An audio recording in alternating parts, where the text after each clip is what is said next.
Murman from Glenville. In the 38th district, I represent 8 counties in the southern part of the state, and I serve as chair of the committee. The committee will take up the bills in the order posted. This public hearing today is your opportunity to be part of the legislative process and to express your position on the proposed legislation before us.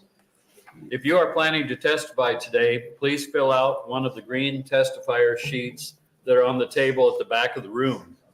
Be sure to print clearly and fill it out completely. When it is your turn to come forward to testify, give the testifier sheet to the page or to the committee clerk. If you do not wish to testify but would like to indicate your position on a bill, there are also yellow sign-in sheets back on the table. These sheets will be included as an exhibit in the official hearing record. When you come up to testify, please speak clearly into the microphone. Tell us your name and spell your first and last name to ensure we get an accurate record.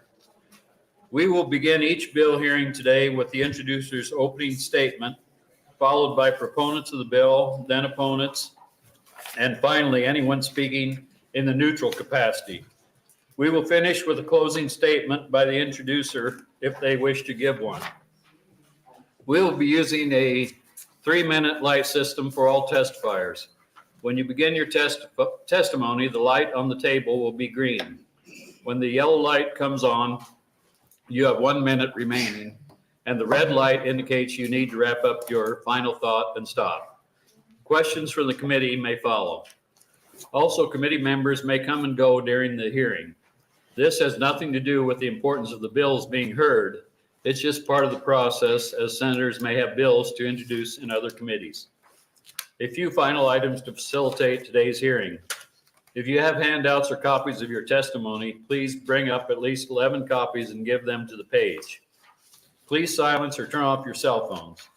Verbal outbursts or applause are not permitted in the hearing room. Such behavior could cause you to be asked to leave the hearing. Finally, committee procedures for all committees states that written position comments on a bill to be included in the record must be submitted by 8 a.m. the day of the hearing. The only acceptable method of submission is via the legislature's website at nebraskalegislature.gov. You may submit a written letter for the record or testify in person at the hearing, but not both. Written position letters will be included in the official hearing record, but only those testifying in person before the committee will be included on the committee statement. I'll now have the committee members with us today introduce themselves, starting on my right. Good afternoon, Rita Sanders, District 45, which is the Bellevue Offutt community. Good afternoon, Luann Linehan, Legislative District 39, Elkhorn and Waterloo and Douglas County. Hi, Joni Albright, District 17, Northeast Nebraska.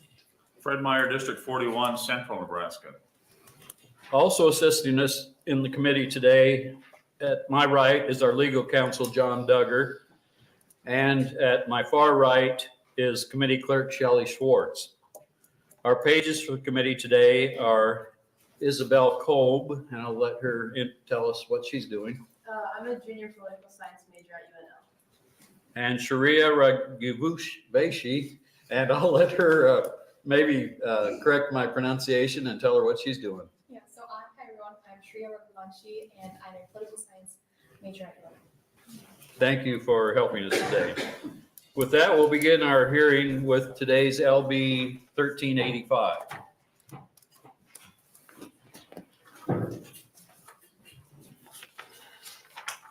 Good afternoon, colleagues on the Education Committee. My name is Kathleen Kauth, Kathleen Kauth, and I represent Legislative District 31, which is the Millard area of Omaha. This state has always been proud of our strong education system. When my family and I moved here in 2012, I spent much time analyzing the school districts to determine the best school fit for my kids. Millard, specifically Millard West, because they had swimming, German language courses, and robotics, was exactly what my oldest, who was entering high school, needed. We have had some truly exceptional teachers at Millard, one of whom is sitting behind me. Mr. Royers taught 2 of my sons, and he was one of their favorites. As a parent, whenever I would speak with the student teachers at the schools or talk with college kids who are looking for student teaching positions, Millard was the top choice to get into for student teaching and later a full-time job. There was stiff competition for these positions with dozens, sometimes over 100 applicants for each open position. Many teachers preferred to be substitutes in Millard in hopes of getting a leg up to secure a full-time position. As members of this committee know all too well, we are now facing a severe teacher shortage, even in Millard. We need to be able to attract not just teachers living in Nebraska, but those who are outside the state and might be considering a move. To that end, I'm introducing LB 1385. LB 1385 is twofold. First, it allows reciprocity of teacher certificates with other states. To use this reciprocity, the teacher must have held their certificate or permit for at least 1 year, be in good standing in all the states he or she holds that certificate or permit, and have no pending investigation or complaints. Second, it directs the Department of Education to create a portal on the department website that allows the teacher to apply for endorsements. This is how teachers increase their salary and their skills. This allows, as an alternative to taking a course, the successful completion of a subject-specific content examination. Basically, we're going to trust that a fully certified teacher who demonstrates competency in a subject will be able to teach it effectively. The goal is to make it more efficient for a teacher to use their subject-specific skills and encourage teachers from outside the state to make the move to Nebraska. I ask for your consideration of LB 1385. Thank you. Any questions for Senator Kauth at this time? If not, thank you very much. And first proponent.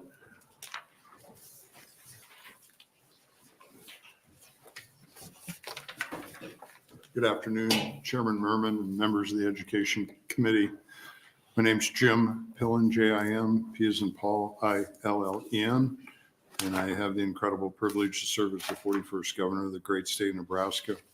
I'd be really, really remiss if I didn't say that all of us in Nebraska, we all agree our kids are our future, and we never ever give up on kids. I had an extraordinary privilege this morning to speak to 350 kids at Boys Town. Half the kids at Boys Town would be Nebraska resident kids. And, as I told them, we all believe in you. We all will bet the farm on you because you are our future and no kid can be left behind. And obviously we need great teachers. So I'm here today to testify in support of LB 1385 introduced by Senator Kauth. This legislation was a product of the Workforce Working Group that met over the interim. LB 1385 brings some much needed additions to our teacher certification process. These additions, the goal is to remove barriers to attracting educators and increase the numbers of teachers in our state. One cornerstone of this bill streamlines the process by which certified teachers from other states can obtain a Nebraska teaching certificate. Maybe it's kind of simple. If you're a great teacher in Texas or Pennsylvania or Illinois, you should be able to be a great teacher here in the state of Nebraska. It doesn't make sense to force these applicants to take more college courses to be able to teach in our classroom. I think we all agree on that. If out-of-state teachers meet the established baseline requirements, then they should be provided a conditional permit until other necessary checks are completed. I've received a number of emails throughout constituent services for people who have moved to Nebraska due to their spouse's career, but then they've tried to obtain a teaching certificate in Nebraska. And then when they're confronted with the hoops that we have, they say, no thanks, and they opt and do a different profession. Basically, we're chasing people out of the classrooms. The fact is they have already paid for their education. They've obtained the necessary experience, even though it's in another state. It simply doesn't make sense that we should create additional barriers that ultimately dissuades people from being teachers in the state of Nebraska. The second part of the bill creates efficiencies in adding endorsements to existing teacher certificates. It calls for the creation of a portal where a teacher can apply for an additional endorsement, as well as the means to take a subject-specific examination to earn the endorsement if it is so required, allowing for certified educators to easily earn endorsements should help fill our vacancies in specific areas and allow teachers to broaden their expertise, if that makes sense. Secondly, I'd like to thank Senator Walz that she is in support LB 1377 on my behalf. It was created with the help of, I think we have a dozen superintendents across the state of Nebraska. One thing, all superintendents, as I've met with them numerous times in the last 2 years, have said that we have numerous mandates to check the box that doesn't do anything to help our children's education, but add to the cost of education. So we have an effort for not only education, but all what we call Operation Clean Out the Closets. And we've had a dozen superintendents working on this project to identify things that were in good intent a long time ago that doesn't make sense today. So the aim is simply to identify wasteful mandates that do nothing to contribute to the education of kids and stop some of the box checking. So thanks to the work to this group, they've been able to identify a reduction of 12 training hours for school employees. These were unnecessary hours when removed, do nothing to reduce the safety. Instead, this legislation puts the determination of training hours squarely in the hands of local school boards. This would allow for greater flexibility and give districts the ability to identify and target resources more effectively. I appreciate the chance to be in front of you and happy to address any questions. Thank you, Governor Pillen. Any questions for the governor? If not, thank you very much. Thanks for all Privilege to your have work. you here. Appreciate it. Other proponents for LB 1385.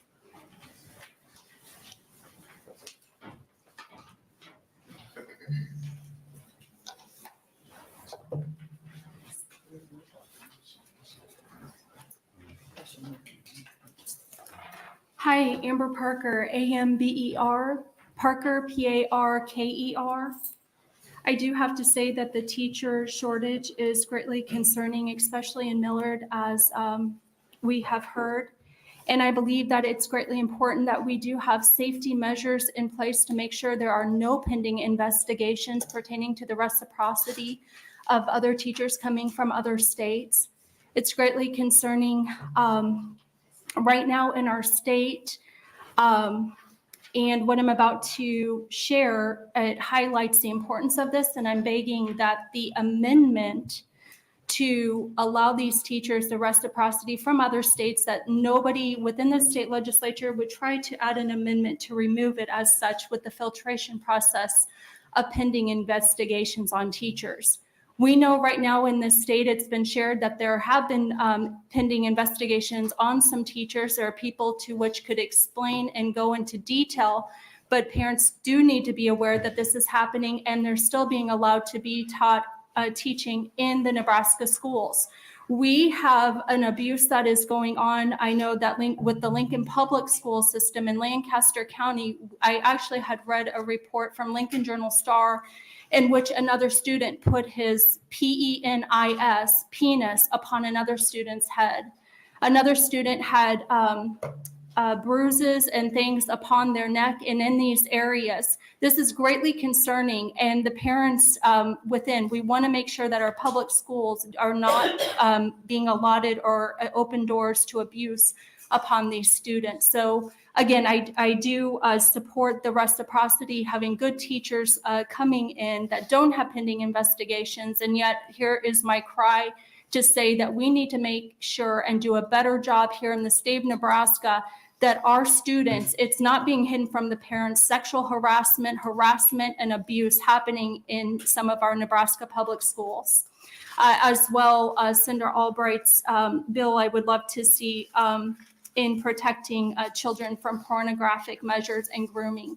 I question what is happening to the Nebraska education system with these types of things. And this is not just the one account on the Lancaster County. I actually was one to reach out and contact a branch, I believe, from the state in addressing that there was another student who grabbed another student's thigh in a Nebraska school and was, I don't know if he, masturbating or something like this, and this happened. And so my question is, what is going to take place and be done when superintendents, like the Lancaster County in the Lincoln Public School system, superintendent is just turning a deaf ear towards these areas? How are the students in Nebraska going to be protected from sexual harassment and sexual assault? Thank you. Any questions for Ms. Parker? If not, thank you for testifying. Any other proponents for LB 1385? And I'll ask if you are planning on testifying for LB 1385, move up to the front row. Any other proponents for LB 1385? And please move up if you're a proponent or an opponent to this bill, or neutral. Good afternoon. Good afternoon, Chairman Murman, members of the Education Committee. My name is Charles Wakefield, CHARLES, WAKEFIELD, and I am the Chief Operations and Talent Officer for Omaha Public Schools. The Omaha Public Schools is Nebraska's largest school district, serving over 52,000 students and their families. We're the third largest employer in the state. As the committee is well aware, like many of our fellow school districts, the Omaha Public Schools district is facing a shortage of teachers and other school staff. Our teacher shortage exists despite the fact that Omaha Public Schools has the highest starting teacher salary of any school district in the state. I am here today in support of LB 1385. This legislation would provide meaningful changes to the Department of Education certification and endorsement processes that will have a positive impact on our educators and our educational system. Establishing a portal on the Department of Education's website for individuals to apply for an endorsement will substantially streamline the application process, providing efficiency and accessibility for educators adding an endorsement. Additionally, providing information about courses will provide transparency and accessibility for educators who want to enhance their qualifications. Further, allowing individuals to obtain an endorsement through a subject-specific content examination will not only provide flexibility for educators and districts, but also help retain outstanding teachers. LB 1385 is an important and needed step towards modernizing and providing efficiency for the Department of Education, and will allow us to retain highly qualified, outstanding educators in Nebraska. We appreciate Senator Kauth's efforts on this bill, and I'm happy to answer any questions. Thank you. Any questions for Mr. Wakefield? I just have a quick question. Yes, Senator Albright. Thank you, Chair Murman. Thank you for being here in one of the largest schools, or are you the largest? In Nebraska, yes. Nebraska, yes. Okay, so you are the talent officer. So do you have to go to the Department of Education to get applicants, or how do you search for? We actively recruit about 18 states across the nation. You yourself? No, I have staff that do Yours, that. I'm just saying that your school. Yeah, our school district sends staff to about 13 states across the nation, about 100 colleges to recruit outstanding teachers.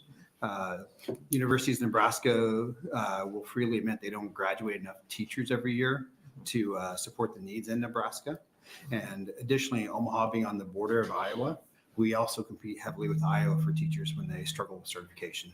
So this bill we're seeing this bill as a huge positive for Nebraska because it helps us compete with our neighbor states and helps us attract that outside talent.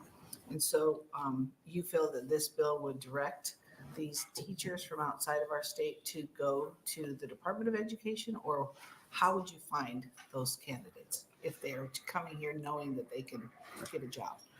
Individuals looking from other states to move to a state, and I was one of them. I used to live in Kansas and I moved to Nebraska.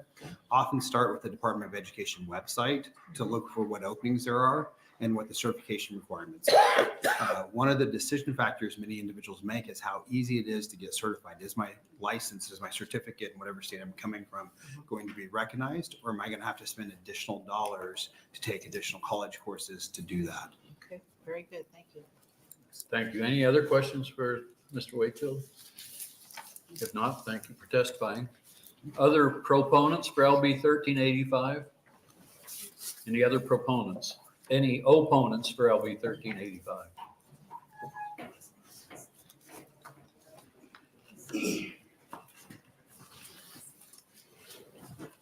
Suzanne Scott, SUZANNESCOTT. Thank you, Chairman and Committee. Any remarks throughout my testimony reflect my personal and professional views and are not necessarily the stance of my place of employment. I'm speaking specifically to lines 19 through 24 on page 2 of the bill. As a former school counselor for 17 years and current school counselor educator, I want to point out the impact on the professionalism and qualifications required of school counselors and other specialized professions such as school psychologists. I recognize that the school counselor Praxis 2 and other content exams are very specific to knowledge and skills related to specialized fields, and hope teachers would not be able to pass these exams without having specific coursework, training, and field experience. I'm concerned that this bill allows current certified educators to test out of all the training that's imperative to specific endorsements. For example, school counseling has traditionally required a master's degree. Just because somebody can answer multiple choice questions on the school counselor praxis exam doesn't mean they have the skills and dispositions necessary to work with our most vulnerable population, the children in our schools. Completing a master's degree allows for counselor educators to gatekeep the profession and do our best to ensure that our graduate students are fully prepared for working with and supporting children to help them flourish through their PK-12 education. Additionally, school counselor preparation programs throughout Nebraska require 100 hours of supervised practicum experience and at least 450 hours of supervised internship experience. For example, one question on the school counselor Praxis 2 practice document states, which of the following is most important for a school counselor to consider in preparing a statement to be delivered to the student body about the death of a student? It's one thing to be able to select the correct answer out of 4 choices, but it's an entirely different thing to know how to handle such a crisis within the student body and how to support all students, staff, and the community after such a tragedy. I urge you to consider the critical qualifications of certain specialized endorsements as non-negotiable components. Additionally, many of the cognitive and achievement tests that related service professionals like school psychologists administer have protocols that require the test administrator to have specific levels of training.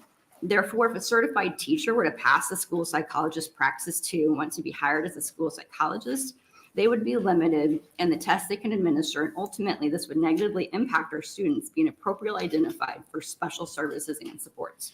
I firmly believe that LB 1385 contradicts established standards, including those set by the Nebraska Department of Education, American School Counselor Association, and national accreditors such as the Council for Accreditation of Counseling-Related Educational Programs. It is our ethical duty to ensure all staff are appropriately trained for additional endorsements. Thank you, and I welcome any questions. Thank you. Any questions for Ms. Scott? If not, thank you for your testimony. Other opponents for LB 1385?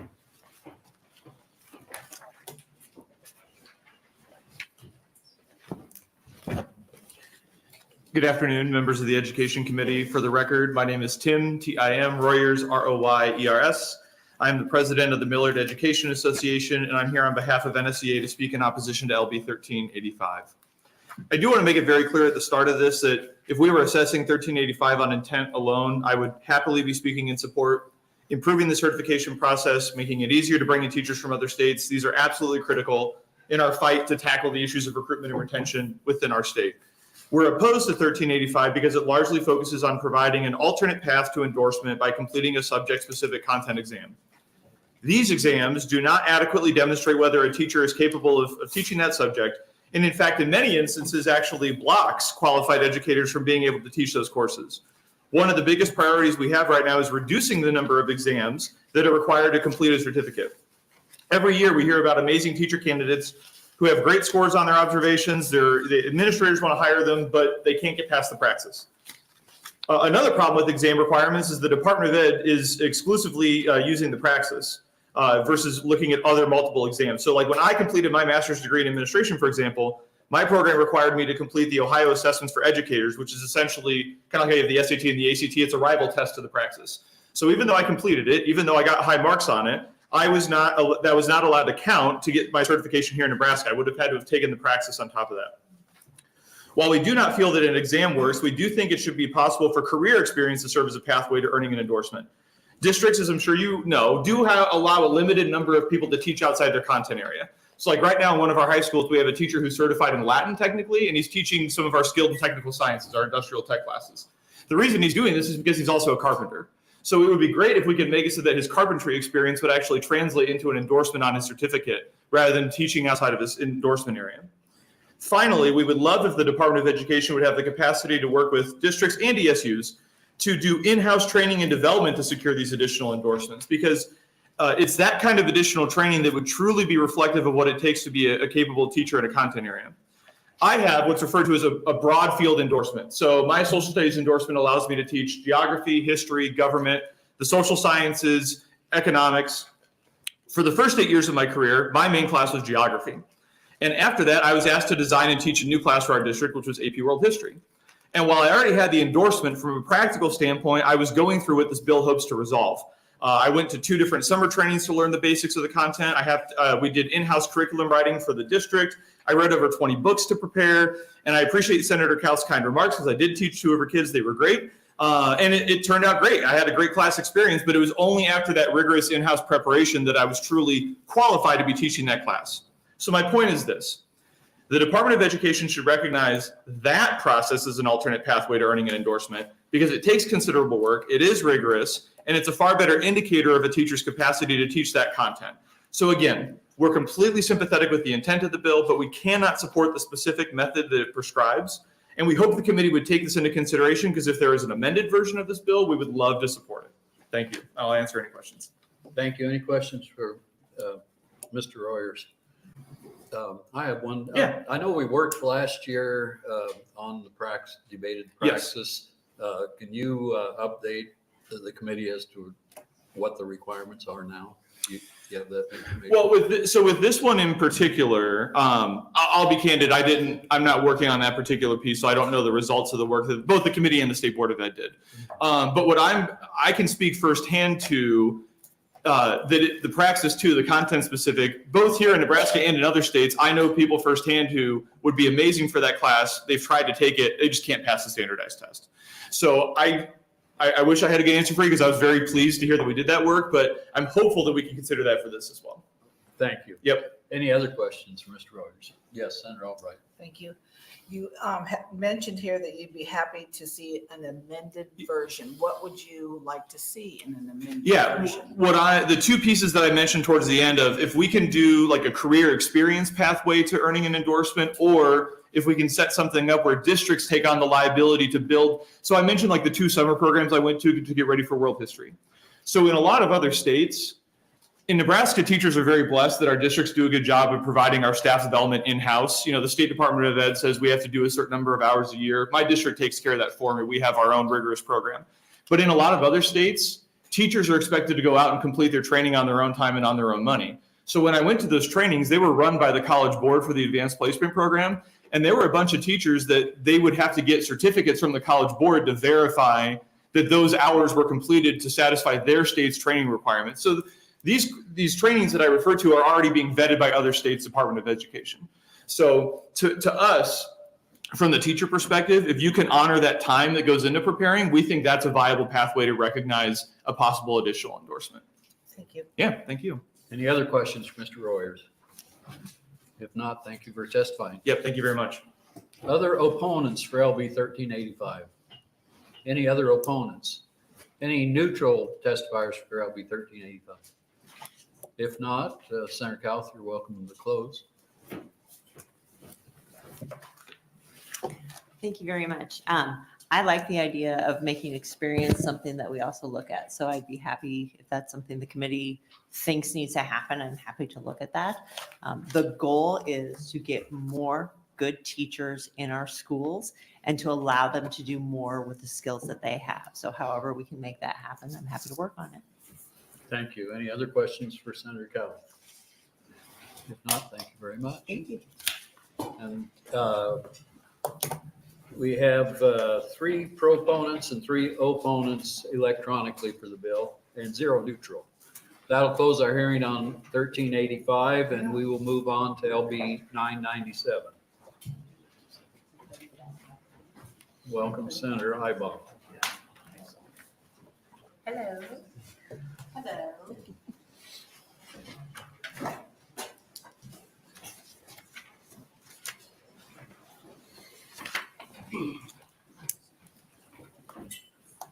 Good afternoon, Chairman Murman and members of the Education Committee.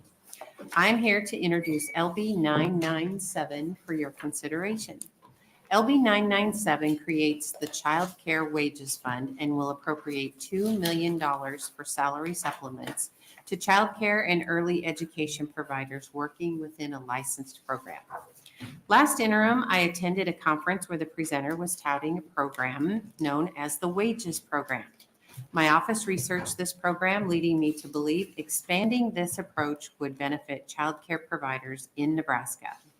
After speaking to the individual who runs the program in Iowa, they mentioned that the program did exist in Nebraska and connected me with those who administer what is essentially a pilot program here in our state. Currently, this program is administered by the Nebraska Association for Nebraska Association for the Education of Young Children, and is funded by the Nebraska Department of Education by the tune of $100,000. There are 30 recipients who serve approximately 240 children located in and around Lancaster County, and there's currently a wait list with additional applicants. You will hear more statistics from testifiers following me, but of all the participants in 2022, 74% of those recipients either had at least an associate degree in early childhood education or had submitted education documentation to show their progress in college. 88% of these same respondents earned less than $15 per hour. By participating in Wages Program, recipients earned an additional $2,134 per year. The salary supplements we are discussing today would be tied to the recipient's level of education. The higher level of education one receives, the greater the supplement. These supplements are dispersed biannually based after completing 6 months of service. So to be eligible to receive a salary supplement, the recipient must be, number 1, the licensee of a licensed family child care home. Number 2, earning at or below the income cap of $17.50 or less per hour. Number 3, working with children ages birth to 5 at least 35 hours per week. Number 4, participating in the Step Up to Quality at a Step 1 or higher. Number 5, have a current contract to accept child care subsidy or be listed as a, quote, currently do not accept subsidy but is willing to in the future, which is Title 20. And number 6, have a level of education that appears on the Child Care Wages Nebraska Supplement Scale. Similar programs have found great success in other states and have had some success in Nebraska, even though it is extremely limited due to this lack of funding. I would be remiss if I did not give a shout out to Senator Bostar. Last year, he introduced LB 319, which went to the Appropriations Committee. When I began exploring this program, I was unaware that Senator Bostar had introduced a bill which contained a $10 million appropriation request to help fund this same program. That being said, I'm a firm believer in this program and wanted to bring more attention to the benefits this program could provide should it be enacted into law. While LB 319, Senator Bostar's bill, asked for $10 million, LB 997 is asking for $2 million to allow the program to simply expand and for the legislature to examine whether further investment in this program is deserved or needed in the future. With that, I'm thankful for your time and I appreciate your consideration of LB 997. Thank you. Any questions for Senator Ibach at this time? I have one. I noticed you, the bill transfers funds out of a lot of different. It uses cash reserve is Okay. it is noted. Cash reserve funds out of a lot of Yeah. different entities, I guess. Yeah. One of them is the Perkins County Canal Project. No, we are not going to steal money from Perkins County. Pardon me? Yes. Okay. I'm just wondering, does that put that project at any No, risk? not at all. And that's a priority as well. And this just really would, if there are cash funds available, we would tap into them. Okay, thank you. Any other questions for Senator Ibach? If not, thank you for testifying. Thank you. Any proponents for LB 997?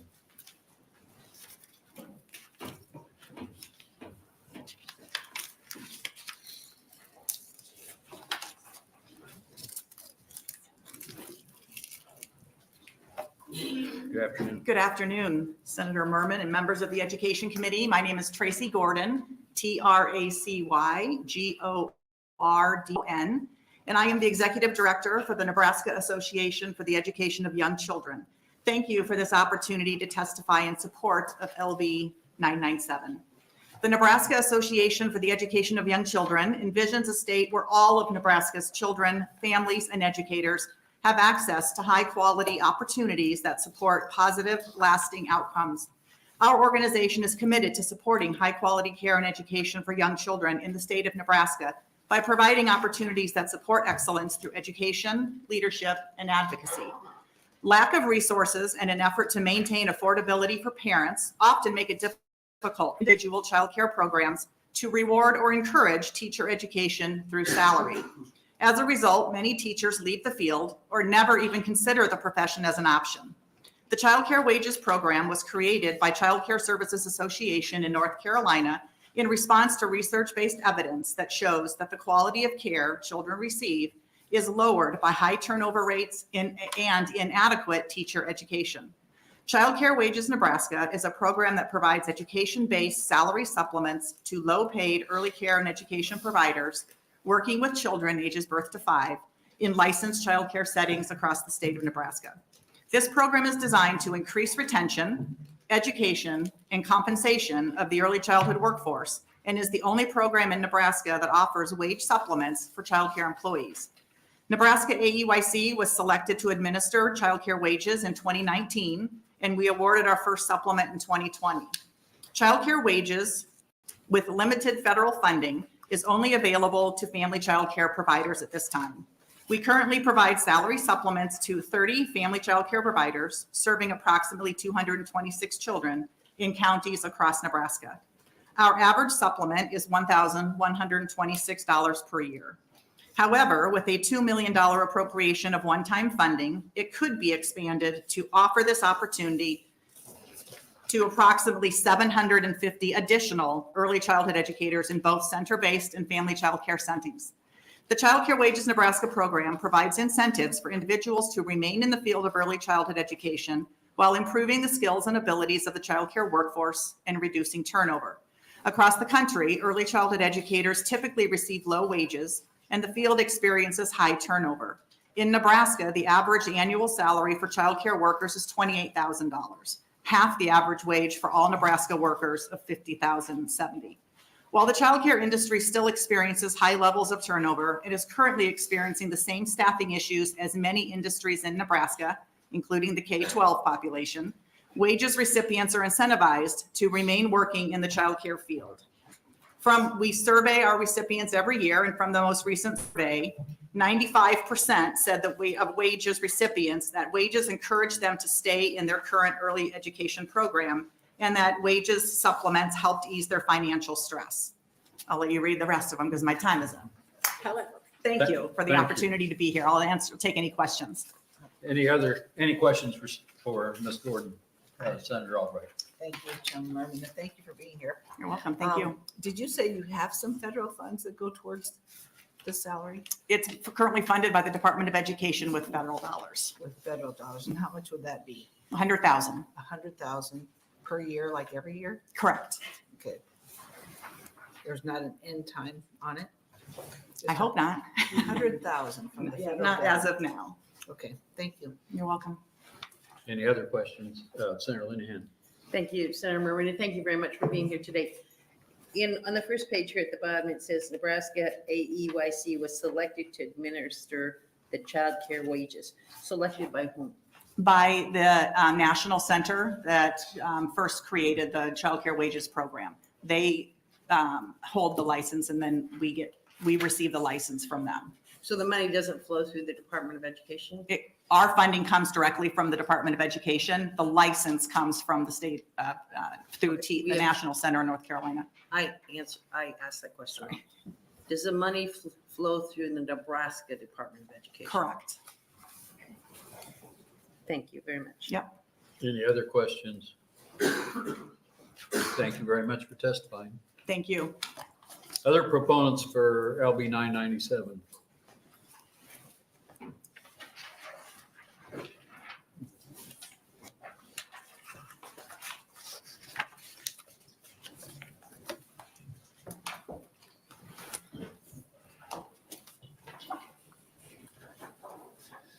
Chairman Murman and members of the Education Committee. Thank you for allowing me to testify today. My name is Mitchell Clark, M-I-T-C-H-E-L-L-C-L-A-R-K, and I am a policy advisor for First Five Nebraska, a statewide public policy organization invested in the care, early learning, and well-being of Nebraska's youngest children. I'm here to testify in support of LB 997 and would like to thank Senator Ibach for her leadership and in advocating for the early childhood profession and for introducing this important legislation. Nebraska needs a well-compensated, highly skilled early childhood workforce to support our working parents. Without these educators, childcare programs will close, forcing parents to find alternative care options for their children. Nebraska cannot afford this. In our state, 74% of children under age 6 have both parents in the workforce, ranking our state as 7th in the country behind the District of Columbia, Vermont, Minnesota, Iowa, South Dakota, and Massachusetts. Despite the critical need for childcare, the people who provide this important service remain some of the lowest paid individuals in Nebraska. According to the U.S. Bureau for Labor Statistics for 2022, childcare workers earned a median hourly wage of $13.34 in Nebraska, compared with $21.20 for all other occupations. Not surprisingly, from 2018 to 2022, there was an 11% decrease in childcare workers. Clearly, low compensation and few opportunities for career advancement means even the most dedicated early childhood educators are leaving the field for better economic opportunities. The quality of early care and education is directly linked to teacher training and education as well as compensation. In Nebraska, many educators would like the opportunity to build skills to improve the quality of their care. However, taking time away from work and losing pay is often a barrier to increased education and training. The wages program addresses these issues by providing supplements to educators' income while they work towards career advancement. In an industry with a 30% turnover rate, only 9% of wages participants left their programs. This statistic is impressive and shows just how much this program is needed. Wages focuses on the outcomes of increased retention, compensation, and education for the early childhood workforce. It has a proven track record, and this additional $2 million investment would help programs serve more educators. Again, thank you, Senator Ibach, for introducing this important legislation, and I urge the committee to move this bill to general file. I'm happy to answer any questions that you may have. Thank you. Any questions for Mr. Clark? If not, thank you very much for testifying. Thank you. Other proponents for LB 997?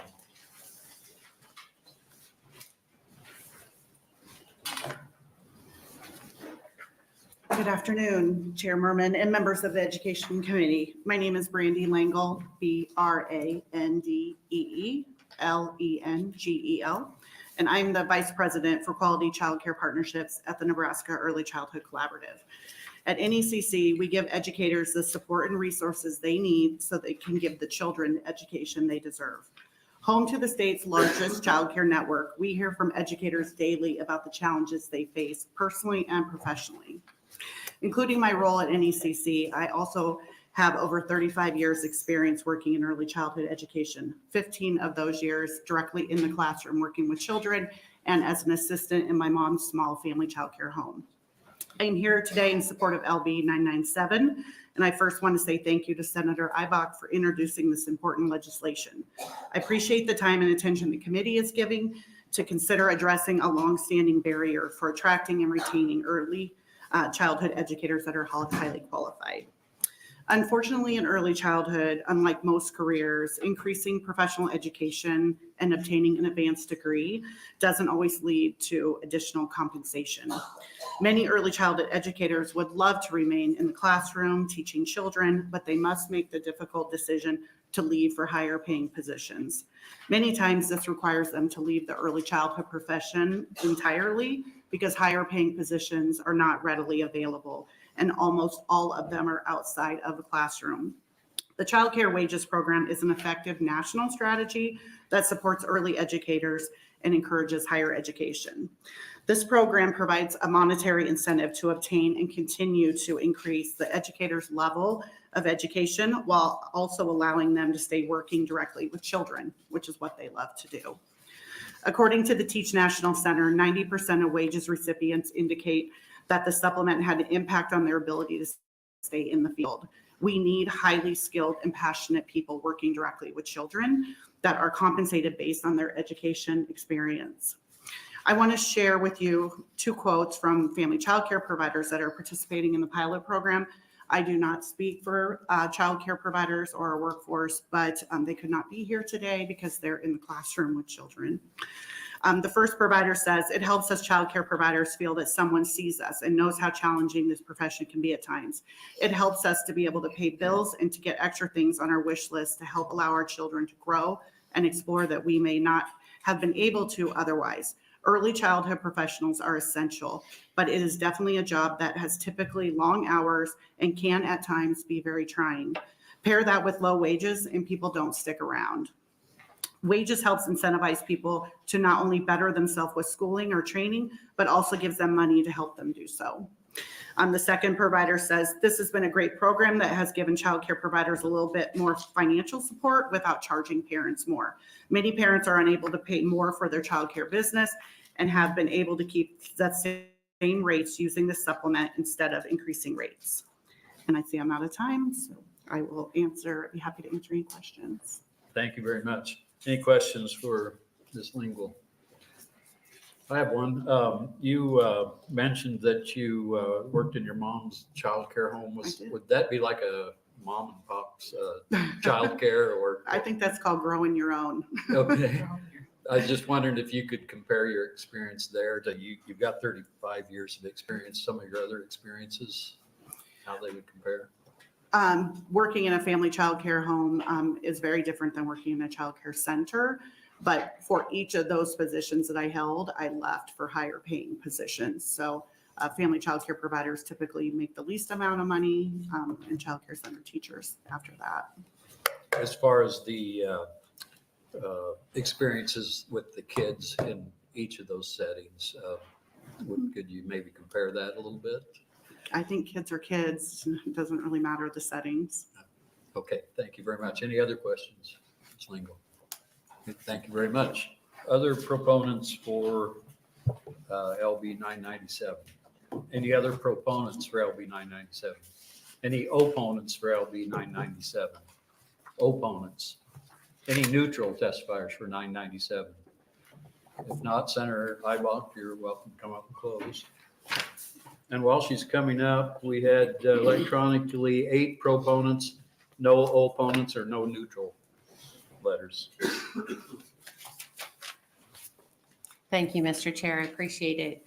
And thank you to Ms. Gordon and Ms. Lingle and Mr. Clark, who's been very, very helpful at First Five, answering a lot of my questions and collaborating and coordinating with my office as far as early childhood education goes, because it is it's a challenge, but it has to be our goal. First of all, I would address your issue with the Perkins County Canal, and because Perkins County is in my district, I'm pretty protective of that. But just for clarification, we're opening up that statute to include this program into it. So we're not actually taking money away from any of those programs. We're just opening up the statute so that we can place the wages program into it.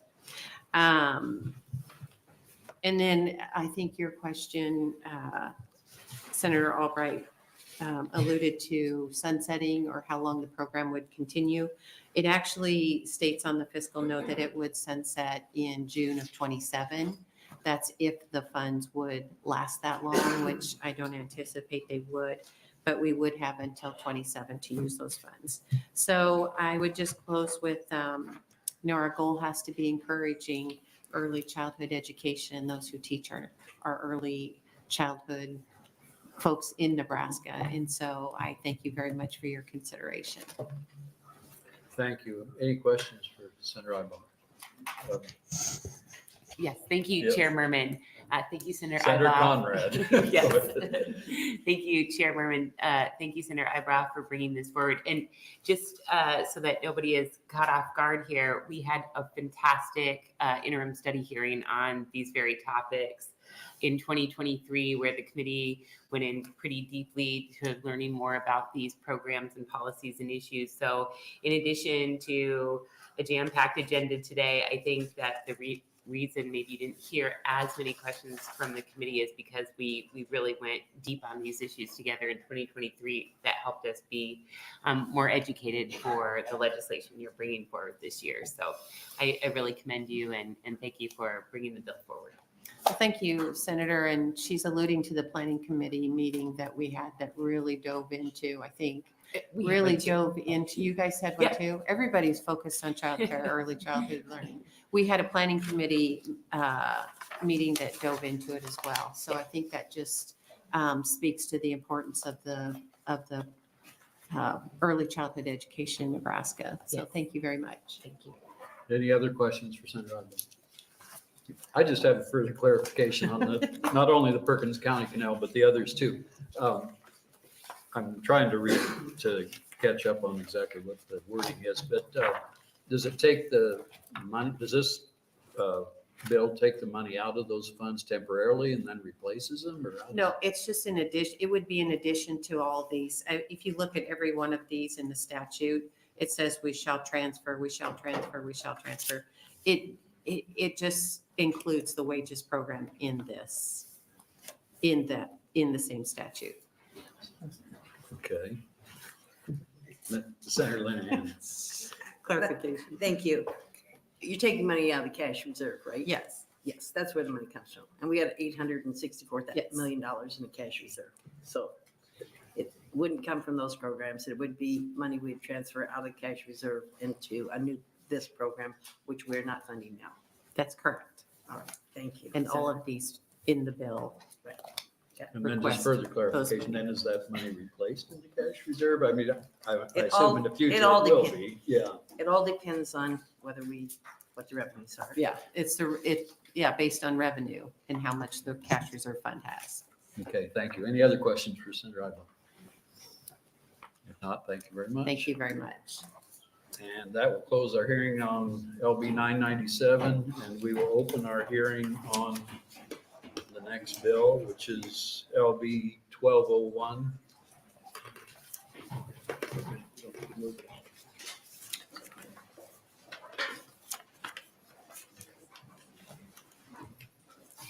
And welcome, Senator Hardin. Thank you, Chairman Murman. Good afternoon, Senators of the Education Committee. I'm Senator Brian Hardin. For the record, that is BRIAN HARDIN. I represent the Banner, Kimball, and Scottsbluff counties of the 48th Legislative District in western Nebraska. I'm before you today to introduce LB 1201. The idea for LB 1201 was brought to me by State School Board member Elizabeth Tegmeyer, who identified this issue after conversations with many parents who brought the issue to her attention. Nebraska statutes in 79-214 states that a school board shall not admit any child into kindergarten unless that child has reached the age of 5 years old on or before July 31st of the calendar year in which the child is seeking admission. Title 92, Chapter 11 sets the guidelines for which children can be served with the early childhood education grants that many schools use to fund their preschool programs. Section 7.01A of Chapter 11 states that the children who may be served with grant funds are all pre-kindergarten age children, ages 3 to kindergarten entrance age. This is where the issue lies. Because of Section 7.01A, children are forced to leave public preschool at age 5, and parents are faced with a decision of entering their child into kindergarten regardless if they are developmentally ready or not, or they're faced to pay for a private preschool. This puts rural parents that may not have access to a private preschool, or parents that do not have the ability to pay for a private preschool, at a severe disadvantage when it comes to the development of their child. LB 1201 will make a change to allow a student to be served with an early childhood education grant until they reach the mandatory attendance age. 79-201 states a child is of mandatory attendance age if the child has reached 6 years of age prior to January 1st of the then current school year. It's important to remember that LB 1201 does not force students to stay in the public preschool and out of kindergarten until the mandatory attendance age. 1201 simply gives the power back to the parents to make the best decision for their student on whether to send them on to kindergarten at the optional entrance age or have their child academic redshirt and delay the start of kindergarten. It's crucial that we create an educational system that respects and nurtures the individual needs of each child. Research has consistently shown that delaying the start of formal schooling until the age of 6 can have numerous benefits for a child's overall development. Considering the cognitive aspect of a child's growth, at the age of 6, children often exhibit increased cognitive abilities, which enable them to grasp more complex concepts.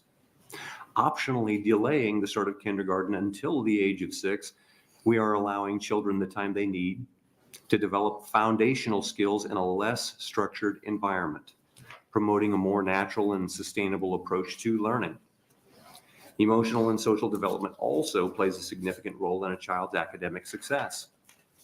Waiting until 6 years old provides each child with the opportunity to further develop essential social skills, emotional resilience, and a sense of self before beginning their formal education. This promotes a stronger foundation for future academic success and a more positive school experience. Studies have shown that the 1-year delay reduces inattention and hyperactivity in children by as much as 73%. Beyond the mental and emotional benefits of delaying the start of kindergarten, there are also physical benefits to consider. Delaying until the age of 6 ensures that children have had ample time to develop fine and gross motor skills, enhancing their physical capabilities. More mature and coordinated children are more likely to actively engage in physical activities, contributing to a healthier lifestyle and overall well-being. We must also acknowledge the long-term benefits to the education system as a whole. Children who start kindergarten later often enter school with a higher level of readiness, reducing the likelihood of academic struggles and overall dislike of school. If a child is able to begin school with better tools for success, they will in turn enjoy school more and have an overall better academic experience. This leads to a better environment for all involved in academics, from students to teachers to administrators. For the sake of time, I'll end the list here, but the list could continue for hours. Happier students lead to happier school atmospheres. I'm prepared to answer questions that you might have. However, following me today will be a state school board member, Elizabeth Tegdemeyer, who has been the person on the ground and is infinitely better equipped to answer your questions than me. Thank you, Senator Hardin. Any questions from the committee? Seeing none, we'll take the next testifier, proponent.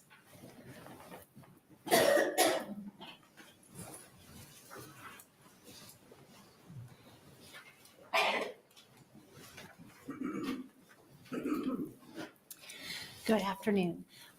Elizabeth Tegmeyer, Elizabeth Tegmeyer. Before I begin my testimony, I want to clarify that I'm not speaking here on behalf of the board. The board is a proponent for this, but in keeping with precedents, we have sent a letter. I am, however, speaking on behalf of the constituents of District 7 because were I not their representative, they would not have contacted me about this concern. And so, interestingly, over the course of last year, I was contacted by parents from Walz, Stapleton, and Eustis, so widespread throughout the District 7. It was not a coordinated effort by a group of moms, rather it was concerned parents. Two of them cannot be here today because they are teachers and they are working today. They contacted me because their concern is that the one-size-fits-all preschool system doesn't actually work for all children. A child, as Senator Hardin explained, once they qualify for kindergarten, being 5 by July 31st, they are no longer allowed to attend any of the grant-funded preschools. At our most recent State Board of Education work session, we discussed the arbitrary nature of school entry age. And you'll notice that it varies throughout the United States. And so Deputy Commissioner Brian Halstead, he recapped a discussion from the early 90s. And he said, you know, at that time, adults, they were struggling to define when is a student ready to enter kindergarten. And so they picked a factor that's easily defined for everyone, your birth date. Unfortunately, birth date doesn't actually account for the developmental range that 5-year-olds display. This bill would create flexibility within our current system to allow a child who might benefit from an extra year of preschool and developing before they enter kindergarten.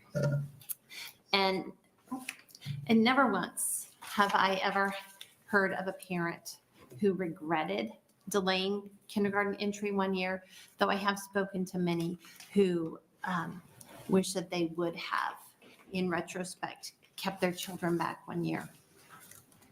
This bill would create an opportunity for children, like I said, to develop from an additional year of preschool. Not only would the rural residents that I represent benefit from this opportunity, because that's often the only preschool in their area is the grant-funded one, but those living in our larger towns and cities who can't financially afford to put their children in for an extra year would be able to leverage this opportunity. And so this levels the playing field for children to have the best possible academic beginnings, not based on their birth date, but on their individual strengths and developments. I guess I have red light, so I won't add what I wrote in. You do. Do you have a little bit left to finish? I have 2 quick paragraphs. Is that Senator Conrad? Okay. Thank you, Vice Chair Albright. Good to see you, Elizabeth, Board Member Techmeyer. And I just wanted to thank Senator Hardin for bringing this forward. And I know I heard from you and my friend, School Board Member Patsy Coe-Johns, who I know you had been coordinating with on this effort as well. And so it was really neat to be able to partner with you all and Senator Hardin on this. And I was just hoping that maybe you could share a little bit more about your work and experiences and conclude your testimony that you brought forward. Sure. So one of the concerns that had come to me was there's a mom who teaches in Stapleton, and that's 30 minutes north of North Platte, and the only preschool available is the one that is run by the public school. And so she said, I have 2 options for my child next year. He is a little boy. His birthday is July 12th, and he won't be ready by that date, really, for kindergarten. So my options are start him in kindergarten or keep him home for a year until we lose all the gains that we made through that early childhood year of preschool. Because she said, being a full-time teacher, I don't have time to drive 30 minutes to North Platte, drop him off for half a day of preschool, drive back 30 minutes to go teach school, and then go pick him up midday. And so that was a big concern. And then my last bit is Senator Hardin and I had attempted, we had a long discussion, and we attempted to estimate what would the fiscal impact of something like this be. And honestly, it's pretty hard to know exactly how many parents might choose this option, though we did come up with an estimate. And I do believe that that's in the fiscal impact of the bill. But I believe that that genuine school readiness will impact academic achievement. A child who is not ready often tends to be a step behind all the time, which then impacts their confidence. And once that's impacted, it does make academic achievement more difficult. And we all know the impact of literacy. And I know last year you all toured the prisons. And I'm bringing that up not as a leveraging tool, but as a reality. That wouldn't we much rather see some fiscal impact going in rather than on the other end where 75% of the incarcerated population can't read above a 3rd grade reading level. So that's what I was thinking when he mentioned, they might ask you about that. Very good. Senator Meyer. Thank you, Senator Albright. I guess I'm somewhat familiar with this issue. The one, what if you had a number of children and you have limited spots in whatever school that is? Right. So what do you do when you have children who want to stay for a second year, taking up the spots of the kids that want to come in the first year? Sure. So how do you make that determination? So that ultimately would lie under the purview of the local district. So they would have that freedom to make that determination at the local level, according to Deputy Commissioner Halstead, who is much more familiar with state statutes and that than I am. So some of that would be limited on the staffing that's available. Correct. Preschool teachers. Correct. Yes. Okay, thank you. Any other questions, Senator Linehan? Thank you. Senator Albright. I agree, looking at the fiscal note, it's hard to tell because preschoolers count is 1/6, right? When it comes to student count. I am not exactly sure on that. Okay, well, this affects the TIOSA formula, so that's what we need some clarification on. I don't know, like you said, I don't think it would affect it very much. I also think Senator Meyer's question is a very good question. And then, I don't quite understand the whole grant process and who decides where they go, but are these public schools that receive grants for preschools, they're not necessarily free, right? Because some preschools charge, public preschools. These would be the ones that are publicly funded. And so I think that maybe the term grant funded is maybe being used interchangeably where it shouldn't be. These are the ones that are currently being funded with federal and state tax dollars. Right, but that doesn't mean that parents don't pay. I think it would be interesting for the committee to take a look, because I've introduced the bills to do this. I don't know if we'll pass it or not, but I don't understand who's getting grants, how the funding lays out. Then they get children in preschool, some get money from TIOSA, some preschools charge, some preschools don't. I think it'd be helpful if we had a view of what's going on across the state with preschools. Okay. Good question. Thank you. Any other questions? Do you have anything more? Senator Conley? No? Okay. Okay, thank you very much for your testimony. Next proponent.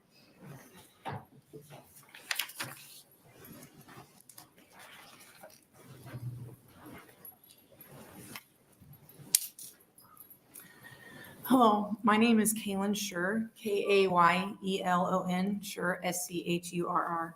I'm honored to be here today to share my testimony in support of the preschool bill, LB 1201. I come to you today from the small community of Eustis, Nebraska. I'm the mother of 5 children, 4 living, ages 12, 8, 4, and 17 months. In all our years of having children in the school system, I can tell you that there has never been a shortage of obstacles in regards to preschool opportunities. All 3 of my school-age children have had different preschool experiences within and outside of our community. Private preschools in small communities like Eustis are struggling financially to keep up if they even exist. This issue has spurred the creation of public preschools within many of these smaller school systems. Our school, Eustis Farnham, is in its first few months of operating our Chapter 11 preschool. However, the biggest issue with the funding of these preschools is the eligibility requirements and the disservice this is causing to the very children that they are designed to help. Under the current legislation, Chapter 11 preschool eligibility is defined as 3 to kindergarten entrance age. This means that in the state of Nebraska, the exact same moment a child is considered kindergarten eligible, they are also deemed preschool ineligible in the public school system, even though they are more than a year younger than the compulsory age of attendance. Every school year, there are countless children whom are not ready for kindergarten that are either being forced out of the public school system to seek out a private preschool, or they're being sent knowingly unprepared into kindergarten for most likely an entire academic year of struggle. The decision or recommendation by a parent or teacher to retain a child in preschool reaches far deeper than a date on the calendar. Study after study shows that when we send our children into kindergarten, we are laying the foundation that is crucial to their academic success. The standard for kindergarten readiness in our state should include factors that consider the academic, social, emotional, physical, and physiological well-being of each and every child as a whole, not simply if they were born before or after July 31st. Imagine the landscape of our schools in 10 years if we were able to lay the groundwork for our children now to go to school when they are ready to thrive versus merely survive. With late spring birthdays, as a parent, I knew it was in each of my children's best interest to retain them in preschool beyond the kindergarten age of eligibility. As a result, my children are at the top of their classes academically, thriving emotionally and socially, and are mature enough to be the positive leaders in their peer groups I always knew they were capable of. But making this an opportunity for them to thrive possible has been and will continue to be a monumental physical and financial struggle for our family if this legislation is unchanged. I know of families that are currently driving over 36 miles one way to access a preschool for their child. I know families that are having to homeschool their child because they cannot afford preschool tuition. I also know of families that have had no choice but to watch their child struggle through the cracks of the public school system because they didn't have any other option but to send them on. It should be our right as parents to get to choose for ourselves if and when our child is ready for kindergarten and not be dictated by our abilities to afford or access an additional year in a private preschool. Ultimately, this legislation is failing children. It's failing children who are not ready for kindergarten, yet are deemed no longer eligible for public preschool. It's failing families who cannot access a private preschool or financially do not have the ability to pay for one. It's failing small communities who are struggling to provide private preschools, especially once public preschools are put into place. This should not be happening. We can do better for these families, we can do better for these children, and we can do better for Nebraska. Thank you. Thank you very much for your testimony. Questions from the committee? Let me just ask you a quick one since nobody else has any. So when you have taken any one of the four to a preschool setting, did you have to pay at a school? I can actually answer that question. Public preschools, that whether they relay a tuition or not to their parents or to the families is actually a decision of the school district. So none of the public preschools that I've I've had to take you, and you have to be in that district. You're in district, or you're given first access to public preschool. So I actually live in a different school district than my town I live in, but I'm outside of that district. So my child goes to a different public preschool than my school because we didn't have one. So no, I haven't had to pay. Like I know our uses for in public preschool, they are not charging a tuition either. A lot of the public preschools don't. If they do, it's really minimal. Okay, so private preschools your child went to preschool and you felt like they weren't ready to go the next year. Would they allow you to continue the next year, or do you have not in a public preschool? Nope. And once they are eligible for kindergarten, so if they turn 5 before July 31st, they have to be pulled back out. And like right now in USIS, the only public preschool or only private preschool is included in our daycare. It's called your charged tuition based daycare tuition. It's $480 a month. So next year, if this isn't changed, like my little guy, he's got a late April birthday. We're held him, studies show that boys definitely are, at a disadvantage being sent earlier. We'll be one of those people that are having to drive 36 miles to get to a private preschool that we can afford. So. It's funny you should say that because I have several grandkids and, but I don't ever recall them saying that they had to pay when they were in a regular school. They just felt like because she was a July birthday that she should just be held back and let her, because she wasn't emotionally and. Yep. There's lots of different reasons why. So you have to find another route right now. But I think we do need to dig into what Senator Linehan was asking because I think it's a local control kind of thing and everybody kind of does it differently. So we'll need to get more information, but I appreciate your testimony. Yep, thank you. Thank you. Next proponent. Seeing none, any opponents? No opponents. Do anyone in a neutral position? Seeing none, Senator Hardin. Can we close? And we don't have any letters. Is that right? No letters. Okay. I'm sorry. There's 10 proponents of LB 1201, 2 opponents, and 0 in neutral for letters. Thank you, Madam Chairman. It's actually, if you read through the opponents, it's one opponent. The other person intended to be a proponent and used the wrong word. And so that's good. The other person asked for us, who was in opposition, to make sure that we gave control to the parents, which is exactly what we're trying to do here. So even that ended up really not being an opponent. I will just provide some personal testimony. I own a child care center and have talked anecdotally with parents over the years who struggled with this issue of, is my child ready to go to kindergarten or not?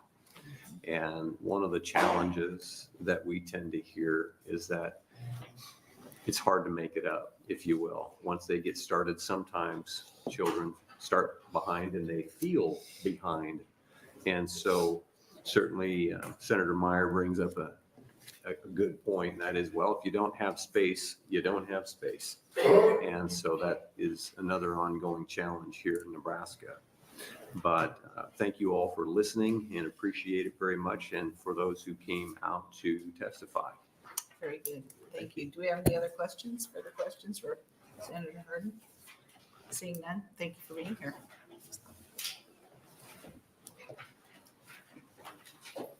The next bill up would be LB. I think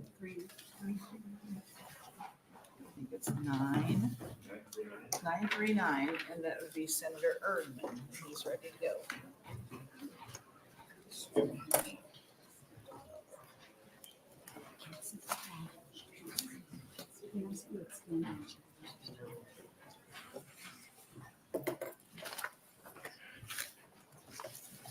Whenever you're ready. Okay, thank you very much.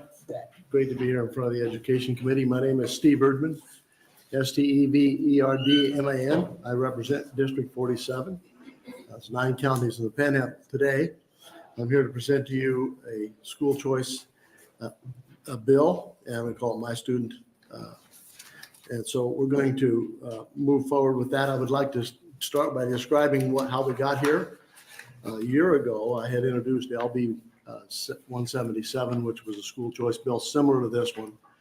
And over the summer, the interim, we put together a committee to discuss and describe how this is going to work. We looked at several states that have school choice. The one that this bill mirrors the closest is Arizona. And so we reviewed what they've done in Arizona, and I would say that I appreciate what Senator Linehan had done last year to start the conversation down the road about what school choice means. And I would bring to your attention the fact that our public schools, some are very good and some need assistance and improvement. And I think that Senator Linehan has correctly stated in the past, she has said, even the best public schools are not actually going to help some students, and they need to have another choice.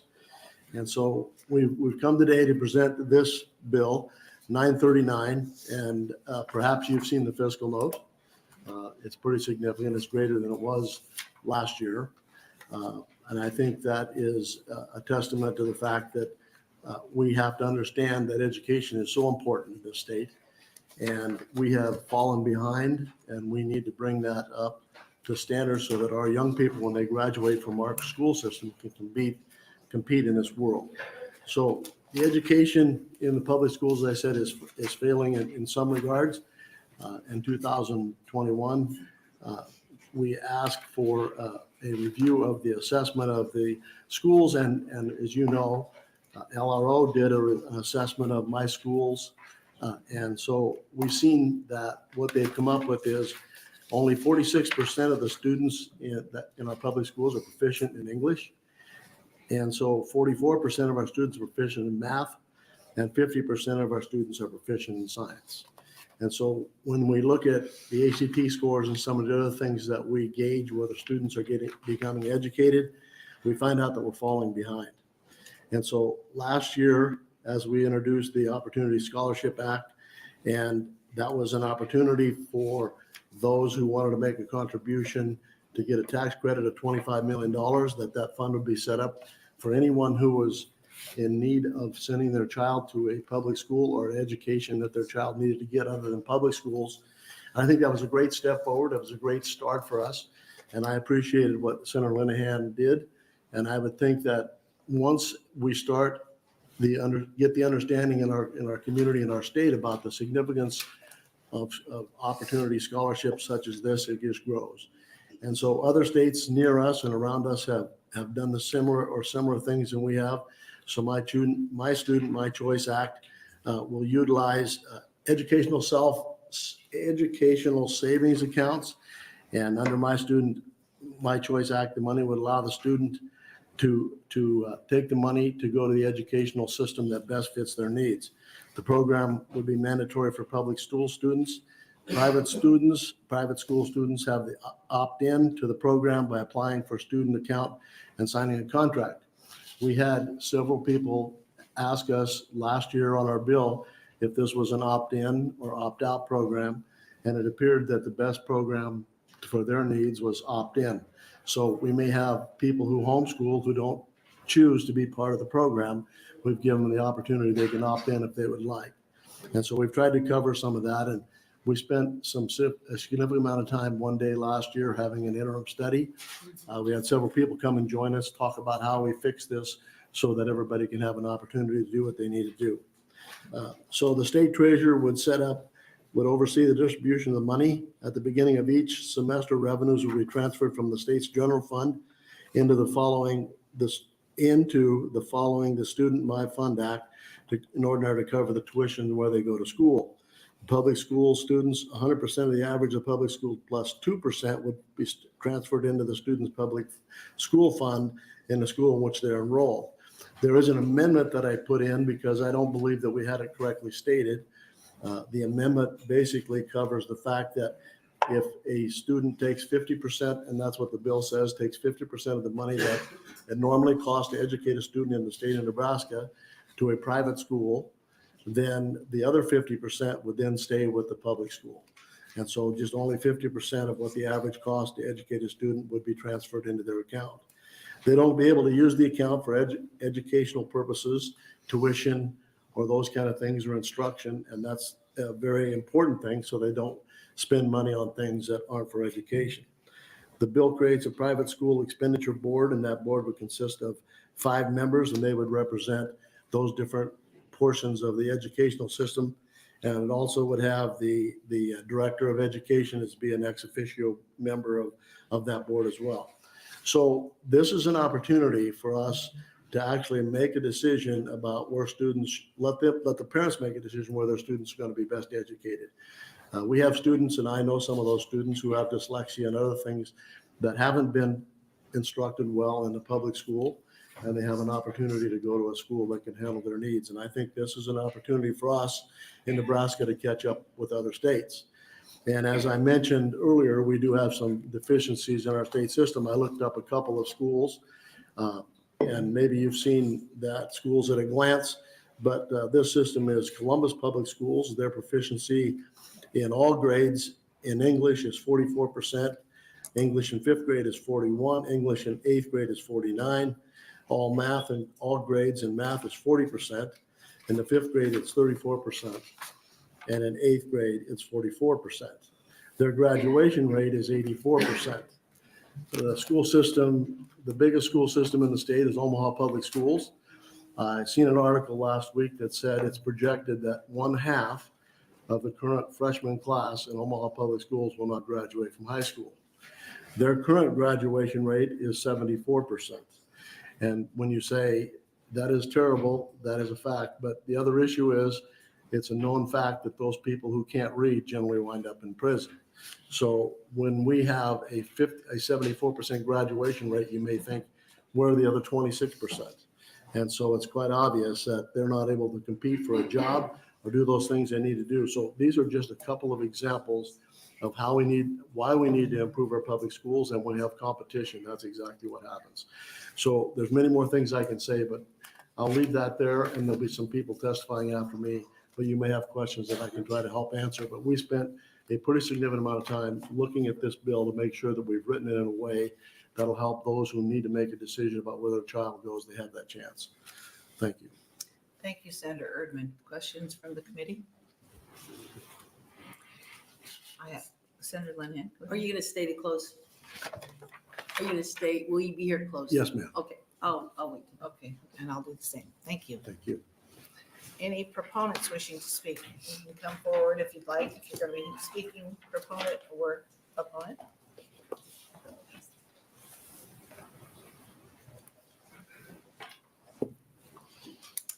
Good afternoon. My name is Angie Eberspacher, AngieEberspacher. I'm here in support of this school choice bill. I attended parochial school through 8th grade, graduated from public high school, earned a teaching degree from UNL, taught in public schools, homeschooled my 3 daughters, and served on the ESU 6 Board of Education. Education is ingrained into my life, and I have experienced how all forms of education are important options. Funding education is increasingly complicated. In Nebraska, we have TIOSA, which no one understands, with a budget of over $1 billion. And in the 22-23 school year, $4,691,369,646 was spent on public school education.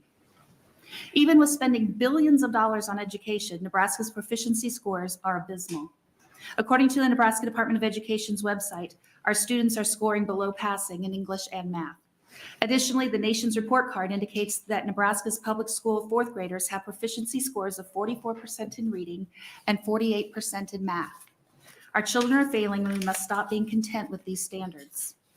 Last year, the Nebraska Legislature passed the Educational Opportunity Scholarship Act. It is an encouraging first step for school choice. However, with the threat of voters repealing the act, the time now is to act to create school choice for all students. The My Student, My Choice Act would offer universal school choice to all public school students, as well as K-12 private school students who choose to opt in to the program. Parents should be able to use their tax dollars to send their children to the school that best fits them academically or best aligns with their social and philosophical values. Students should not be held captive in a school where they cannot thrive. We must provide better options for our students. Currently, there are 11 states, including Iowa, which offer universal school choice, with another 5 in full pursuit. It's time Nebraska joins them. In fairness to all students, I ask that you advance LB 939, the My Student, My Choice Act, out of committee. Thank you. Very much for your testimony. Any questions? Good to see you. Hi. Thank you for being here. Next proponent.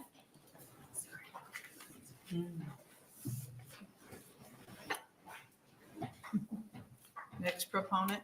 Can you move to the front seats, please? So we know how many are going to testify.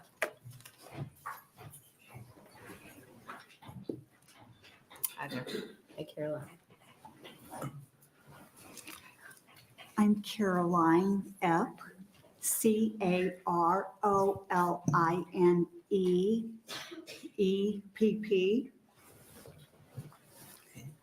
I am in favor of LB 939. In America, we have progressed more than any other nation due to honoring God-given freedoms. We have benefited greatly from the creativity in this nation, which true competition births within us.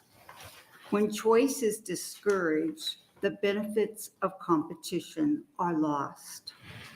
It is obvious with our current public school system, without competition, the quality of education has declined. Our scores for reading ability are rather embarrassing. If competition between schools was implemented by allowing the money to follow the student, I guarantee we would see improvement in the public school. We would do ourselves a great favor to allow tuition money to follow the child.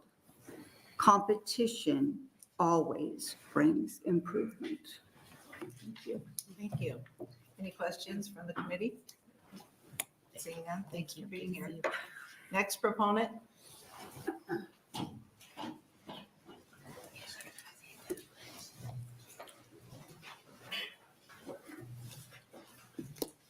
Hi. Good afternoon, Chairwoman, Committee. My name is Ralph Tate, RALPHTATE. And I am here testifying to heartily endorse Senator Erdman's Bill 939, known as My Student, My Choice Act. I appreciate Senator Erdman and the committee recognizing that parents are the only ones that have the constitutional right to determine the appropriate educational path for their children. It is time we align our public funds with our values. The bill is not about bureaucracies, it's about taking care of our children. Approximately 60% of the property tax is directed to public education. It's entirely appropriate that parents who believe the best educational option for their children is a private, parochial, or denominational school be afforded some tax relief. Providing half of the adjusted average per student cost for tax relief would result in significant financial relief for many Nebraska families without adversely affecting public education. The paragraph that I would read, you have already heard now on several occasions. The only thing I would make to the last point is that those students who are Black, the lack of proficiency is even worse than the average, and that is anywhere from a half to 3/4 of those students are not proficient in either math or English language arts. When the average per public cost in Nebraska being approximately $13,000, it's obvious alternatives are needed. Dr. Max Gammon's theory of bureaucratic displacement is applicable to this current situation. He stated, in a bureaucratic system, any increase in expenditure will be matched by a fall in production, or in this case, quality. Public education is no exception. As funds for public education have increased, there's been a corresponding decline in academic performance. However, as has been demonstrated in other states that have implemented school choice options, when parents can send their students and their tax dollars to private schools, competition incentivizes the quality of public education to improve. The net result is that students in both public and private schools benefit. It should not be unexpected that the Nebraska State Education Association will oppose this bill. However, it is noteworthy that the president of the Chicago Teachers Union, Stacy Davis Gates, sends her eldest son to a private school and yet strongly opposes school choice. For lawmakers living in the DC area, how many send their children to public schools? None. So why is it acceptable for those who can afford to send their children to private school to do so, but for those who can't, it's not, when it is their tax dollars that fund the public schools? In addition to funding, there are other reasons why parents may seek academic options other than public schools.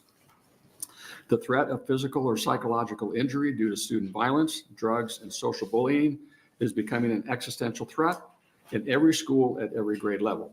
There's a growing body of evidence that reveals a shift in emphasis from academics to social issues such as critical theory, providing pornographic books in public schools that are protected by state law, encouraging gender dysphoria without informing parents, permitting biological males to use female bathrooms, and permitting biological males to compete in female sports. Okay, your red light's on, sir. Thank Maybe you can continue if somebody has a question for you. Do you have any questions? Any questions from the committee?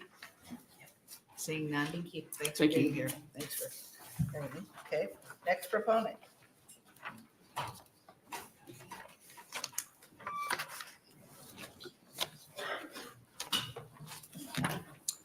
Good afternoon, Senators, and thank you for your time. My name's Murman Bartels, Merlyn Bartels, and I am in support of LB 939, and I think you've already heard from the Senator a lot of reasons why we should support this, but I agree with the fact that this would give the parents a choice of public school or private school with some financial help there. And the possibility of their child doing better in a private setting compared to the public setting. We all know that some kids struggle with the private or public school settings, so this would give them an option for that with some financial help. And you just heard Senator Hardin's bill. I feel like maybe if you'd move that one out of committee and tie these two together, we wouldn't have quite as many people needing to choose to get out of public school because they would have their, extra year learning that they might need, be able to read, write, and social skills when they went to the public school. So maybe you can tie these two together and move them both out of committee. Thank you for your time. There you go. Thank you for your testimony. Any questions from the committee? Seeing none? Thank you. Thank you. Next proponent.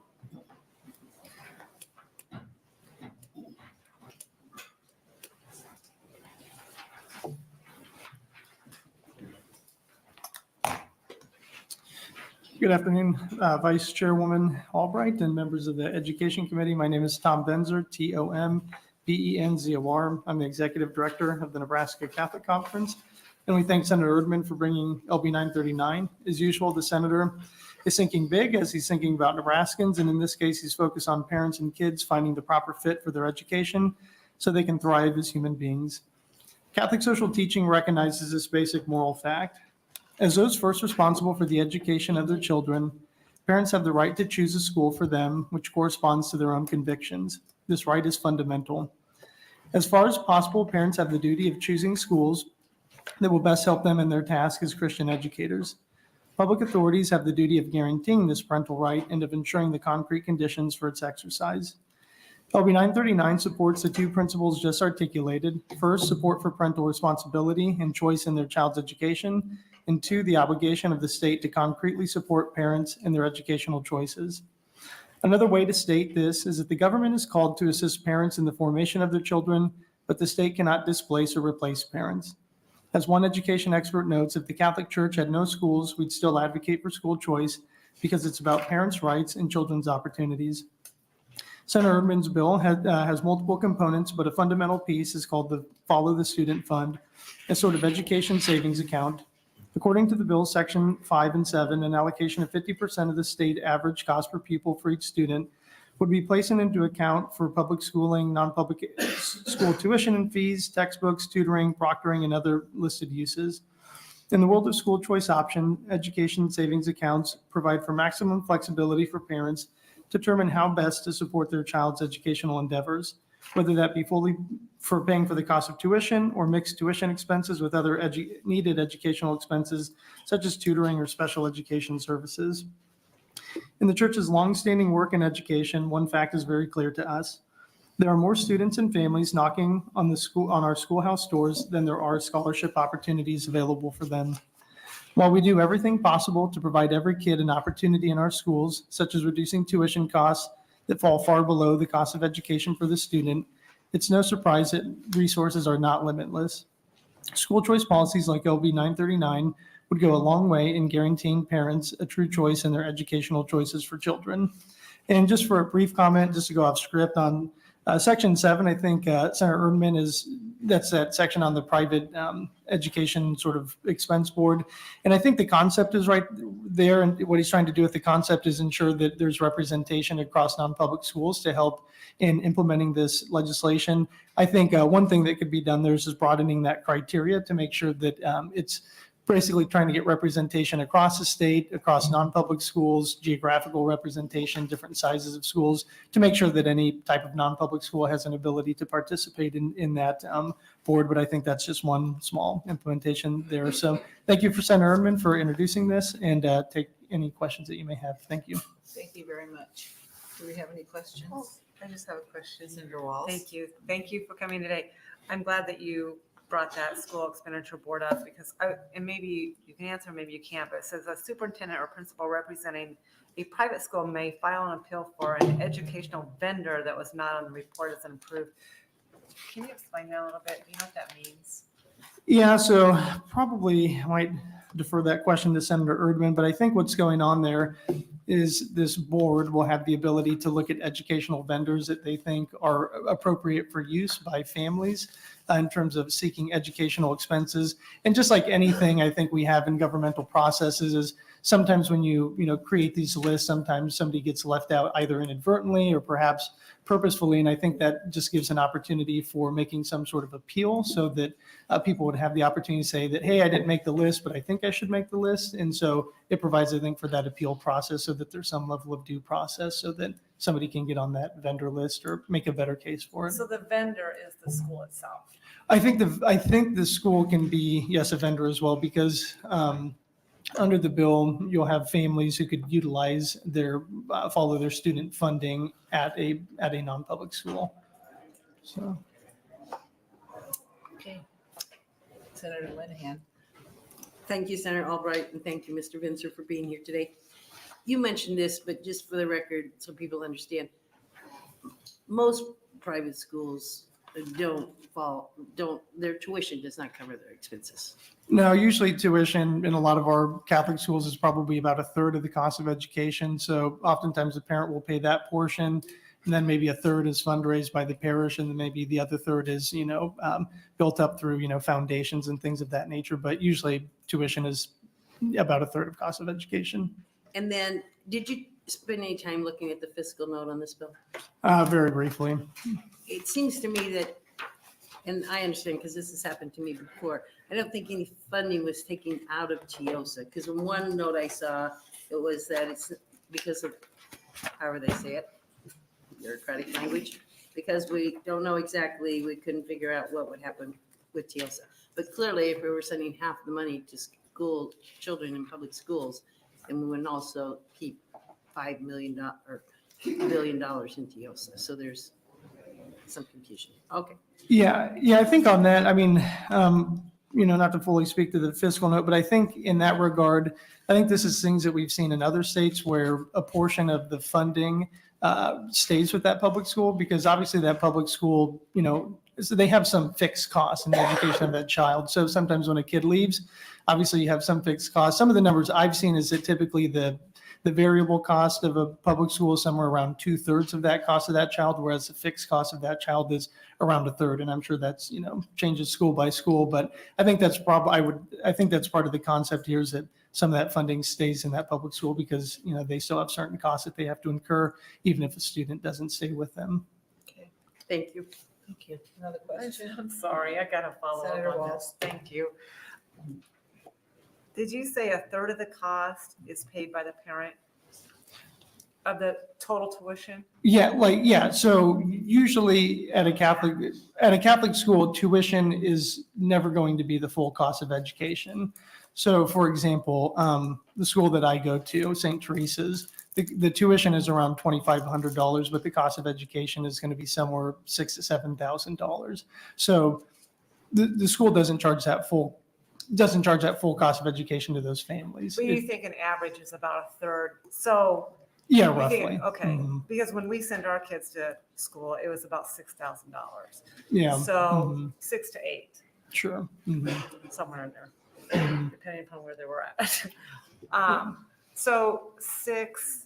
So really, if it was 1/3, the total cost to send our child to the school, our total cost was $6,000, but the total tuition, if it was 1/3, is about $18,000. When you add in the. Well, yeah. So, I mean, again, that's going to be dependent on school. And it's also actually going to be dependent sometimes on whether the family who's going to that school, like, for example, at the Catholic school that I go to, there's one cost for the family if you're a parishioner of the Sure, parish, yeah. because it's assumed that that family is probably contributing to the, to the Sunday collection. Whereas a family who might be coming from outside of the parish might have a higher tuition because it's not assumed that they are, providing, for the Sunday collection, which helps maybe offset the school cost. So again, that's not an exact number, that, 1/3, but it's going to be somewhere in that range, 1/3 to 1/2. But I think the basic truth is that I don't think there's any school that I'm aware of where the tuition and the cost of education are equal. So the schools usually has a tuition that's lower than the actual cost of education. I just wanted to clarify that Yeah, third thing. sure. So as an average. Okay, thanks. Yep. Thank you, Senator Walz. Senator Conrad? Thank you so much, Vice Chair Albright. Tom, good to see you. Thank you for coming forward. And just to qualify my witness and my friend here, Tom is, I think, probably one of the foremost experts on school choice matters that appears before this committee frequently, has spoken out publicly on a lot of the topics involving these specific measures. And that being said, if you don't know the answer off the top of your head, we can follow up later, but I'm guessing you probably do. Can you help me understand how measures like Senator Erdman's bill interface with the ideas like, so I'm trying to compare and contrast Senator Erdman's bill today, Senator Ben Hanson's bill that we heard last week, I think it was, for an educational savings account proposal. And then, of course, Senator Linehan's measure, which she passed last year on the Opportunity Scholarship Act. Can you maybe help me, help the committee, help the public understand how these proposals either work together or complement each other, or if one moves, the others don't need to move? Is there a preferred approach? Could you just help us to maybe connect the dots from your vantage point on those? Sure. Thank you. I can answer that question. I was really worried that you're going to give me a hard question I was not going to be able to answer after telling everybody I'm an expert. So So yeah, basically in the school choice world, there's essentially three main forms of choice. There's a scholarship tax credit approach, there's an education savings account approach, and then there's a voucher approach. And those are kind of the three main mechanisms for achieving school choice. Senator Linehan's legislation last year was a scholarship tax credit. I think we're all very familiar with that. Yeah. Yes. Yeah. Yes. Education savings accounts are essentially basically using state funding, and you put them in some sort of an account, like Senator Erdman's bill, and you put that account and you set it aside basically for parents, and then parents typically have a variety of flexible uses that they can use that for. So maybe it's tuition, maybe it's special education services, maybe it's tutoring, maybe it's college testing, maybe it's be able to take college courses, while they're in high school, what have you. So it allows for that flexibility for a variety of uses. Then the third approach is basically a voucher approach. And the voucher approach is similar, where it's state funding to the parent, but it's essentially just for tuition purposes.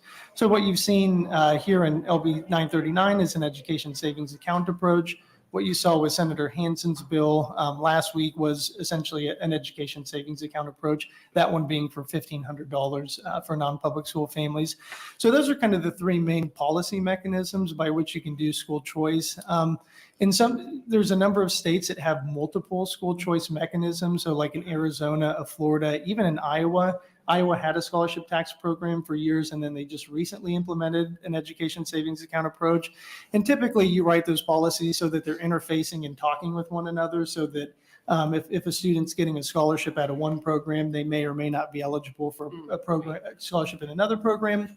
Or sometimes, like in Florida, you have some school choice programs that are directed towards certain student populations, like children with special needs or students who've been bullied. And maybe you have a program that operates for them, but then you have other programs that operate for other classes of students or individuals. So that's how those programs can potentially work with one another. Mm-hmm. Thank you, Tom. No, that really is very helpful. And based on that analysis, and I think you would probably agree that a lot of the political or legal or policy arguments that surround 753 or Senator Hansen's measure or Senator Erdman's measure would probably be similar, even though there may be some nuances in terms of program design in each of those proposals. But would you say that these are probably not new issues to the Nebraska Legislature this year? I just kind of want to make sure that those are acknowledged for the record without having to relitigate everything there. Mm-hmm. Yeah, and I think, you've got the same kind of underlying philosophical ideas and arguments, and a lot of them use very similar technical mechanisms, but sometimes they just switch a little bit here and there. Great, so, thank you so much. Mm-hmm. Thanks. Senator, I have one more question here. Senator Walz, go ahead. Just kind of bouncing off what she said. Do you have any idea, like the total amount of money spent on private schools in Nebraska? Like, what would be, if you could put them all together, what would be that total budget? I don't know that, but what I can say is we have, 30-some thousand students in non-public schools. And I think the math on that is that those families sending their children to non-public schools and the non-public schools that operate are saving the state somewhere around nearly $500 million per year. So I don't know what the budgets are if you put all the schools combined together, but I know that the cost savings is somewhere around $500 million for those schools operating and the families who utilize them. Do you know what an average tuition rate is? It's obviously going to be dependent. Some schools are going to be less, some schools are going to be more. They might be more of a private school or a boarding school where tuition might be higher, or it might be a K-5 school where tuition is just generally lower. But I think we usually put the average around maybe 7,000, 8,000, somewhere in there across the board. Thank you. Thanks. Senator Linehan. Thank you, Senator Albright. It's great questions from everybody. There's a difference too between high school and grade school when it comes to tuition. Yeah. High school's going to, because you said St. Teresa's, but they don't have a high school, right? Correct. Yes, it's a So when you get to K-3. high school, just like in public schools, costs go up. Correct. Mhm. Right. And then the example you said, 30,000, I think it's actually more than 30,000. Yeah. But 30,000 times what we pay per student, average per student. Mhm. But that cost doesn't include the buildings and all the other things that would include. So I would venture to be over $500,000 or $500 million. Yeah. And that number is, I forget the exact number, but it's 35,000 students. I forgot to check my math on that recently, but yeah. Thank you very much for being here. Any other questions of the committee? Seeing none, thanks All for right. being here. Thank you very much. Have a great day. Okay, do we have any other proponents? Proponents, come on up to the front, please. Proponent? Proponent, she's walking up. I don't know, are you a proponent or an opponent? Okay, we need to get you up in the front, please, if you're gonna be a proponent, because that's what we're on right now. Thank you. How you doing? Well, thanks, Cynthia. Great. Afternoon, Cynthia. Thank you for your time. I think this is a common sense move. Name? Say Spell your name? my name. Yes, please. Linda Vermooten. I apologize. LindaVermooten.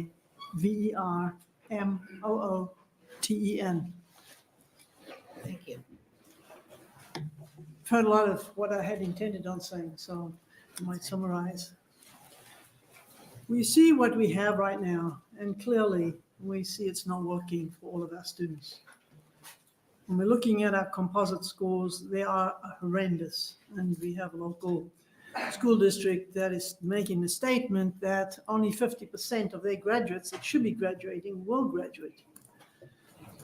When I read that, I was quite shocked because I thought, now wait a minute, we're in the business of graduating students. If only 50% graduate, what's happening to the other 50%? Are we setting them up for failure already before they even get out of high school? We have a large number of our students that are graduating that are not able to read. If you can't read, how do you sign a contract? How do you apply for a job? How do you do all the basic skills that we expect our graduates of school to do? When we do not have any competition and we have a corner on the market, we can continue to do the same thing we've always done. And we know the result. We'll get the same results. We have to attempt to do something different in our state for the sake of our children. Our children are our future. Their education is absolutely crucial to their success in our great state of Nebraska and to the future of our state. This is a common sense approach to say the parent can choose. Until the last session that Senator Lenhan brought, the choice, the parents had no choice. The state dictated what school you go to based on where you live. For some people, that's okay because they had the money to afford a choice. But what about those that are locked in North Omaha, where some of our worst schools are in our state? They're in the 20s and 30s, not even as high as 50%. Those poor students are stuck there. Their parents would like to have a choice. And I think this is taking a further step in that direction to say, it's your child, you choose what you think will work best for your child, for their future, and thereby for our state. Thank you for your time. Thank you very much for your testimony. Any questions? Seeing none, thanks for being here. Next proponent.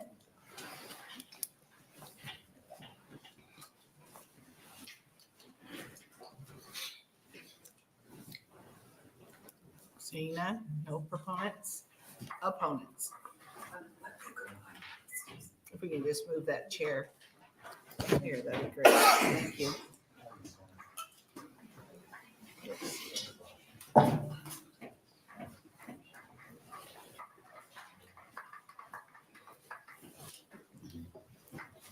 How you doing? Chair Albrecht, members of the Education Committee. My name is Josephine McLeod, JOSEPHINELITWINOWICZ, legal name Vincent. First of all, I'd like to mention to the executive director of the National Catholic Conference that the Pope recently blessed unions of LGBTQ, even though we had a rogue priest that decided otherwise. So either ex-Catholica or ex-Catholic, I don't know. But, and so even that sexual pleasure, now I'm not making any is good to feel in the context of making love. I'm not drawing any connection on what should be taught in that regard, but kids should know about me before puberty. Because what will happen then is we might have a student that grows up to be a speaker of the legislature and targets someone like Mike Hildress did to me. And he targeted me, and which I can prove. I don't know why I see people don't want to, I don't know, I'm gonna, it applies to everything. And so, now we have discrimination based on disability. I was targeted. I believe that if someone were to be, normal, then I think he would have accommodated that kind of a reasonable accommodation, because there is no other. Next of all, as far as a public school, could I start? I have a church. I represent the higher power church. I've mentioned it here a couple, 3 years. So I could start a school, because I guarantee I can teach all the courses, at least, and I get other people, and we could do it, of course, one female, could do it in my apartment. I think that'd be great, because I would give this a real biblical Jesus, influenced education in a spiritual sense. So I think I would be a great influence, because I'm a teammate's mentor too. And so we need to tell people, and as far as what kind of bugs me too, and I don't know if we're going to have questions, but it'd be awesome. It doesn't happen often forever. Private, now, what do you mean by, first of all, there is an Islamic school and there is a Jewish school. We should have them on the committee, right? And what exactly is meant by,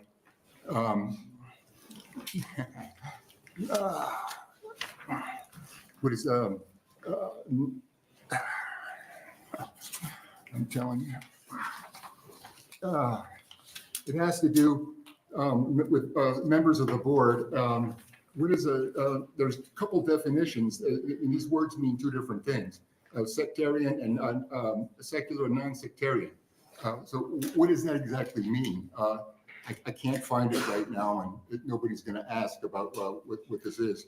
But so I would like to know, what's going on with that. I've got a lot of questions, especially in how this bill is worded, and all the religions that get you to God. Who cares? The lines on the mat move from side to side. Pink Floyd. That's all that's going to happen. Okay, that's it. Okay, well, I appreciate your comments. Do we have any questions of the committee? Does anybody? This is rhetorical, but does anybody know? I can't find the words right now. You're asking about the board and Yeah. who's members of it. You can't ask us questions. We have to just I know, listen. I know. But I'm sure that we'll have somebody follow you out and probably visit with you about what that means. Yeah, because the language, and especially the use of the word secular and non-denominational, or those two words. All right. Okay, thanks for being here. Appreciate it. I should open the drapes. It's like great outside. Don't tell us that. We're here until it's dark. Have a good Okay, one. thank you. Okay, any other opponents? There we go. Thank you. Thank you. Thank you.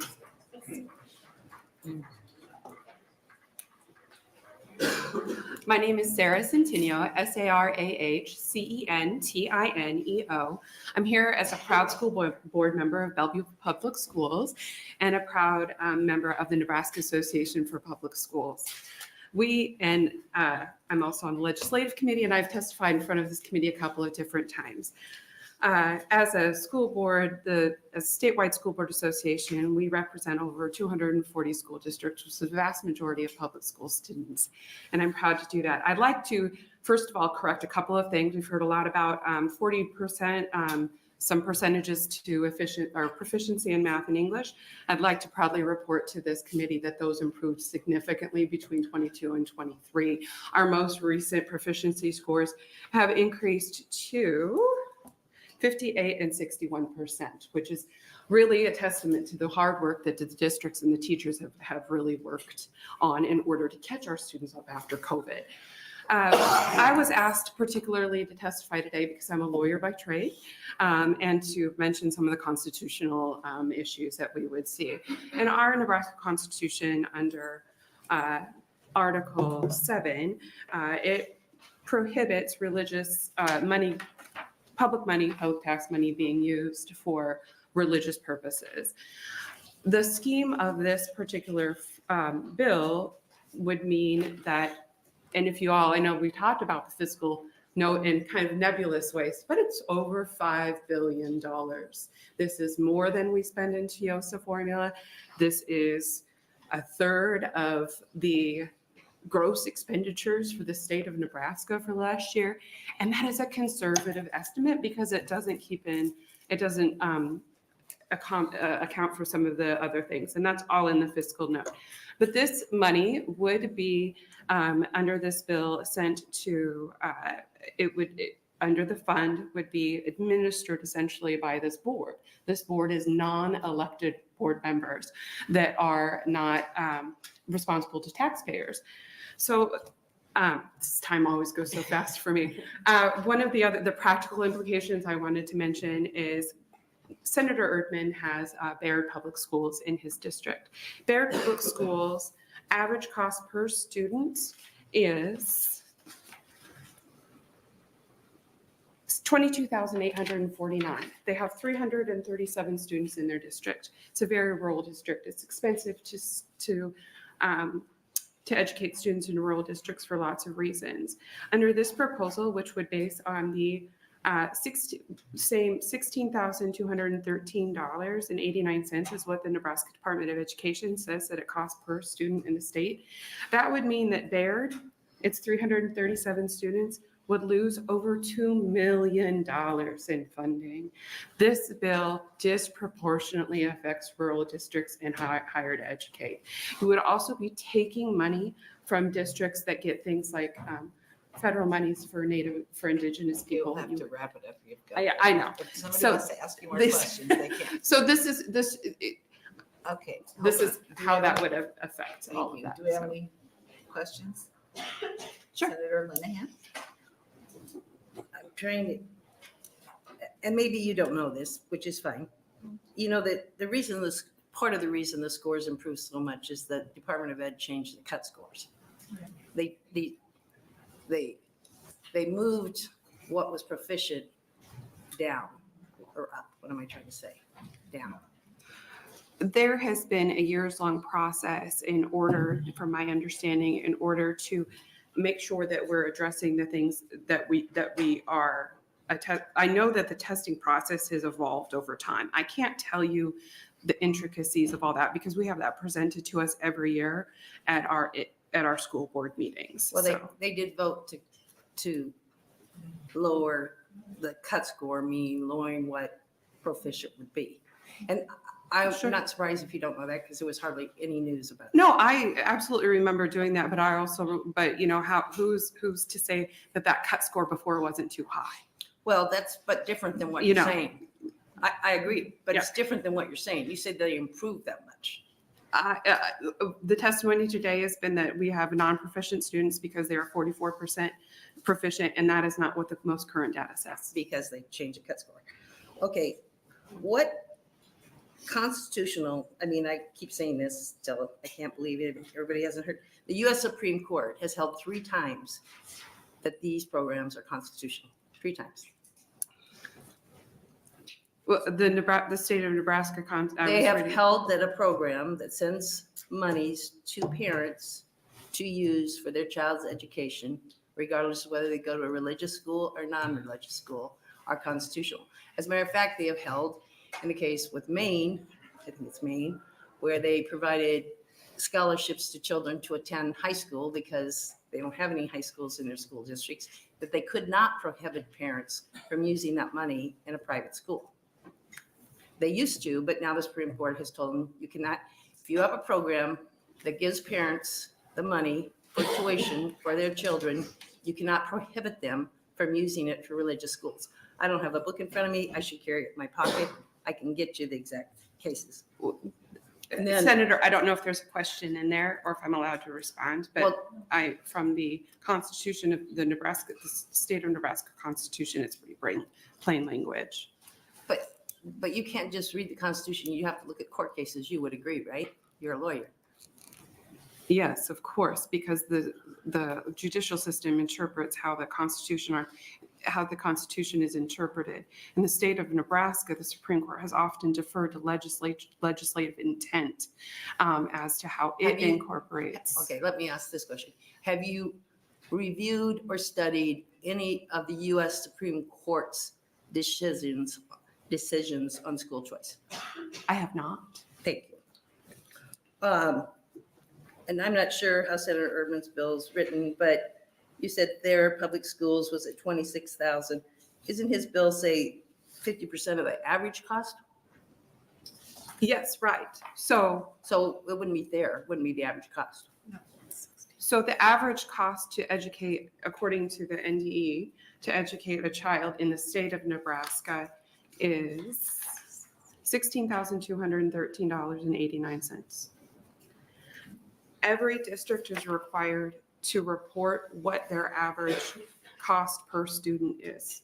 Every district. These range from about $12,000 a year to almost $50,000 a year per district. Yes. So if under this bill, if these students, these 337 students in Baird Public Schools all stayed in public schools, and they took their $16,213 that they were allotted by the state of Nebraska, that would mean Baird would lose over $2 million in funding. Well, see, this is why I don't, and this is confusing, I will admit, but thank you, Ron. I don't think anybody's losing anything if this bill costs over $5 billion. It doesn't seem like he's taking any money from anywhere. Because we already spend $5 million, we spend $5 billion with state aid, federal, and property taxes. We're spending $5 billion now on public education. So this bill cost $5.386 billion. So it doesn't appear to me that he's taking any money away from public schools. The estimated cost of the fund is $5 billion. That's for the fund. Okay. To distribute. The money, according to the bill, the way that it's written, that bill the bill that public schools goes 100% back just into their public schools. It doesn't not appear from the writing of the bill that the students that are going, say these 337 students in Baird, that money doesn't go to the fund and then be distributed back to Baird Public Schools. That's not how this bill is written. Okay, well, I'll ask those questions to Senator Erdman when he closes. Thank you for being here. Thank you, Senator Linehan. Any other questions, Senator Conrad? Thank you so much, Vice Chair Albright. Good to see you, Ms. Centennial. Thank you for coming forward.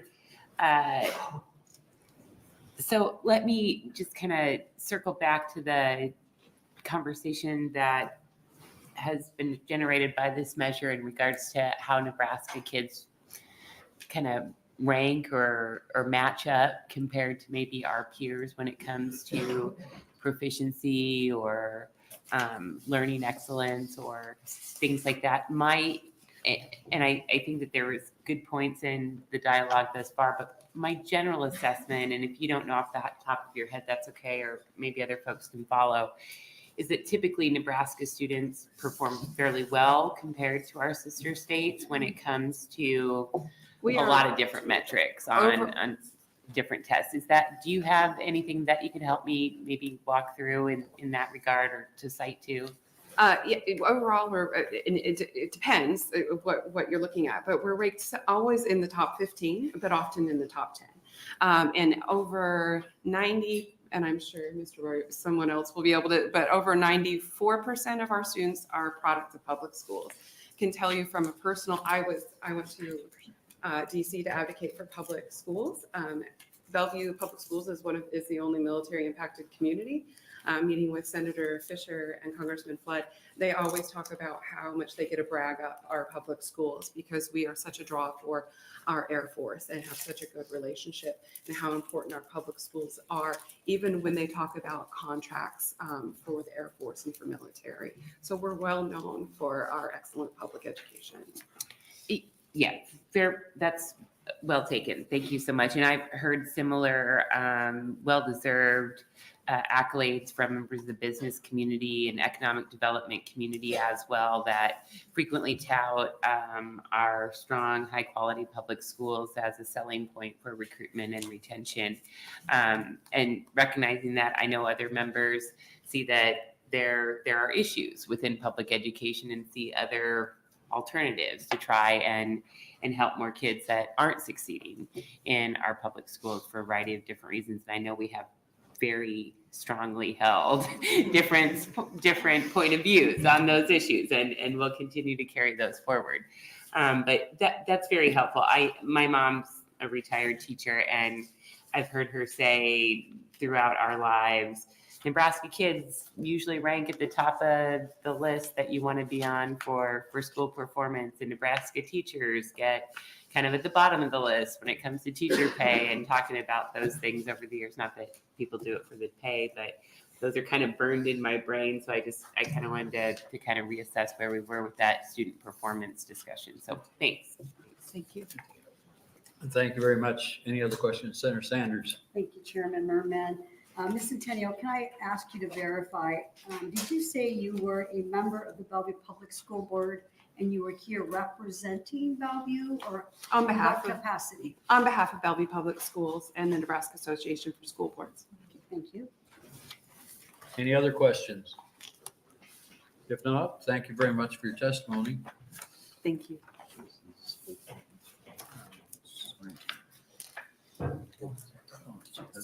Other opponents for LB 939.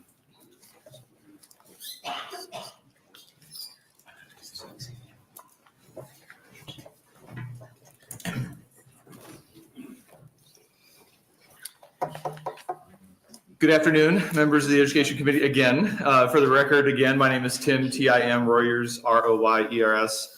I'm the president of the Millett Education Association, proud parent of 2 kids attending public schools. And because I had so much fun talking about school privatization last week, I decided to come back again today on behalf of NSEA to speak in opposition to LB 939. I am also speaking today on behalf of Stand for Schools as well. LB 939 will be harmful to the state in several ways. First, it expands government bureaucracy by establishing the Private School Expenditure Board and by necessitating the creation of several additional state employee positions. The bill involves the exchange of so much money, the fiscal report indicates excess of $5 billion, as we've already heard, that the full impact to things like TIOSA and other elements of the general fund couldn't even be calculated currently on the fiscal note. It further expands government red tape by requiring school districts to hold hearings if there's levy growth in excess of 2%. The 2% assumption that is made throughout this bill would not even cover the rise in prices related to inflation, let alone the necessary investment to improve staff compensation and benefits. This is on top of the soft revenue cap that was added last year and the threatened hard revenue cap that would be imposed this year. In addition, this would be another example of a bill that would violate the Nebraska Constitution. And while I am not an attorney, I am a James Madison Fellow, which the James Madison Fellowship is a congressional program for training teachers in a Master's of Constitutional History. As I shared in previous testimony, the Nebraska Constitution explicitly forbids the appropriation of funds to schools not run by the state or a political subdivision thereof. To the point that was raised in the previous questioning, however, I know that members of this committee have indicated that they feel that that analysis is incorrect because the U.S. Supreme Court has purportedly ruled several times in favor of programs like this, but that is simply incorrect analysis. First, decisions like Carson v. Macon in 2022, which is the main case that Senator Linehan referred to, were in regards to state programs that offered funding to attend only non-religious private schools. The U.S. Supreme Court made it clear that there must be equitable access to funding regardless of the religious nature of the school if public funds are accessible for any private institution. That is not what's at question here with this bill. Nebraska Constitution Article 7, Section 11 complies with the standard that was first established in Trinity Lutheran v. Comer in 2017, because it simply says that if you offer funding, funding can not only go to non-religious entities that are private. That's not the standard the state of Nebraska has established in our Constitution. It says funding cannot go to schools that don't operate by the state or a political subdivision thereof, which is why it's completely separate from the constitutional question related to the state constitution. Finally, many elements of the bill, as the sponsor of the bill alluded to, are modeled after Arizona. Arizona is the absolute last state you want to be basing a school choice program on. There has been no academic gains in the state. And what's started to happen in Arizona is fly-by-night schools have popped up literally in strip malls. They'll open up sections of a strip mall, slap the kids in front of a bunch of computers, and then those schools close in the middle of the year. They still get the revenue, but the schools are closed and the kids now have to find a new place to get their education. And worst of all, this is also that drain of resources for Arizona's program has forced districts across the state of Arizona to rely on special property tax levy elections to secure the necessary funding to keep their doors open. So this bill wouldn't just be harmful for students, it would actually single-handedly undo the work this legislature has done to tamp down the reliance on property taxes. For these reasons and many others, I strongly encourage you to vote no on LB 939. Thank you. Any questions from Mr. Royers? If not, thank you very much for your testimony. Yep, thank you. Other opponents for LB 939?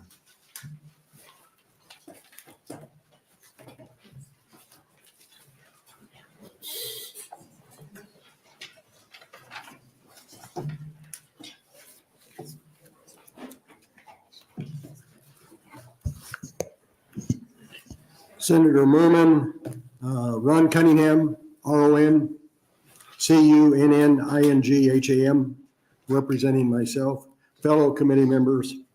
I'm in opposition because I think this bill is a use of taxpayer money that further promotes exclusiveness in the state.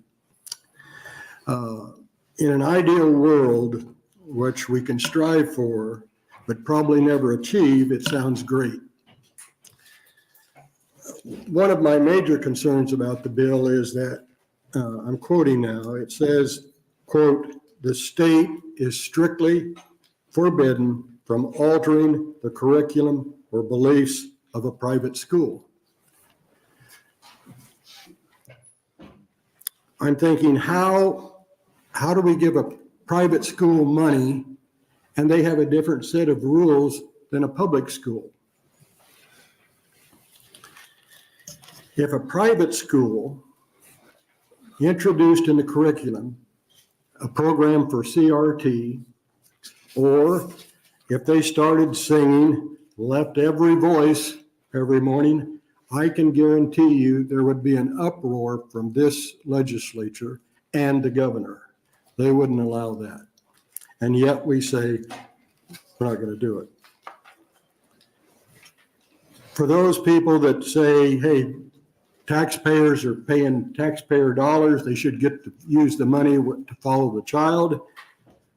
It's kind of a strange example, but I'm saying maybe it is because we have private country clubs in Lincoln, Nebraska.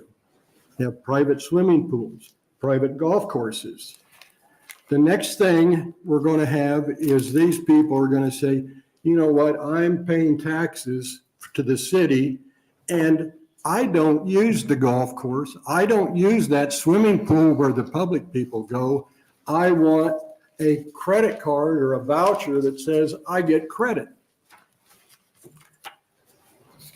What you're comparing when you use statistics are not, they're just apples and oranges. There's so many outside influencers that affect test scores. If we went home with I'm from Southwest Lincoln. If you went home with me in those areas of Southwest Lincoln, you'd get a totally different picture than from a child that lives in a poverty area of Lincoln.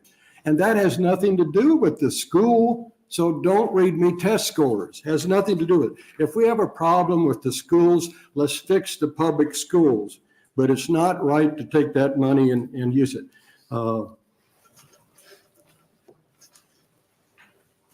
Those people that say, to me, private schools are a choice. They're not God-given. My observation over the years is that generally, when money's involved, those with money expect something and they want to receive something and they want it to be a personal benefit. And in this case, I think that's what this is. Thank you for listening. Thank you. Any questions for Mr. Cunningham? If not, thank you very much. Any other or opponents for LB 939?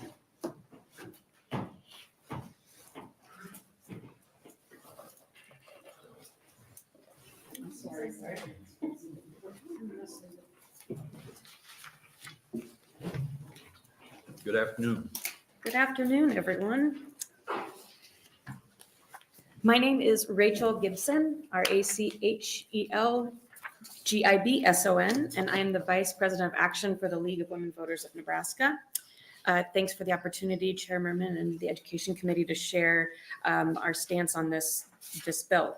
I would like to say that this was penned by one of our wonderful members who works on our Education Policy Action Team, Emily Ibach. So I'm going to share her letter here.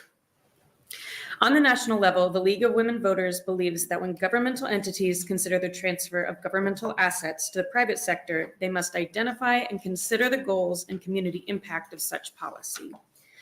We recognize that the operation and funding of services will vary. However, services fundamental to the governance of a democratic society, such as education, should not be privatized in its entirety. The League of Women Voters of Nebraska believes all students deserve a robust, quality, and accessible education. The state government created Nebraska Public Schools to achieve this end, and therefore has a responsibility to aid local school districts in providing adequate and equitable school financing while allowing local schools to manage these funds in a way that best serves their individual communities. The League agrees that parents can benefit from the availability of private school alternatives. However, taxpayer dollars should not be used to directly or indirectly fund schools that may not be available to all students. Public schools are explicitly required by law to accept any student regardless of background or learning need. Even if a private school had a policy to accept any and all students as public schools do, in much of Nebraska, families have no private school within a reasonable distance. In addition to the inequitable access to these funds, this bill goes a step further and compromises the availability of public resources and therefore threatens the quality of our public schools. The average cost per pupil is not solely used to purchase an individual's desks or books or classroom materials, keep the building maintained and warm, pay for their transportation, and for the 87,528 students who may have limited or no access to food, pay for school meals. These resources also cover teachers' salaries. By redirecting money from the general fund to follow the student, this bill will exacerbate the well-documented statewide teacher shortage and will make recruiting and retaining qualified teachers even more challenging. Beyond the dollars directed to private school, the cost to administer the fund, including monitoring and auditing process outlined in the bill, would only further exacerbate the depletion of needed resources. While the fund may benefit some families seeking a less traditional education path, they do so at the expense of the broad fabric of Nebraska's school system in several ways. Finally, the bill creates an approval process for educational materials families may purchase using these funds, which is vague and opens the door for both profiteering and censorship. Empowering the State Board of Education to approve all educational vendors incentivizes lobbying and deal-making with companies selling educational products. And this is why we oppose that bill, and I would be happy to answer any questions because I stop whenever that goes. Thank you. Any questions for Ms. Gibson? If not, thank you. Or Senator Linehan. Yes, thank you, Chairman Murman. So in your paragraph here, the third one from the last, process for educational materials families may purchase, including follow the student funds, which is vague and opens the door for both profiteering and censorship. Empowering the State Board of Education to approve all education vendors. I think that goes on now. Doesn't the Department of Education approve educational vendors? It does, and that was not clearly written here, but looking at the particular bill, the concern we have is the smaller bars that are being put around that. So, but are you saying that I'm just reading what you're saying here, that approval of educational vendors incentivizes lobby, buy, and deal making with companies selling education products. So do you think that's going on now? Actually, I do think it is. I mean, when you look at policy and how it gets set with textbooks, I do think there is an element of that. The way the bill is written, and I apologize, that wasn't a particularly clear sentence, but the concern we have is that the way that smaller subgroup is working is not, to someone's point earlier, an elected group that is looking at that and is more susceptible to being influenced by that lobbying and I whatnot. think a non-elected group is more susceptible to lobbying than an elected group. I think that the elected group, you have some, the public has ways to access that information. And I know you've been a champion of the transparency, which we really appreciate. Thank you. Any other questions? I have one. In the top paragraph on the second page, it says redirecting money from the general fund to follow student fund will exacerbate the teacher shortage. I don't understand how that would happen. So there's two pieces there. The one piece of there's the funding that's coming from general fund, which, I mean, you all are in it, you know how complicated all the different funds are, but with that amount of money, it will have an impact on funds that are available to public schools. So that's one piece. The second piece is if those costs are reduced, our public schools do run pretty close, and the majority of their budgets are on teachers. So if that money is reduced, they're going to have to find some way to reduce that money, and you can't necessarily turn off all the lights. At some point, that's going to hit a staffing issue. So that is our concern of, as we're talking about how much we do need to incentivize teachers and raise their pay and compensate them appropriately.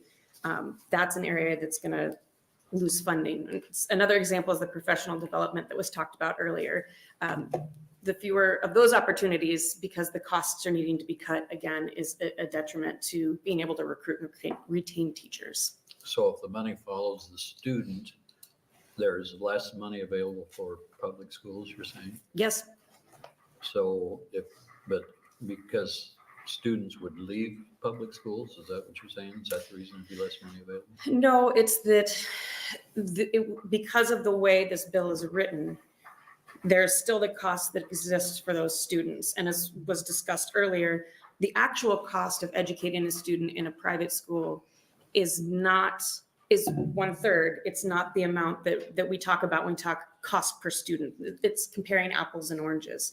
So if you're moving that money anyway, and those other students have the additional 2/3 just based on, diocese funds or wonderful generous donors, that money is getting moved and that's not being replaced for the student in the public school. Okay, it seems like if there's less students in a public school, there'd be less need for as many teachers also.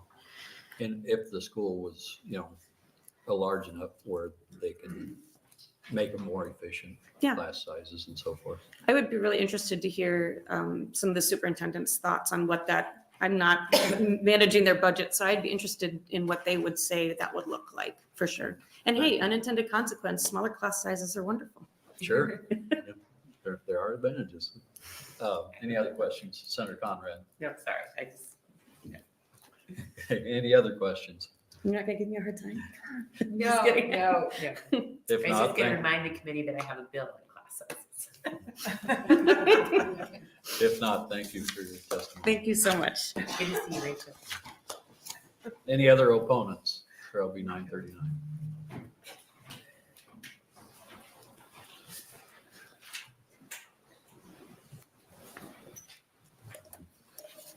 Hello, Senator Murman, members of the Education Committee. I'm David Splonskowski, DAVID SPLONSKOW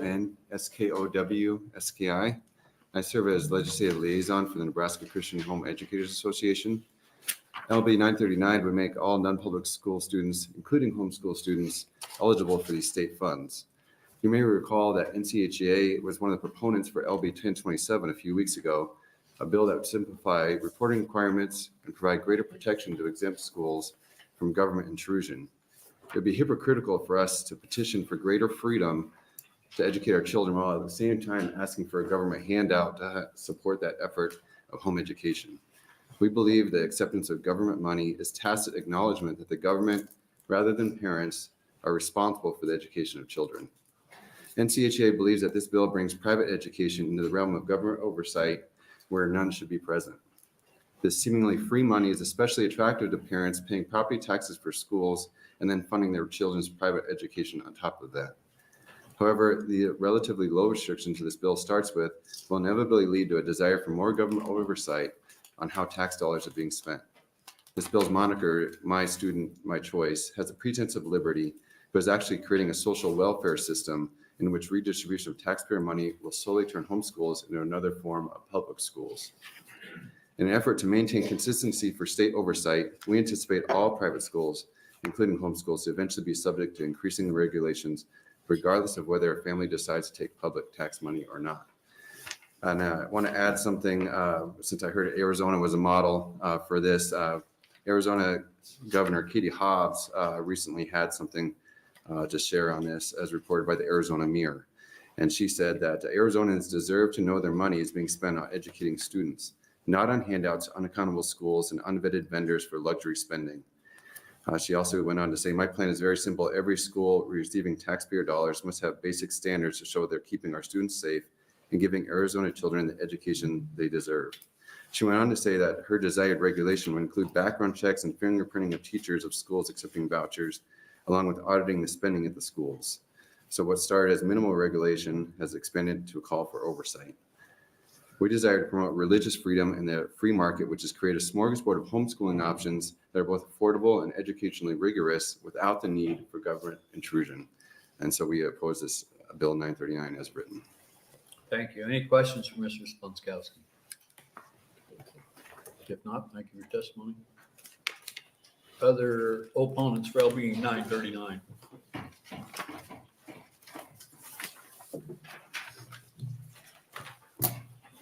Hello, my name is Judy King, and I am just a regular taxpayer here in Nebraska and very high taxes. And I spent quite some time out gathering petitions for this last shady bill that you tried to push through.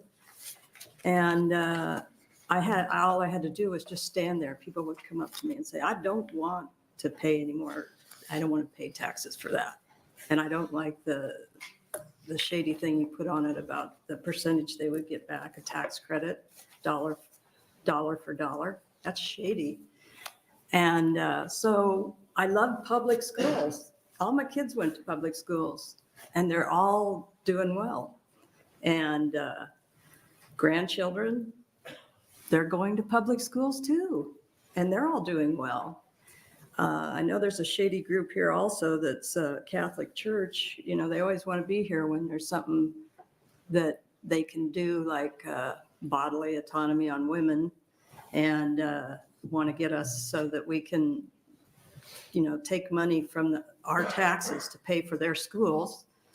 They've got so much land that they don't pay taxes on right now. I don't know why they need any. And then the Moms Against Liberty is here also with her crazy group. Let's see. We just don't want any religion in our school. And tired of the tax breaks for the Catholics. That's all I have to say. Thank you. Thank you. Any questions, Senator Linehan? Thank you for being here. Did you say that you worked on the petition process all summer? Mm-hmm. And how did you describe it what was going on when you were? I just held it out and they read it. And I told them to go to the website and look it up and see what it said. Which website? I can't remember, but I can look it up. I can get you that info if you'd like. But you had them go to a website. But you didn't say anything like you said here today in your testimony. No, that's my opinion on it. And But you I never didn't shared say that with that. people? No, I didn't, Mrs. Lynn. Okay, thanks. Senator. Any I other didn't say questions? that. But that's the way it rolls out. Thank you. Any other opponents for LB 939?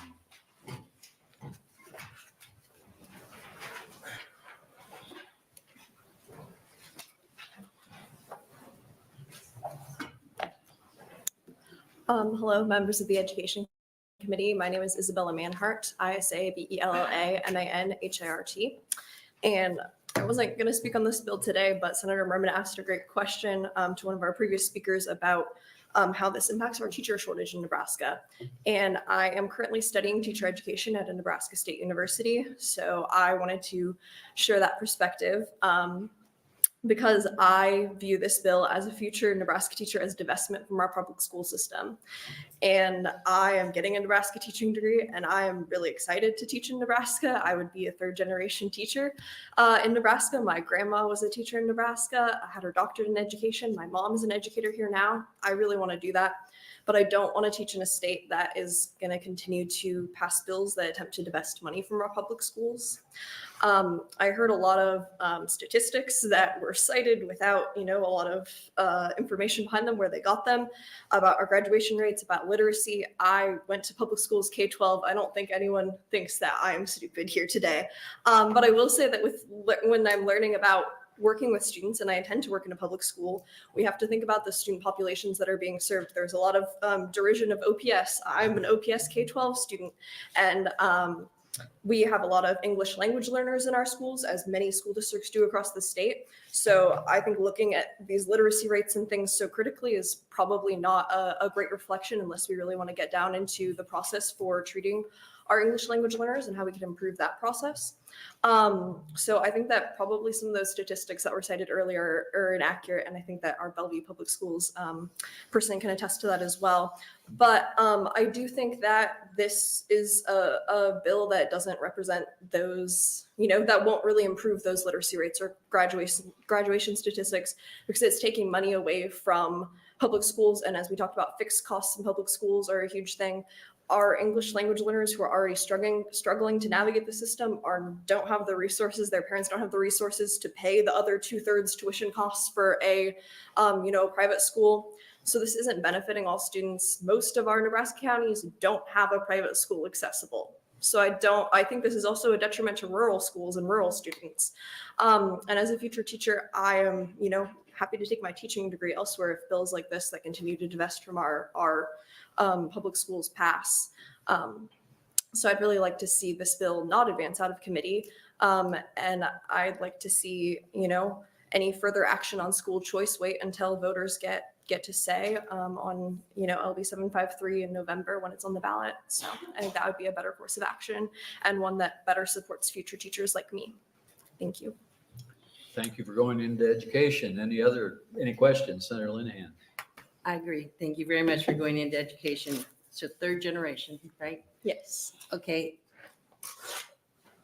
Did you say to watch us continue to divest from public education? Yes. So can you give me an example of when we've divested from public education? I think that LB 753, with creating, this idea that money is following students, neglects this idea of reality of fixed costs in our public schools. Is there some, we gave public schools considerable bump up last year, right? Sure. But I think that bills like this. You said divest. Yes. So for my perspective as a future teacher, this bill and bills like it are divestment from public schools, because they're taking money away from the necessary fixed costs of public schools. But you don't have an example of us taking money away from public schools. I think if a bill like this passes, money that is very needed is following students away from public schools. And we talked But you about would that with agree teacher that we retention. increased public funding for public schools last year significantly? I will say I'm a sophomore in my educator preparation program, so I'm not an expert on the legislature's policies relating to public school funding. Okay, thank you very much for being here. Appreciate it. Thank you. Any other questions from Ms. Gerhardt? If not, thank you for testifying. Any other opponents for LB 939?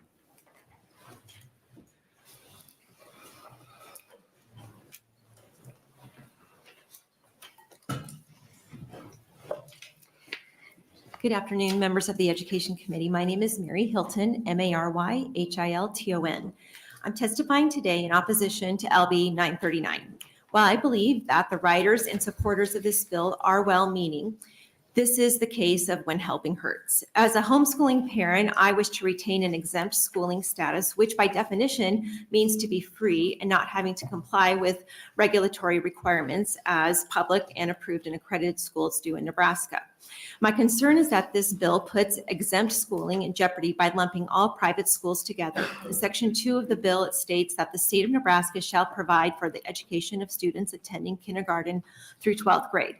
The bill includes up to every enrolled student in any kind of school in the state of Nebraska and makes the state the provider of education where government money follows the child. If every student is funded, then every student shall be accountable to the state. No school will be exempt and free. What the government pays for, they will eventually control. The taxpayers will demand this. Before last year's LB 177 and this bill's submission, I sought earnestly to provide input asking that exempt schools be left out of the bill. My advice was not heeded, and I was told that this bill was intended to benefit homeschoolers. I'm reminded of the quote from President Reagan, the 9 most terrifying words in the English language. I'm from the government and I'm here to help. We haven't asked for help yet. We've been included in this bill. The homeschoolers I know believe that freedom is too precious to be bought and think it is a bad idea to lure exempt school students with government money away from the freedom they now enjoy. As a homeschooler, funding my local public school to the tune of $6,000 or more is a hard pill to swallow. But it has been important to make the best of the limited resources that my husband and I have, making the sacrifices we need to fund our homeschool for the last 21 years. Along the way, the free market system has created affordable educational helps that we have used, including co-ops, dual credit opportunities from colleges, tutors, and teachers, all unsubsidized by the local governments. However, once government subsidies enter the picture with money following children into private education, the once affordable homeschooling helps will become inflated and expensive, making it unaffordable for those families who don't opt in, especially hurting families in need. In 2009, Sweden decided it would be a good idea for money to follow students to whatever school they were enrolled in public, private, or homeschool. In just 2 years, in 2011, another bill was passed in Sweden banning homeschool and forcing private schools to follow state mandated curriculum. I know that Nebraska is not Sweden, but it proves the point that what the state funds, they control. This bill may currently protect curriculum choices of all private schools, and yet next year, or maybe in 10 years, another bill might force a state mandated curriculum and outlaw homeschooling. As the saying goes, the road to hell is paved with good intentions. Senators, the consequences of this bill matter. Thank you. Any questions for Ms. Hilton? Not, thank you for testifying. Any other opponents for LB 939? Any more opponents? Any neutral testifiers for 939?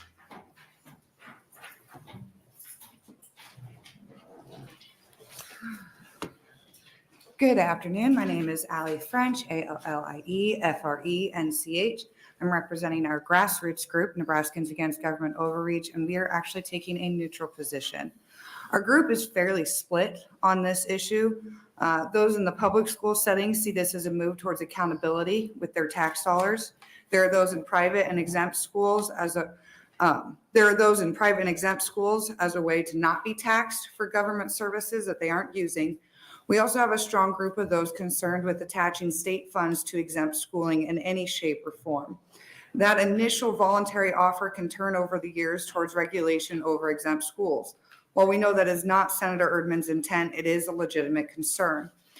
Obviously, in the end, the best answer is to eliminate property taxes and provide a solution at the root of the problem. I did also have a little extra here. If a private school or exempt school student opts in, is there property tax relief provided? It seems that funds are loaded on a card for educational purposes. Does that include covering home bills? What if they don't use the funds? Is it diverted back to the public schools from that point on? So that is all we had. I did also have one of our members left me with some testimony of hers. She's in a proponent position. Can I leave that with the clerk? I don't think that's permissible, but if it's your opinion, go ahead. Well, I was just told that I could leave this with you guys. I wouldn't have to take up my time. Yeah, So that's I just okay. wanted to acknowledge that I'm doing so. Yeah, okay. Okay. Yeah, Thank you. that's fine. Any questions for Ms. French? If not, thank you for testifying. Any other neutral testifiers for 939?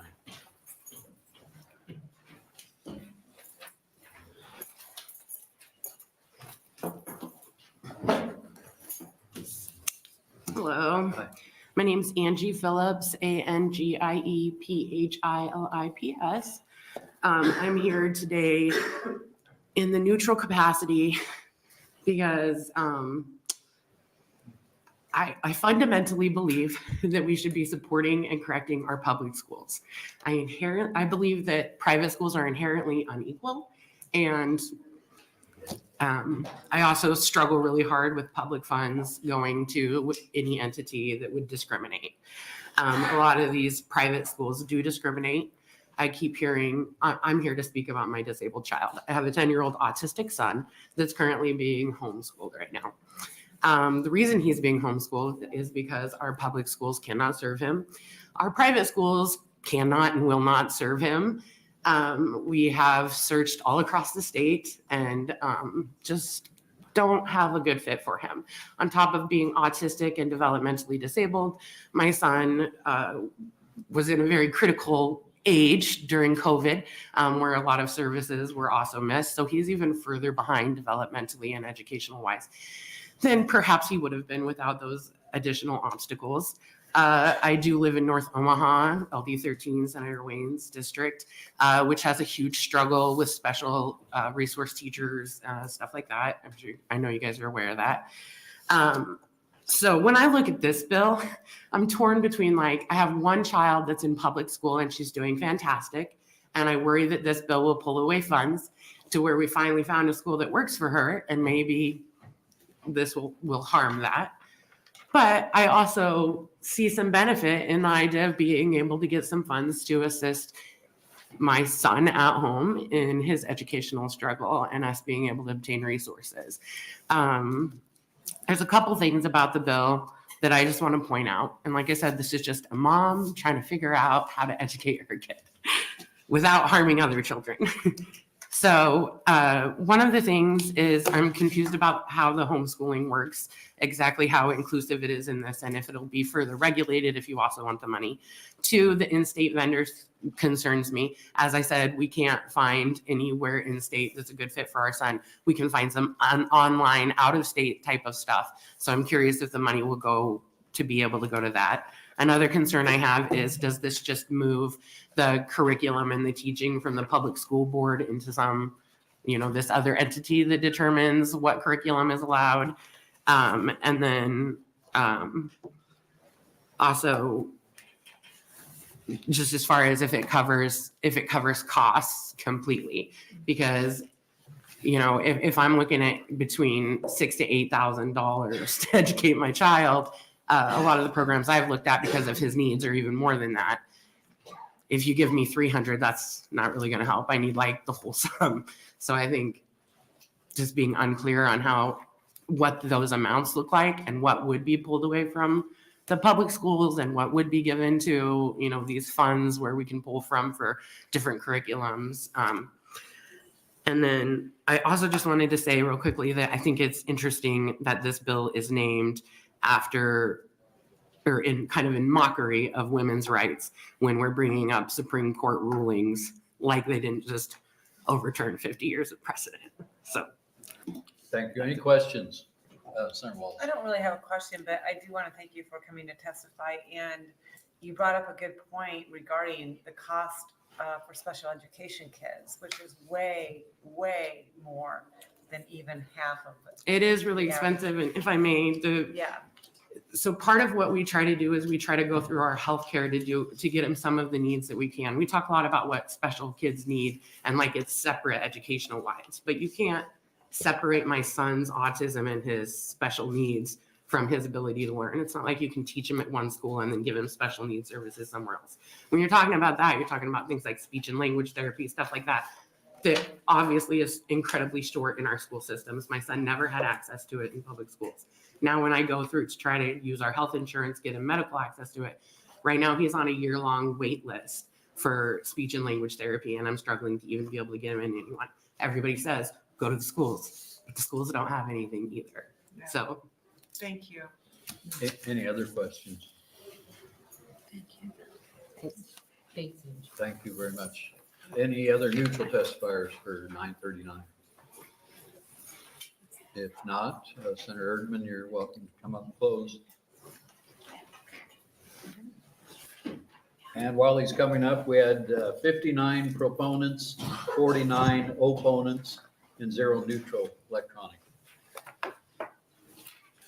Thank you, Senator Murman. Thank you for your time today, and I appreciate all the questions you had. Let me answer the question about a vendor, why we have selected that they have to have approved vendors, is in the Arizona bill, it didn't give that opportunity for those homeschoolers or private schoolers. And so by having approved a vendor, we make sure they're buying educational material. It's an accountability structure that we put in place to do that. And so I'll just say this, Winston Churchill once said, I don't agree with any study that I didn't create. And so when they come in and say, our scores have improved, Senator Linehan nailed it. So if you change the way you calculate the percentage of proficiency, it gets better. When I was serving on the education committee the first couple of years I was here, Omaha Public Schools had 27 of the 81 grade schools that were failing in reading. And when they asked the superintendent what the answer to the solution was, more money. And Senator Groney was chairman. He said, show me one time that we gave you more money that improved test scores or performance. And so they whine today about it's unconstitutional. We're sending the money to the student, therefore it's constitutional because we can give the money to the student and not to the public or private school. The private school. And the issue that they've also concluded is that it's going to take money away from the public schools.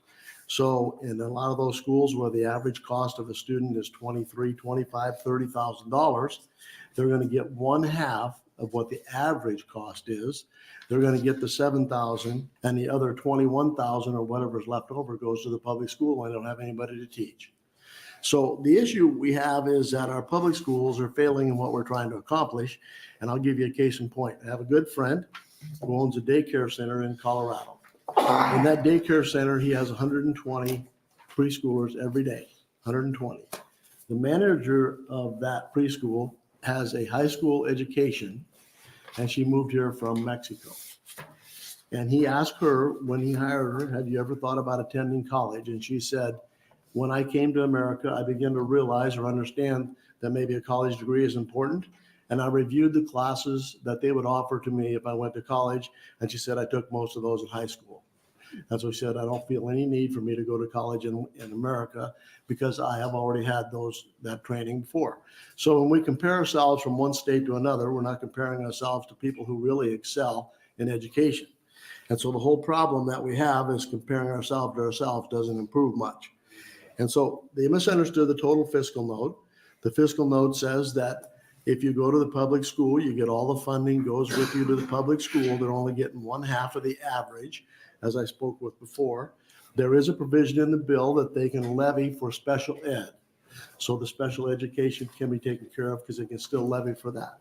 And so they do not understand what the fiscal note actually said and what it does mean.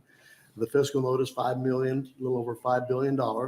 And Senator Linehan is correct. We gave a big boost to education last year, and I don't know that it's going to increase the scores. And so we need competition. And if we don't have competition, we're going to keep getting what we've always got. So I think the answers are very simple. They're in the bill. We've tried to make it very simple and straightforward so that people could understand it.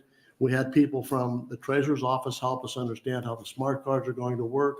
We did offer an opportunity for some of those people who come in and testified against this bill. We offered an opportunity for them to join us this summer in our study to help resolve those issues they have. They declined. And the one that commented on Governor Hobbs from Arizona making some kind of comment, I wouldn't trust a thing she said. If you told me the sun came up in the east, I'd say I'll wait till morning to see. So saying Governor Hobbs recommended something means nothing to me. So with that, I'll stop there and try to answer questions. Any questions for Senator Erdman? Yes, Senator Joe Albright. Thank you. I'd like to know, did you visit with some of the homeschoolers? Because I hear homeschooling overall don't want any government handouts. I did. And Senator Albright, we extended an offer to some of those to help us and they chose not to. We did have some people join us who were homeschoolers. And I think you heard from one, the first testifier after I spoke. She was a homeschooler. She was also a public school teacher. And so that we did hear from those people and we understood. This is an opt-in program, okay? The homeschoolers can opt in, they can choose not to. And if they choose not to, there's no restriction from the government on what they teach. Now, the comment was made, if we pass this in a couple of years, they may change to be where they put restrictions on them. That could happen anyway. This bill has nothing to do with that. And so when you extend an opportunity for people that you think may have an issue with this and you want them to be part of the discussion so we can solve that issue and they choose not to, and then they come in and whine about what we did when we gave them a chance to try to help us and they chose not to, that's disrespectful. Thank you. Any other questions? If not, thank you very much. Thank you. Thank you for your time. So that'll end our hearing on LB 939, and we will move on to LB 1066.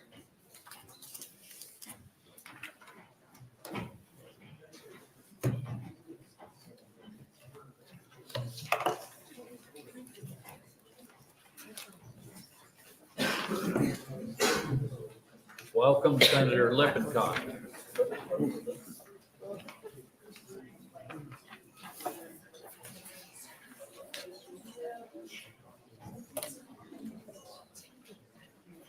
Good afternoon, Chairman Murman and Education Committee.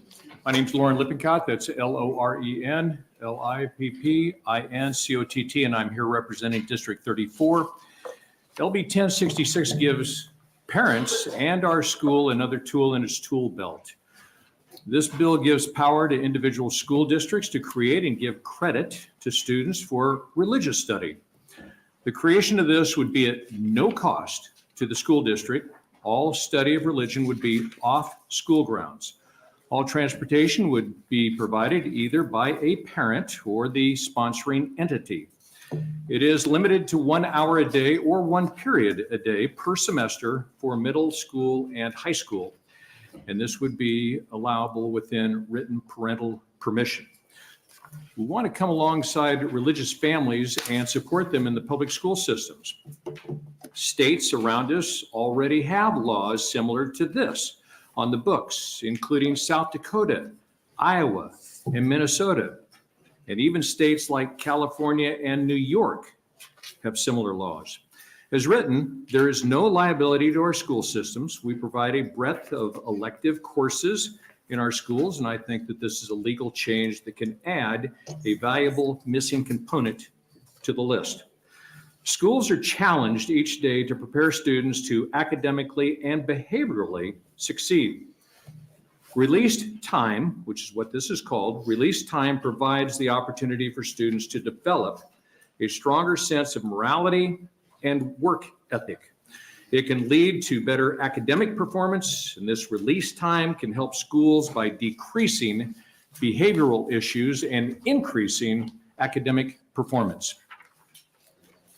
If we all told stories about those who influenced us to become better people, we would include the names of teachers, coaches, friends, parents, and some might include religious leaders and volunteers. Released time programs can incorporate character-based education in religious instruction provided to students. They can encourage students to develop internal controls such as honesty, self-discipline, and respect for others. This can also help students perform better, have fewer behavioral issues, and be more likely to stay in school than traditional students.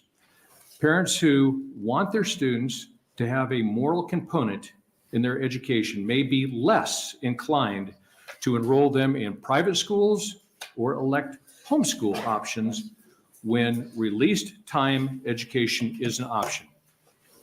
Again, to recap, what it does is it provides 1 hour or 1 period a day for middle school or high school. It includes all religions with the stipulation that they cannot undeniably promote lasciviousness or practices that are inconsistent with school policy. Now, lasciviousness, we don't really use that word very often. It's promiscuous and unprincipled in sexual matters, lewd, sexually, and unrestrained. So it prohibits all that. No risk to school because they don't have to pay for it or provide transportation. Again, why do I want this? It increases academic performance and behavioral issues. It also increases character-based education, honesty, self-discipline, respect for others. It reduces attrition when release time is incorporated, and also decreases individuals going off to private schools and homeschools, and makes public schools more palatable to them.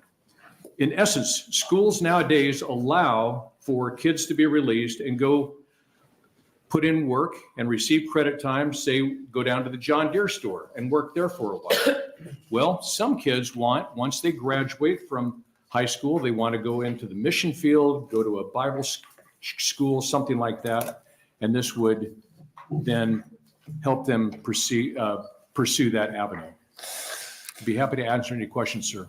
Thank you. Any questions for Senator Lippincott? Senator Conrad. Thank you so much. Good to see you, Senator Lippincott. I have just a couple of questions about this. This strikes me as perhaps a model bill that maybe you've worked with a different interest group or something to bring forward, and those can be really valuable to busy senators who are interested in maybe share some of the ideas or values that different groups have, and that can kind of bring forward emerging trends from different states. Is this something that you worked with an interest group on for a model bill, or is this kind of just from the Lauren Lippincott list of fountain of ideas that came forward? Okay. Yeah, out my sleeve. No, there's other states that presently have this, as I mentioned in my testimony, states around us, and also states that are blue states, so-called blue states, like California and New York. So this is really something that has been widely used and accepted, and I think it's something that we can use too. And we know that, just as Senator Erdman mentioned a few minutes ago, America is not leading the world academically right now in our schools. I mean, we all know that. Test scores and all those kinds of things. So status quo could need a tune-up, and this is one of them. Okay, that's not particularly responsive, but you're a senator and you can pursue your advocacy however you see fit. But let me ask then kind of a practical question, because I think I'm trying to just kind of think through how this would be utilized in practice. And I'm thinking of some of those experiences that we're all kind of generally familiar with. You've got your catechism on Wednesday night, you got your Sunday school on Sundays, maybe you've got LDS family night on Mondays or whatever it might be. Usually those kinds of religious instruction and activities are outside of the school day. Are there some existing examples of religious instruction during the school day that needs more attention? I have heard of even businesses that allow their employees during business time to become enrolled in character building classes. So I think this is not just something that's restricted to the academia, but also in the business world, is to help people become better. Always room for improvement. I do not disagree with that. Senator, just one last question, that when I was reviewing the bill, something that kind of jumped out to me, because this is an issue that I've been working on a lot and the committee has been struggling with a lot, is our current truancy laws are kind of out of whack and being weaponized against a lot of families who maybe don't have the resources to fight back against schools or county attorneys, and are actually sweeping a fair amount of families in for unexcused absences or truancy cases because of religious beliefs or religious practices. So I see here that you have listed that release time for religious instruction purposes will not count against their absences at school, which I think is important to clarify because I think that is an important practice that is happening now. And so I want to figure out if we could maybe lift that up and work on that together on truancy reform moving forward. So that's not exactly a question, but if you want to talk about how that section, interplays with our truancy laws, that just jumped out at me in review. Again, as I stated in my opening, school boards would have their input on this. It would be funneled through them. Okay. The state also would be able to put their 2 cents in terms of ensuring that the kids are not just simply skipping out of school. Sure. Yeah. Yes. Very good. Thank you, Senator. Appreciate it. Thank you. Any other questions for Senator Lippincott? If not, will you be here to close? Yes, sir. Okay, thank you. Thank you, sir. Thank you. Any proponents for LB 1066? Proponents for 1066?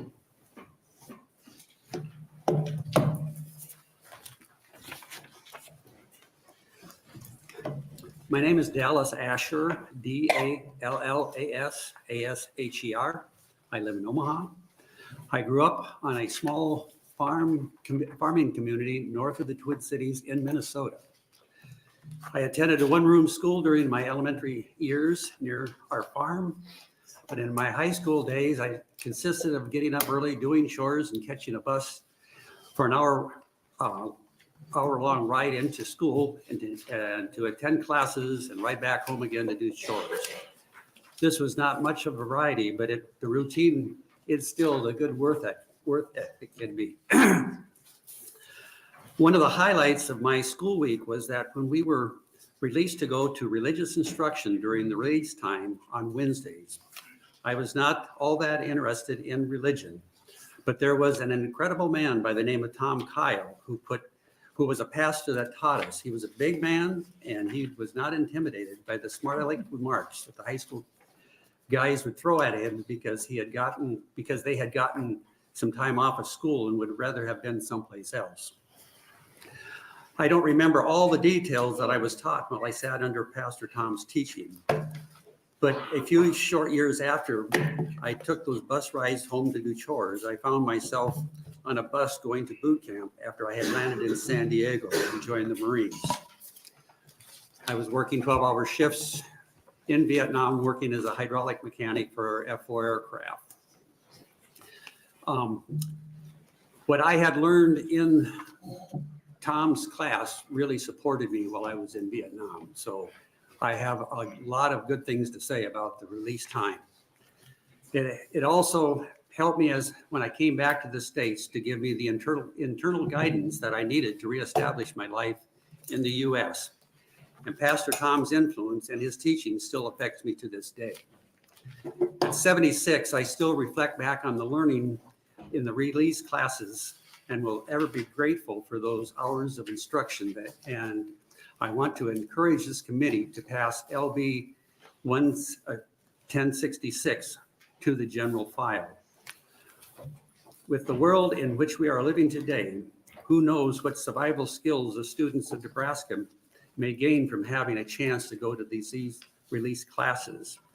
We need to give them the opportunity. And I did this in Minnesota back in the early 60s. So this release time has been around for a long time. And it didn't cost my school anything. Our churches, there were 3 churches that supported us. They would pay the bill for the school bus to take us to the churches for the classes. There was, it was just a very good time, and I think it really did help the attitudes of the students there too, because we had the church, the pastors, people around us that were watching, and it made some good instruction for us. So Senator Lippincott, I really appreciate you're doing this for the students of Nebraska. Thank you. Thank you. Any questions for Mr. Asher? Senator Walz. Thank you, Chairman. You almost got away, but I like the beginning of your testimony because it really reminded me of my childhood growing up, catching a bus, an hour ride, coming home, doing chores. So thank you for that. I just have a quick question. The time release that you had, was it credit earned? At that time, I don't think it was. Okay. But we had to sign out and sign back in when we were through it. Usually it was the last period of the day, so it didn't really interrupt a lot of classes. Sure. Okay. That makes sense. All right. Thanks. Thank you. Any other questions from Mr. Asher? If not, thank you for your testimony. Any other proponents for LB 1066? Other proponents for 1066? And if you plan on testifying either way on or neutral on 1066, could you move up to the front row? Good afternoon again. Good afternoon. Name is Linda Vermooten, LINDA VERMOOTEN. So I remember growing up, we had religious instruction as part of our education. It was 1 hour a week, and I had a curriculum that they followed, and we could ask questions, and it was a good time to learn about a different perspective than maybe what you knew of. And often you were talking about morality. Sometimes our schools are thinking we don't need spirituality and morality in our classrooms, but if we don't teach that, where do our children learn how to share, how to respect others, how to be obedient, how to be respectful? That's all of what we are wanting to teach them. And those are a lot of the principles that I remember from that hour of religious instruction. It was a little structured, but there was also kind of like a down time. So it gave a bit of a break from the hard day's work of school. We had a 15-minute morning recess and a half an hour lunch recess. That was it. So you didn't have much of a break. So you kind of said, oh, good, it's Wednesday. Okay, we don't have the structured class per se. It's a little bit of a reprieve, but yet we learn about things and we can ask questions that maybe we don't know where else to ask the question of, and you don't always want to go to your parents, your religious leader, and ask those questions. So I think this is really a good bill that would help. We look at a lot of our founding fathers, they said that, you have to have the ability to engage in spirituality as well as education, because that's the foundation of education in the United States. When we go back and we look at the founding fathers and what their intent was for education, and we've kind of gone away from that. So I think this would be a good thing to instill and allow those students that moment of reprieve. What we notice is when your day is so full and so structured, and they can choose to come or they can choose not to come. And I like that idea in the bill, because it's not you have to go. We didn't have that choice. We had to be there. It was considered one of our class time periods. But still, it is an opportunity. And I remember one of my teachers in particular, Mrs. Waddington was her name, and was actually my math teacher as well. And I learned so much from her, because in that discussion, she showed a different side of her than maybe we saw in the classroom. And we're like, oh, so there's more variety to people than we see just of our teacher in front of us. And I think this will enrich the lives of our students. So I would encourage that we would pass this legislation out of the committee. Thank you. Thank you. Any questions for Ms. Berman? If not, thank you for testifying. Other proponents for LB 1066?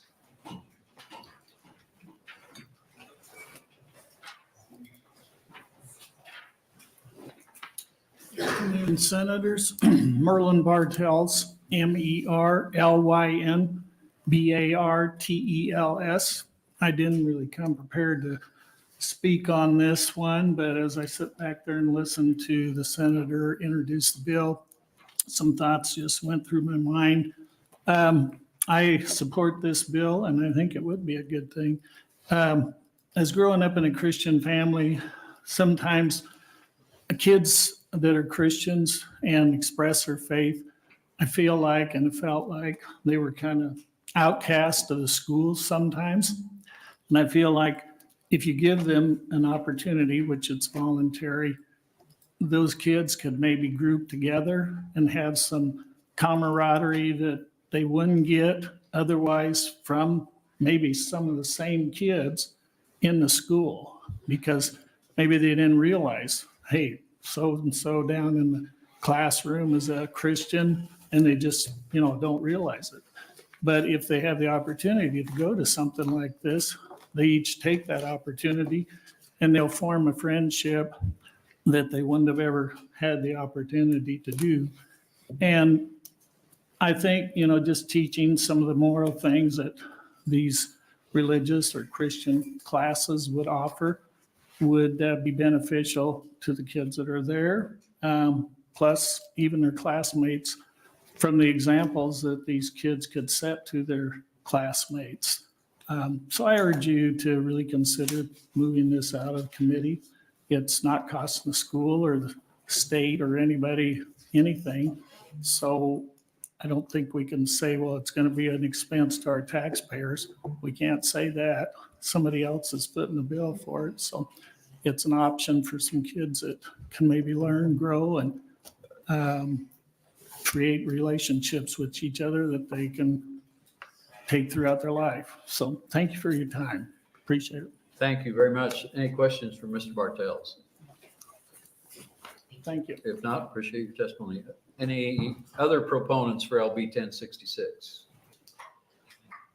Other proponents for 1066? Any opponents for LB 1066?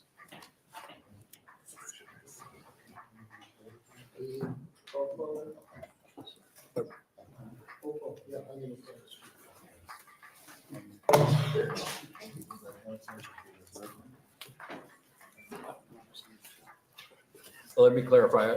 Opponent? Opponent. Yeah. Opponent, okay. Thanks again, Senator Chairman Murman and members of the committee.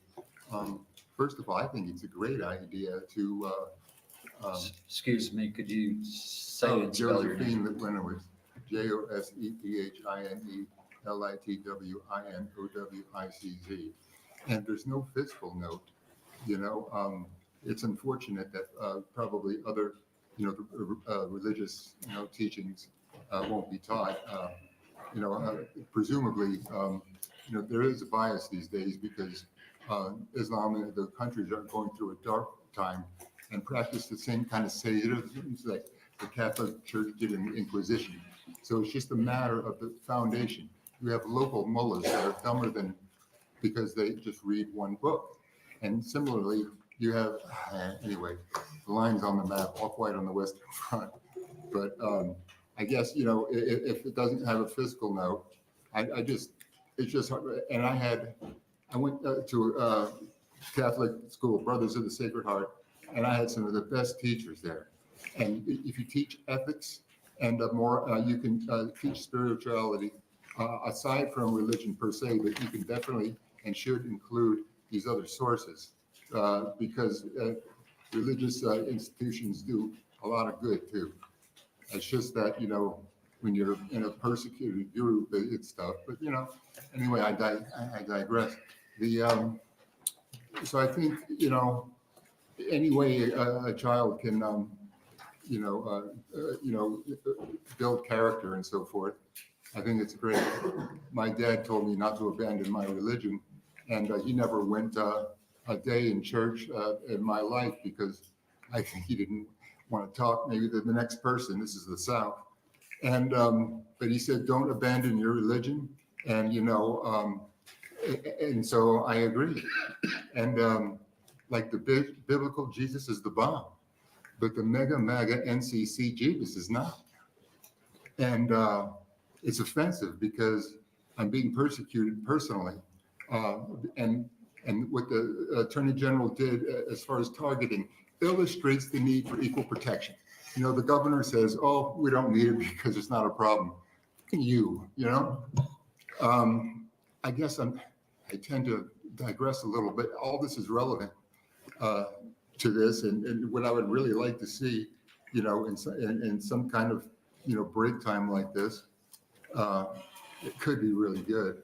And, if the kids can't read and write in public schools, then teach the teachers how to read and write. I mean, what's going on, that's a separate issue. Thank you. Any questions? If not, thank you very much. Thank you.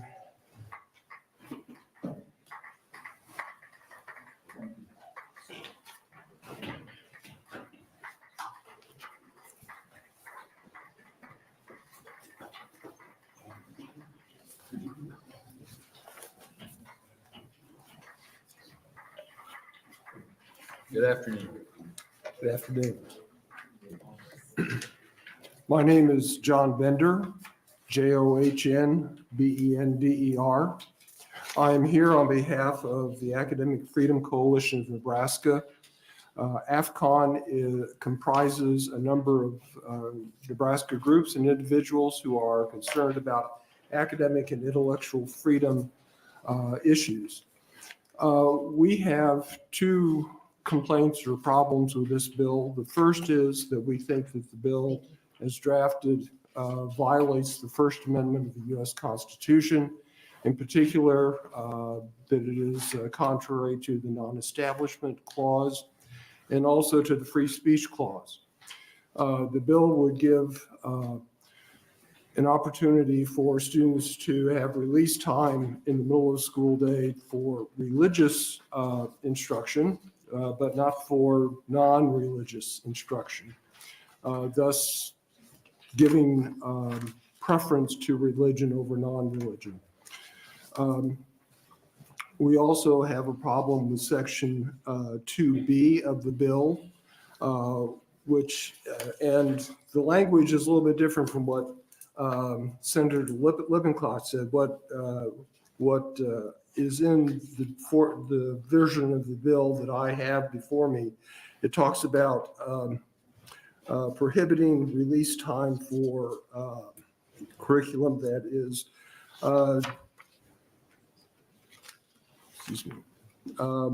undeniably licentious or undeniably promotes licentiousness, not lasciviousness. I'm not sure what either of those terms means. They're both rather vague. What might be lascivious or licentious to one person might be perfectly acceptable to another person. I'm not quite sure what they're trying to get at with that, but that vagueness, I think, is a problem. So while there may be a good reason for giving release time for students to take courses that are not part of the ordinary curriculum, courses that the school district is not offering for one reason or another, that should be open to other kinds of courses than just religious courses. Courses that might give many of the same benefits that Senator Lippincott sees coming from the religious courses. Thank you. Thank you. Any questions for Mr. Bender? I have one. So if the school just allowed time for students to leave for an hour or whatever the period is, no restrictions on what they would use, the students would use that for, you'd be okay with that? No, I think, what the bill says is that there needs to be an organization that is providing this instruction. And I think that would apply to anything. That would be reasonable. I don't think you were just talking about giving students an hour to go off and get into some kind of trouble. Some kind of structure, I think, is reasonable. But it's just that it shouldn't have to be religious. That saying this applies only to religion essentially deprives the students of opportunities to explore other things. Yeah, religion's important, and I'm sure that some people might benefit from that, but maybe they benefit from other things as well. And those benefits shouldn't be excluded. So if it didn't specify religious activity, would you, suggest maybe any kind of structured activity that could be done during that hour, or what? Yeah, some other kind so. of structured instruction. It could be in art history. It could be, I think yoga is something I mentioned, or it could be some kind of athletic program. There are a lot of things that could be done, but there should be some structured program that the students would participate in. So would the school have to specify what type of structured program, or just say a structured program, for instance? I think that, well, I'm not sure I want to get into trying to draft the language on that, but I think it certainly would be reasonable to expect that there is some structure, that it's not just free time for the student. Yes. Okay, thank you. Any other questions, Mr. Bender? If not, thank you for your testimony. Other opponents for LB 1066?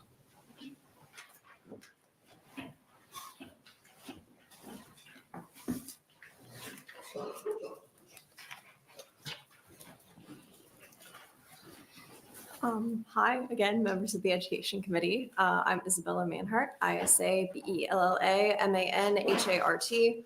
Again, I'm speaking to you as a future Nebraska teacher, and I'm speaking in opposition to this bill. I'm not opposed to religious education in our schools. I think that's important, and my high school offered a world religions class that many of my friends took and really enjoyed. But the thing about this class was that it offers perspectives on a variety of religions, of many of the different world religions, as the title would suggest. And I'm concerned that this bill has some subjective language that is not, going to give equal treatment to different religions.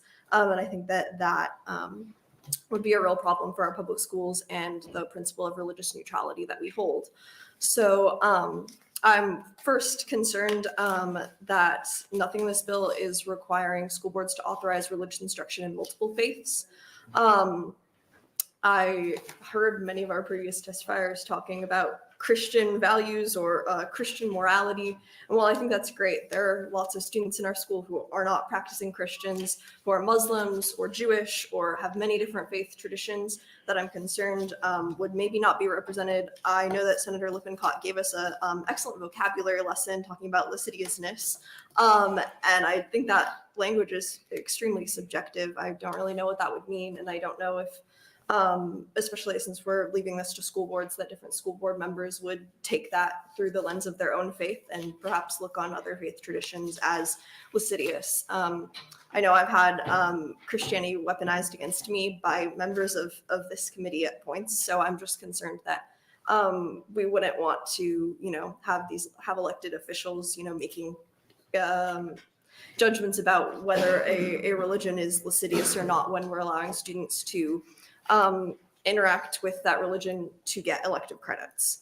I'm also concerned that the sponsoring entities in this are not required to have any educational certification. I know that I'm working very hard in my educator preparation program to be certified as a teacher, and I'm just not sure, what training they're required to have, what credentials they're required to have.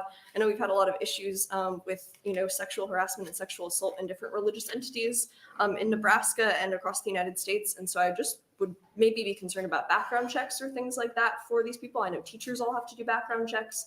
So I want to, ensure that this bill is looking at the safety of our students. And then I do think that, rather than having these outside entities, which we'd have to background check, I think that saying this is not a fiscal cost to our state is probably not accurate, because I do think we need to have background checks and those practices in place. So I think that we should maybe reevaluate that and perhaps look at expanding upon world religions courses and other religious courses that are already held in schools as a viable alternative to that. So thank you so much. I'm happy to answer any questions. Any questions for Ms. Manhart? I have one. You mentioned that you felt it restricted certain religions other than Christianity, I guess. I didn't say that it restricted them. I just said that it doesn't have any requirements that they would have to authorize instruction in different faiths. It doesn't say anything about that. So that is my concern, is that it would, without that specific language, not be interpreted as applying to multiple faiths. So the bill is voluntary, so you would prefer it would list whatever number of religions that I don't know that that's necessary, but it's leaving that choice of like what is a proper sponsoring entity up to school boards. So I would want to know, what are the restrictions on their judgments that they're making about allowing a different program to be a sponsoring entity, because it doesn't really say anything about different faiths or about the credentials that those sponsoring entities would need to have to offer elective religious instruction. And I think there just needs to be more clarity. So I am against advancing this bill until that's figured out. Okay, thank you. Any other questions? If not, thank you for your testimony. Thank you. Other opponents for LB 1066?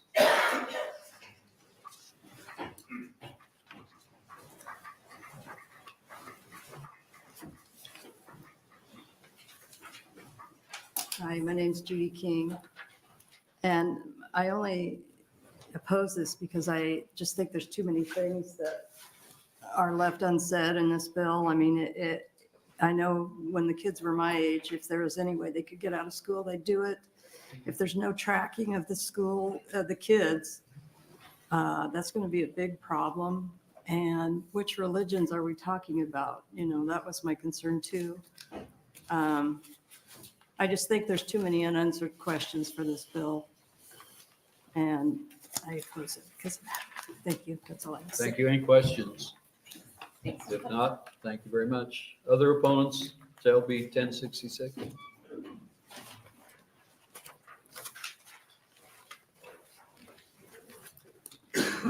Thank you, members of the Education Committee. My name is Grant Friedman, Grantfriedman, and I am here on behalf of the ACLU of Nebraska testifying in opposition to LB 1066. The ACLU works to ensure that all students, regardless of faith or belief, feel safe and welcome in our public schools so that they may obtain the quality education necessary to pursue their dreams. Our public schools are, as the Supreme Court pointed out in McCollum versus Board of Education, the symbol of our democracy and the most pervasive means for promoting our common decency. They should be welcoming and nurturing places for students and families of all faiths and beliefs. However, religious freedom in public schools can only exist if school officials maintain a religiously neutral environment. We oppose LB 1066 for two reasons. First, schools already have and can establish elective courses, including those of religious nature. Second, the proposed content moderation to ensure the instruction does not violate school policy creates an entanglement problem. Schools are able to create elective courses based on the needs of the community they serve. LB 1066 is not allowing something that has been previously prohibited and is unnecessary. As demonstrated by the previous testimony of the proponents, these policies have existed for many years. Students wishing to partake in religious elective courses are able to do so under existing school policies that were crafted with the local needs of the specific community in mind. Furthermore, Section 2B of this proposed bill authorizes schools to content moderate these religious courses to ensure that it does not promote practices that are inconsistent with school policy. This results in schools having the ability to evaluate the content of religious education, entangling the school with the religious content, potentially causing an issue or hindering the free exercise of religion. For these reasons, we ask that you indefinitely propose LB 1066. I'm available for any questions. Thank you. Any questions for Mr. Friedman? Senator Conrad. Thank you so much, Chair. Thanks, Grant. Good to see you. Thank you for being here. Quick question, and I know that you're a legal expert on these matters. So Senator Lippincott mentioned that a lot of our sister states, including our surrounding states, have similar policies on the books. Do you know, has the ACLU or anybody else challenged those policies? I'm not familiar with what other schools have done. However, I do know that the policies that promote one religious organization or create a kind of content moderation have been litigated in various cases, determining whether schools are abusing that and violating free exercise provisions. Okay, so are you aware of the ACLU challenging, let me restate it here because I don't think you were responding to my question. Can you tell me, has the ACLU or other entities challenged these types of release policies that are in place in other states? Not to my knowledge. I can look into that and get back to you. Okay, because I have no disagreement that there is a complex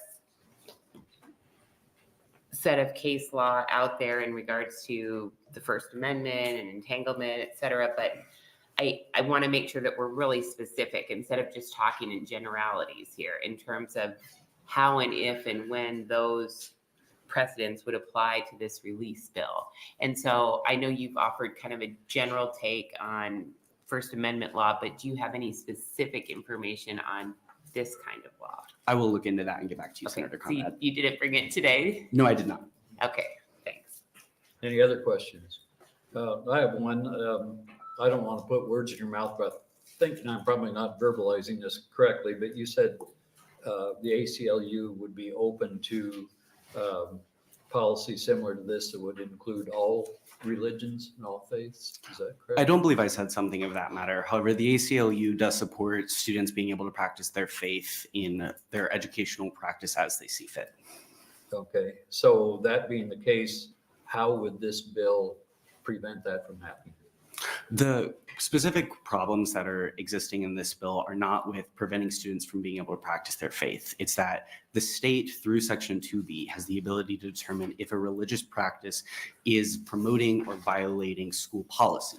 This kind of observation by the state means that schools are looking into the religious education that is happening outside of school grounds that is not being funded by the school process, creating an entanglement between the school and the religious educators.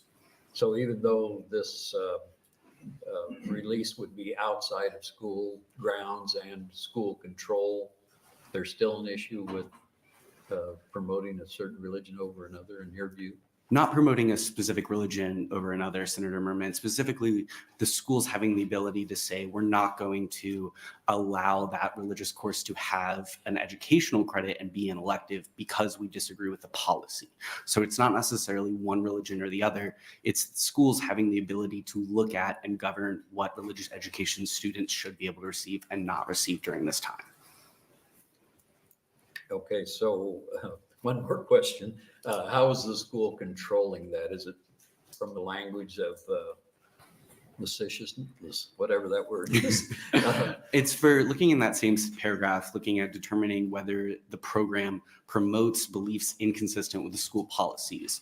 And if a school were to find that an organization was doing something inconsistent with the school policies, they would likely deny that elective course credit of religious instruction, saying that those religious practices do not qualify as covered under this bill because they have the ability to moderate that, which should either then the students being unable to participate in those religious practices, or the religious practices having to censor themselves and not be able to provide the instruction that they see consistent with their religious beliefs. That there is no credit in this bill, no school credit in this bill, right? I do believe it does provide an elective credit. Okay, I must have missed that if that's true. Thank you. Any other questions, Senator Conrad? Thanks, Chair Murman. Thanks, Grant, for being a good sport. So I think just to maybe tie together Senator Murman's questions and mine, if Section 1, Sub 2, Sub B were stricken, the ACLU's opposition goes away. I do still believe that there's... Because that's your main point of contention. That was my second point, Senator Conrad. My first point was focusing on the part that I believe the proponents hit on, that schools already have systems where they can determine the needs of their communities and see what is best fit in order to provide these elective courses that they need. So my second point that you hit on was dealing with the fact that this creates a potential First Amendment issue. My first one was focusing on the fact that these policies are already in place and this bill is not allowing something that has been previously prohibited. Okay, and then how does that square up with your organization's position to push for statewide policies from time to time? Statewide policies. Because say, for example, I'm thinking about, individual school districts already can write dress code policies or policies related to supporting pregnant and parenting students, but your organization has pushed for a statewide standard in those policies, even though local control exists and flexibility exists, but you would want a different standard for Senator Lippincott's bill?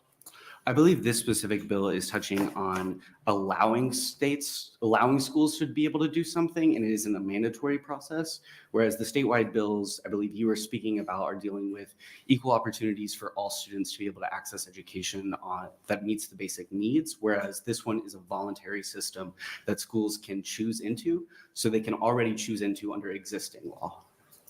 Okay, I'm not quite sure I'm following that, but we can maybe agree to disagree. But just to be clear, your main contention is with that kind of vague language in sub B there. And if that were to go away, then it would remove your opposition or it wouldn't remove your opposition? It would not remove the entirety of the opposition. All right, thank you so much. Thank you. Any other questions? If not, thank you. Thank you, Senator Murman. Other opponents for LB 1066? Any neutral testifiers for LB 1066? Maybe when I say this, you won't think I'm neutral. Chairman Murman, Ron Cunningham, RONCUNNING.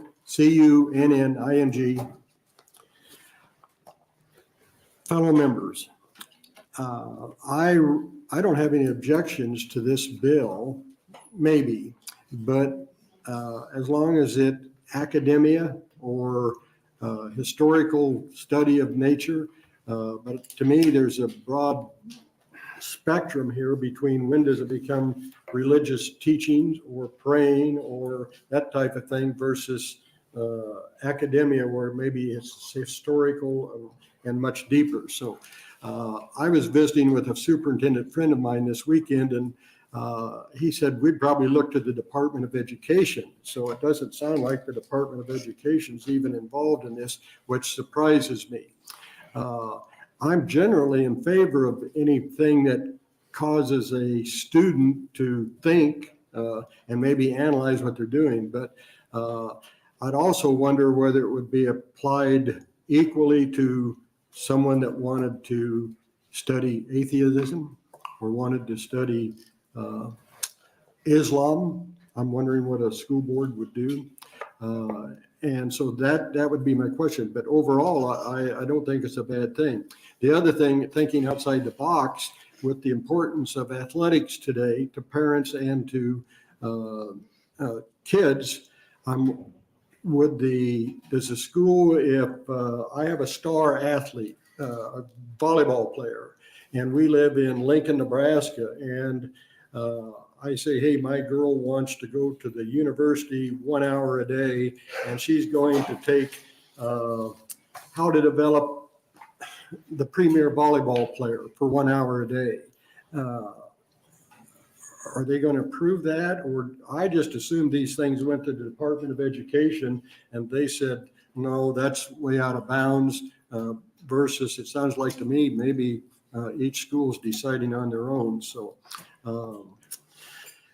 it just seems like to me overkill when maybe this should be in the area of Department of Education and the educators should be determining where these boundaries are. So that's it. Thank you. Thank you. Any questions for Mr. Cunningham? Thank you very much. I'm just disappointed. I'm all for volleyball, but I'm disappointed you didn't say volleyball or football. But any other neutral testifiers for LB 1066? If not, Senator Lippincott, you're welcome to close.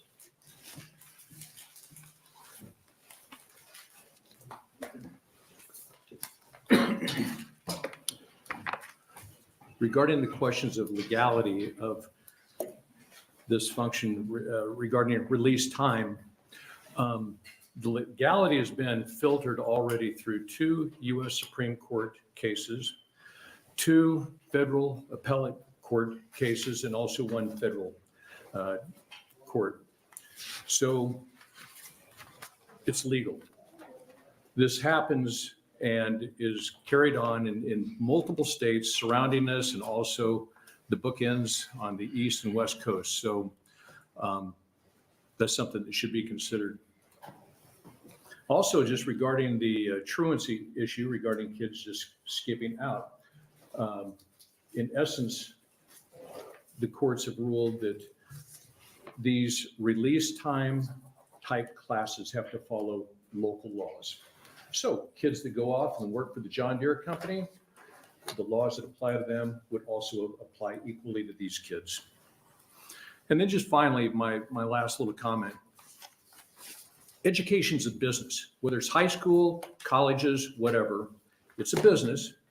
The kids are the customers along with their parents. And I'm always mystified why when there are options being presented that they are not embraced, but instead resisted. And I know that we all resist the status quo. I understand that. But I think that this is an opportunity for win-win parents, the students, the parents, and also the schools as well. Thank you very much. Any Thank you, questions sir. for Senator Lippincott? If not, thank you very much. Thank you, sir. Let's see, electronically, we had 17 proponents, 30 opponents, and 1 neutral. And that will close the hearing on LB 1066. And we'll move on to LB 1238. Senator Walz.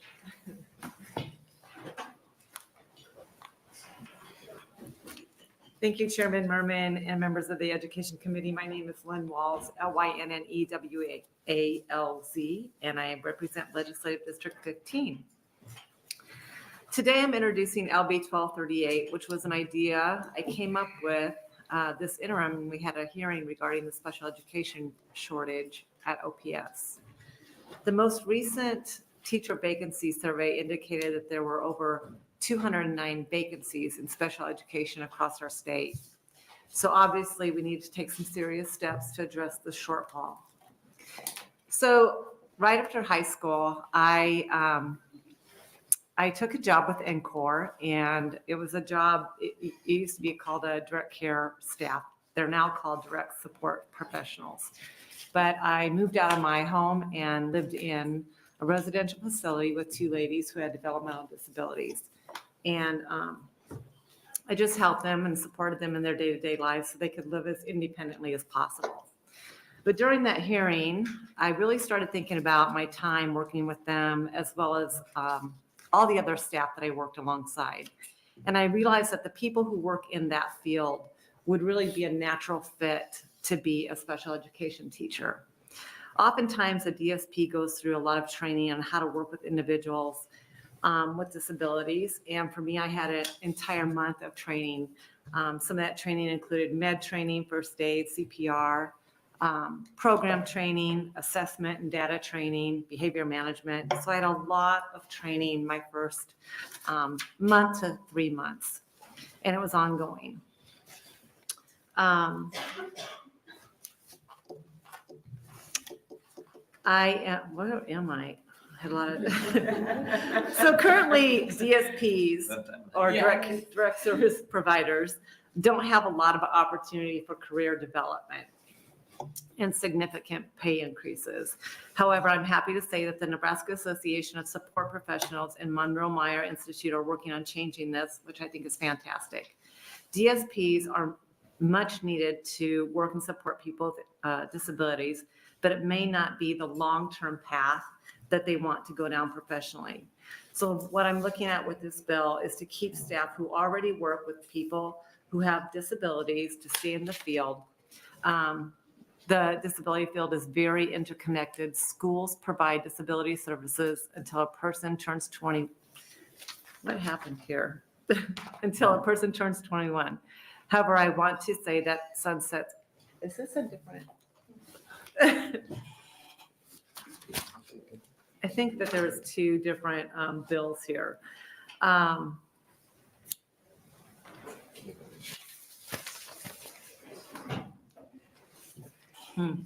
I'm just going to go on to say LB 1238 creates a Special Educators of Tomorrow's Act, which provides a scholarship and then loan to DSPs who have worked at least 2 years in the field.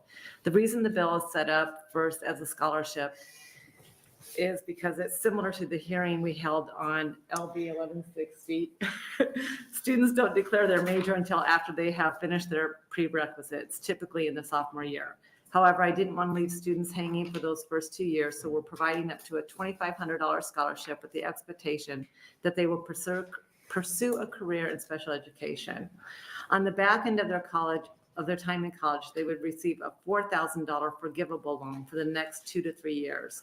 Once the student graduates from the special education program and works as a full-time special education teacher for 2 years, the loan will be forgiven each year at $4,000.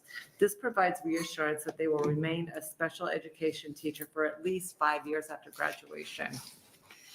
If the student fails to remain enrolled at an eligible institution and does not complete the program, they will be responsible for the repayment of the loan.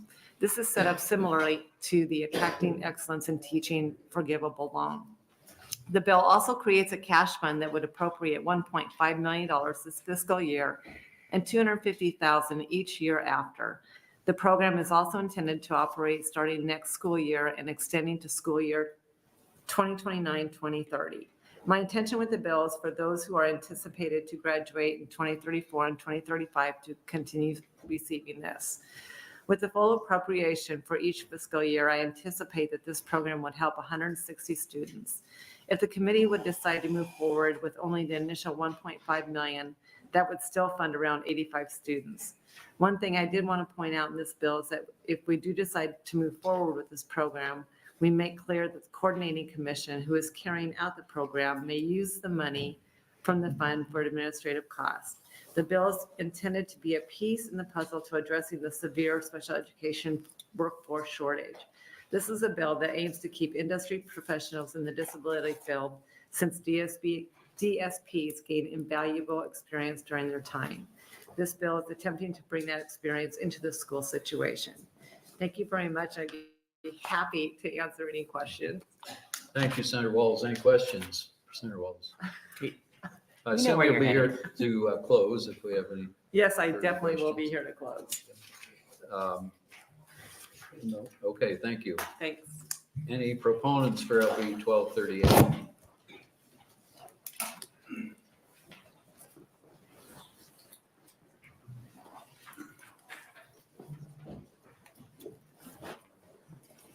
Hello. My name is Jenny Benson, Jenibbenson, and I am the president of the Nebraska State Education Association. I am here to represent NSEA as well as the Nebraska Council of School Administrators, the Nebraska Association of School Boards, Greater Nebraska School Association, Nebraska Rural Community Schools Association, Schools Taking Action for Children's Education, Stand for Schools, and the ESU Coordinating Council. Special education is focused on helping children with disabilities learn. It is tailored to meet the needs of children with disabilities. The service and support received by one child may be very different from the services another child receives. As I testified last week, there is a current shortage of teachers in the state. And this shortage is even more pronounced in the specialty field of special education. I have been a special education teacher for more than 30 years. And I will tell you that my very first job in the field was at a day camp that I worked at for 7 summers, working with children 5 to age 21 with disabilities. I also worked in group homes all the way through my college, and that was the most valuable experiences I had as I went into the field. But I don't think if I hadn't worked there, I would have probably chosen special education because I really didn't know anything about it until I worked at that day camp here in Lincoln. I think that LB 1238 is a creative approach to the continuing problem. To address this shortage, the bill provides loan forgiveness for support professionals who already work with students that are going to enter the special ed field. For this approach to be successful, we need to provide greater incentives for our state's current loan forgiveness program. LB 1238 helps provide assistance in training people who already possess skills necessary to care for students with disabilities to become great teachers. This is common sense idea to provide loan forgiveness so that they may change their current career track and become teachers, thereby creating a greater supply of these teachers that we ever increasing demand in this area. We believe the bill provides great and timely solution to help remedy the current special education labor shortage. Thank you for your consideration, and I'm willing to take any questions regarding special education or the teacher shortage, which we continue to visit about. Thank you. Thank you. Any questions for Jenny Benson? If not, thank you. for Thank testifying. you. Other Thanks, Jenny. proponents for LB 1238? Any other proponents for 1238? Any opponents for LB 1238? Oh, sorry. Thank you, Senator Murman. Again, I'm Isabella Manhart, ISA BELA MANHART. And I think this is a great bill. I want to applaud Senator Walz for bringing up a bill that's really going to support special educators and support solutions to our teacher shortage. I'm not studying to be a special educator, but I do currently work in a preschool with deaf and hard of hearing students and students who have a lot of needs. So it's a really great position. It's really rewarding. And I know that when I am in the public schools, I will get a lot of support supporting the students who are in my general ed classes, but who are receiving support services from special educators. And I really appreciate all the work they do. I know my peers who are studying there, getting their special education degrees are working really hard. And we definitely need more people who are willing to do that good work. So I think this bill is a great solution, and I hope to see it advance out of this committee. Thank you. Any questions for Ms. Manhart? If not, thank you for testimony. Thanks. Any other proponents for LB 1238? Any opponents for LB 1238? Any neutral testifiers for LB 1238? If not, Senator Walz, you're welcome to close. And while she's coming up, there's electronically, we have 3 proponents, 0 opponents, 0 neutral. All right. I apologize for losing my spot here before. So basically, I just go back again. Listening to that hearing or participating in that hearing, I did think about how great it would be for people who already had experience in the field of working with people with developmental disabilities to just be able to move in, I guess, to a special education teaching position.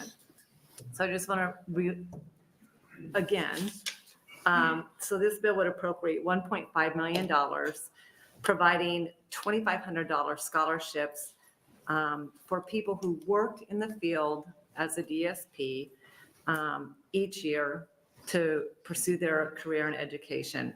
After the 2 years, they would then have a loan forgiveness at $4,000 for the last 2 years. So just wanted to reiterate that in case you were totally lost like I was for a minute. Thank you, Senator Walz. Any questions? If not, thank you very much. All right, thank you. And that'll close the hearing on LB 1238.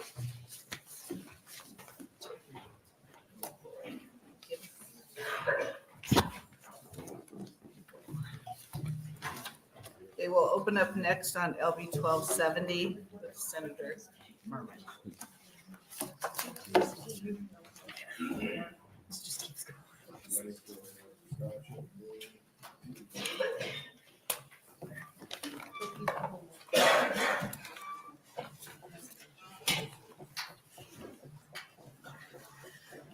Start whenever you're ready. Good evening, Vice Chair Albright and members of the Education Committee. My name is Dave Murman, spelled D-A-V-E-M-U-R-M-A-N, representing District 38. Today I'm introducing LB 1070, a bill seeking to make 2 small changes to the Door to College Scholarship Act. The act was created by LB 750 in 2023 and is set to become effective this July. The goal of the act is to provide a scholarship to students who enroll in college after attending from a YRTC. Currently, the Department of Health and Human Services and the Coordinating Commission for Post-Secondary Education are working on the process of developing program guidelines and application processes.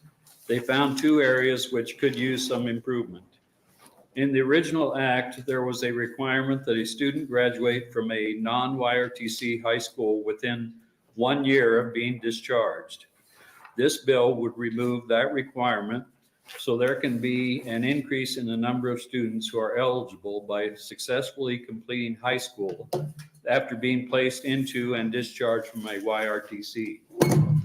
There is also a change in the verification of a student's previous status at a YRTC. That information was previously verified by the college, but would be better verified directly by DHHS. This would ensure personal information is better protected. Thank you, and I'm happy to answer any questions, although there should be a representative from CCPE behind me that would have more technical knowledge of the program. Thank you, Senator Murman. Any questions from the committee? Seeing none. Just wait over in the corner. Okay, any proponents on LB 1270? Proponents.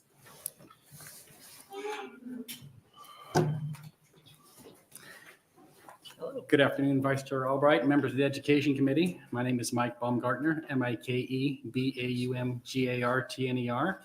I'm the Executive Director of the Coordinating Commission for Post-Secondary Education. I'm here today to testify in support of LB 1270. I want to thank Senator Murman for introducing this bill, and I want to acknowledge Senator Walz, who originated the program back in 2021 in LB 529. So yes, you do know this program. Very good. LB 1270 addresses some concerns that cropped up while we were at the Coordinating Commission. We're meeting with DHHS staff and Scott English, Superintendent of DHHS schools, to discuss program implementation. One concern was the relatively small number of students that the program is likely to serve. The number of students who graduate from a YRTC high school is typically very small and fluctuates from year to year. Some years they may not have any, some years they may have as many as 10. Most of the young adults who spend time at YRTC complete high school back in their home community. However, the law restricts eligibility for the scholarship to students who graduate from a non-YRTC high school within 1 year of being discharged from YRTC. So the proposed change will broaden the number of students who can benefit from the program by treating the high school graduates equally, whether they were at YRTC or back at their home school. Second change takes responsibility for determining whether a scholarship applicant was in fact placed at YRTC away from a post-secondary institution, and makes the Coordinating Commission and the Department of Health and Human Services responsible for that determination. So the post-secondary institution will receive a student's application and determine the student's eligibility based on enrollment, completion of the FAFSA, their Nebraska residency, full or part-time status, and enrollment in an eligible program, but no information about the student's past relationship to a YRTC will be shared directly with the post-secondary institution. Senator Murman stated the program becomes effective July 1, 2024. We have developed the program guidelines and application materials and plan to have that information available to potential students by May, so we can begin making awards during the 2024-25 academic year. With your approval and passage by the legislature, we'll be able to broaden the pool of eligible students and minimize information sharing regarding time spent at the YRTC. Be happy to try to respond to any questions you have. Great, thank you. Any questions from the committee? Seeing none, thank you very much. Okay, next proponent. Good evening, Vice Chair Albright and members of the committee. My name is Spike Eicholt, S-P-I-K-E. Last name is spelled E-I-C-K-H-O-L-T, appearing on behalf of Voices for Children as their registered lobbyist in support of Senator Murman's bill. I want to thank Senator Murman for introducing the bill. This makes two small yet very important changes. Voices for Children advocates for young people who are exiting our juvenile justice system to provide them with resources and opportunities. And I don't mean to be duplicative. You've got my testimony, so I'll just summarize. The first change removes the 1 year arbitrary limitation for discharge eligibility from discharge from the YRTC. Sometimes kids go to the YRTC for a while, they complete their term of probation, but then they go back to their home community and then they graduate sometime later, and that 1 year was just not possible. The second change that's important is that this does allow Health and Human Services to verify a student's eligibility on having completing or been discharged from YRTC. As some of the community may know, if a student or if a youth does successfully complete probation in our juvenile system, their record is sealed. HHS has access to that, obviously, because they have jurisdiction over the YRTCs, but the institutions themselves, the post-secondary institutions, won't be able to get that stuff very easily, and frankly, neither will the youth themselves. So this resolves that sort of dilemma by allowing HHS just to represent to the post-secondary education that the potential student is eligible. So we'd encourage the committee to advance the bill. Thank you very much. Any questions of the committee? Seeing none, thank you. Okay, next proponent.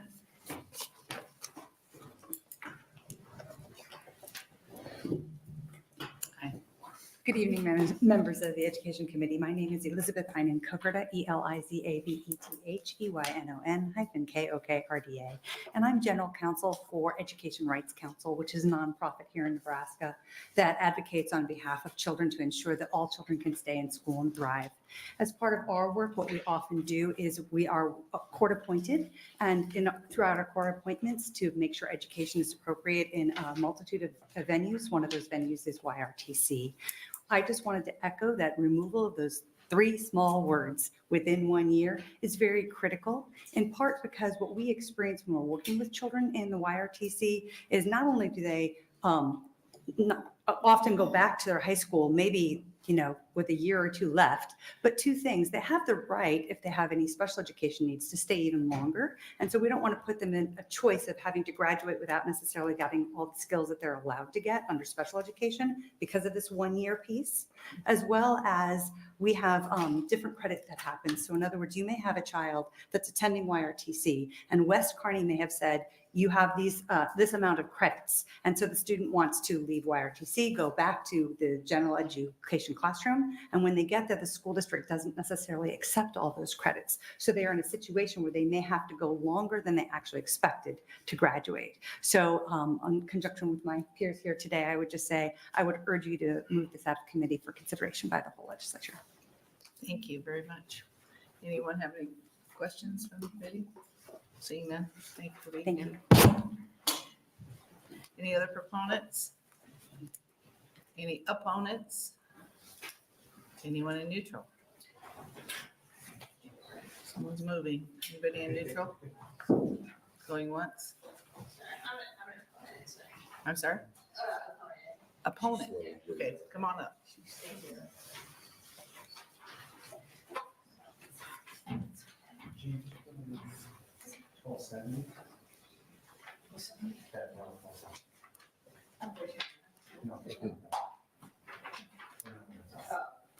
Okay, so that'll end. We asked for neutral positions. We have 0 proponents, 0 opponents, and 0 neutral. And it comes to the letters. So, Senator Murman, would you like to close?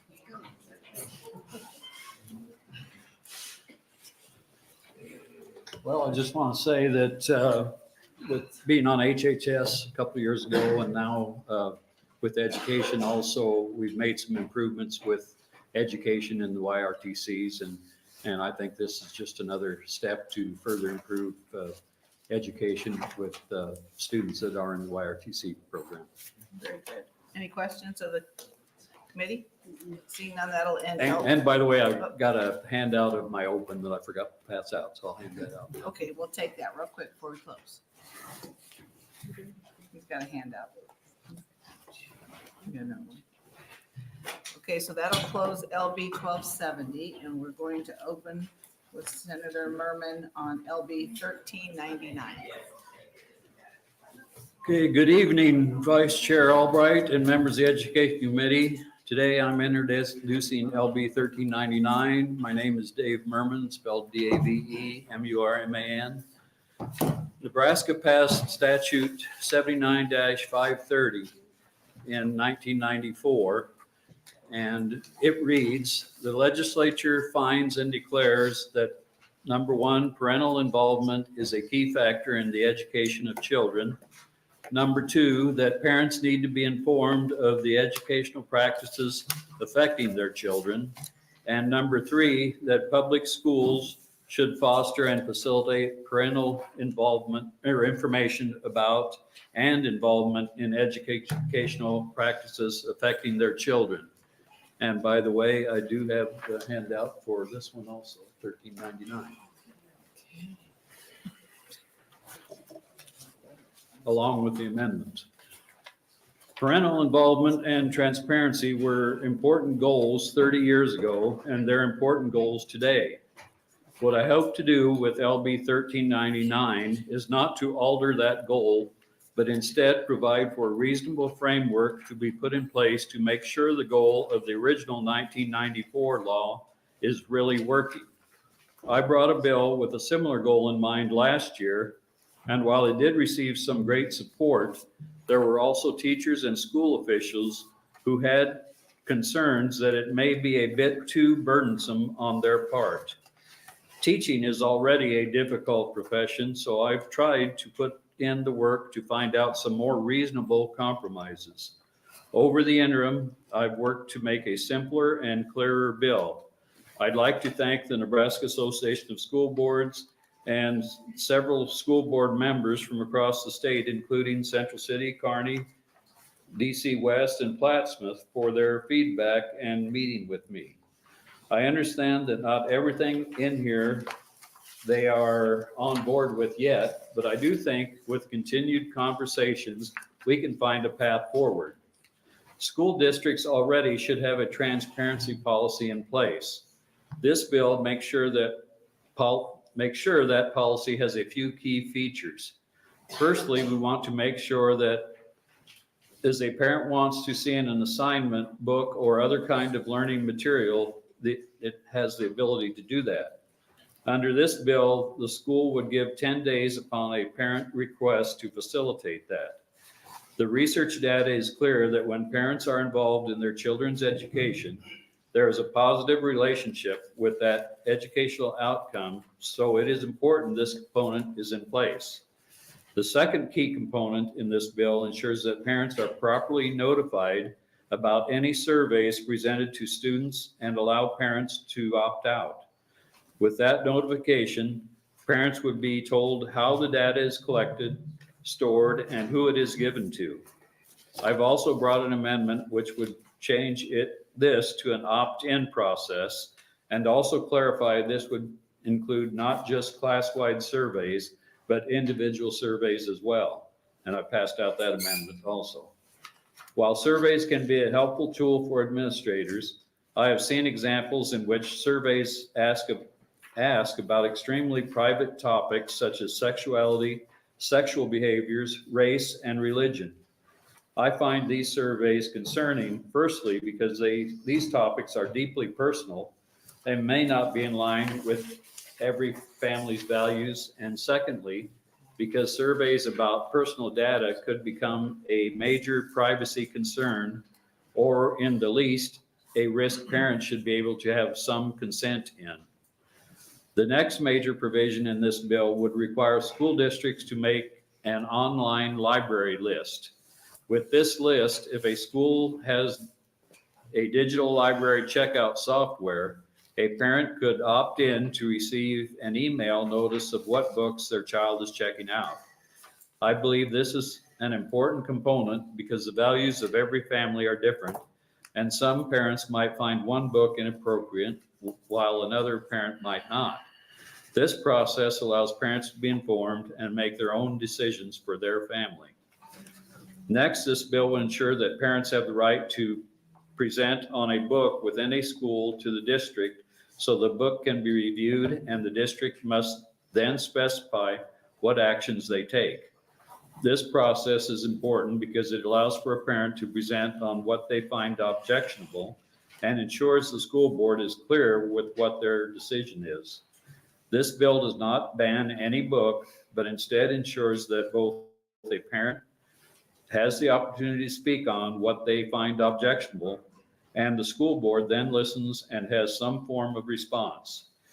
In many cases, the board may find the content perfectly fine, but it is important that there is still some form of insurance that the parent was heard out and the board considers their concerns.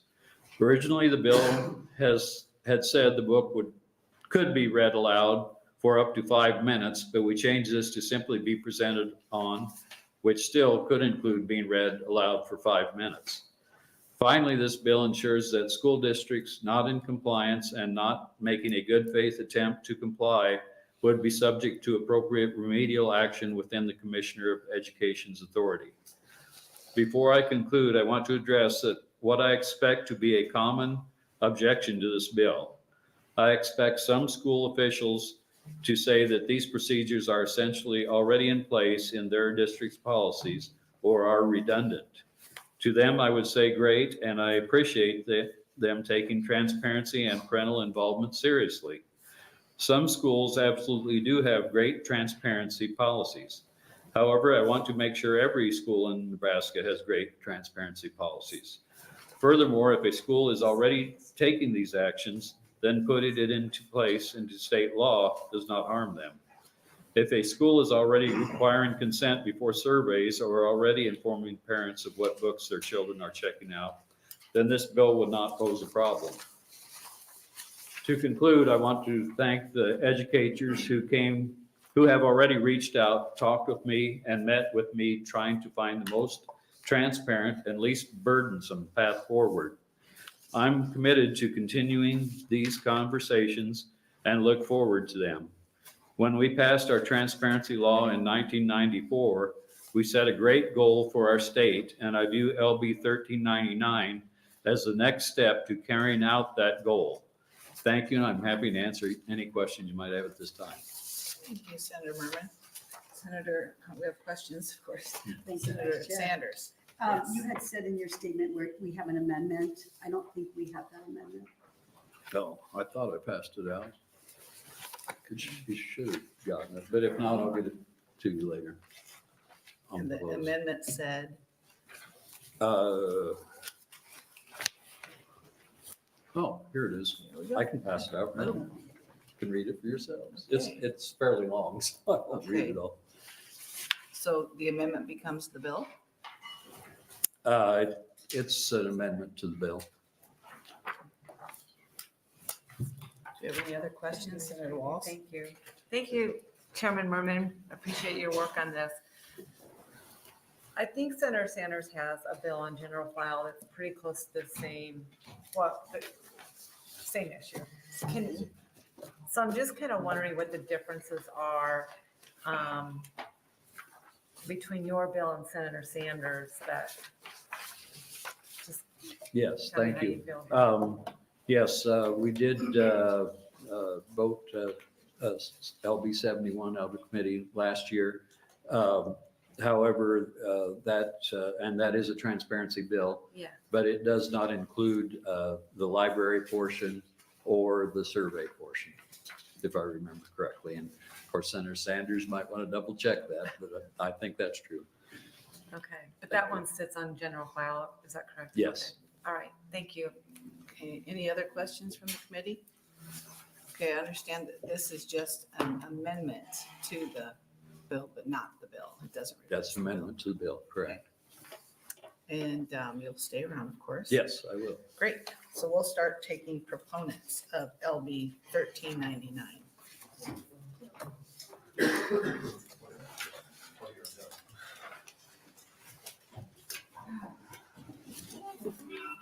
Hello. Is it evening yet? I think it's getting pretty I guess close. after 5. Name is Allie French, ALLIE-FRENCH. I am representing our grassroots group, Nebraskans Against Government Overreach. We are in support of LB 1399. And not to repeat too much of what Senator Murman had stated, but many of the regulations or requirements in LB 1399 are currently in place to some extent in many districts. The changes outlined in LB 1399 clarifies and strengthens transparency and open communications between local school boards, local schools, and the parents of students. Currently, parents have access to school material. However, LB 1399 goes a step further, outlining which materials are included within the confines of federal law. Should there be a request, the information must be provided within 10 days. This is really a huge part of the bill for especially many of our members who have made FOIA requests or just general requests for materials from public schools and are essentially left to wait. And they don't really have a clear answer on when they might see that information, how long it's going to take. And I think 10 days is reasonable. In many other areas with FOIA requests, you've got like 4 days to have a response, and then whatever additional time they choose to actually get that information to you. So I think 10 days is a reasonable number in there. And it's a much needed clarification to ease the frustrations as everyone is on the same page. LB 1399 provides important measures of parental consent and oversight of their students' education, as well as a proper chain of command before going to the commissioner. Again, that was one area where parents have sought information from their public school boards. They feel for one reason or another, they're not getting the answers they want. So they jump straight to going to the Nebraska Department of Education. I think that this bill clearly outlines the steps of who you talk to before it's moved up to the chain of command. And I think that's a very important aspect of this bill as well. Lastly, what we wanted to mention was our single and only concern or ponderance. And that was that the bill states that this wouldn't go into effect until the year 2025, 2026. I'm guessing it's just because it wouldn't line up if this bill were passed to be able to get it in time for August 24, 25. But if at all possible, it would be recommended by our group that we have that ability. Okay, thank you, Ms. French. Do we have any questions from the committee? Seeing none, thanks for being here. Thank you. Okay, next proponent.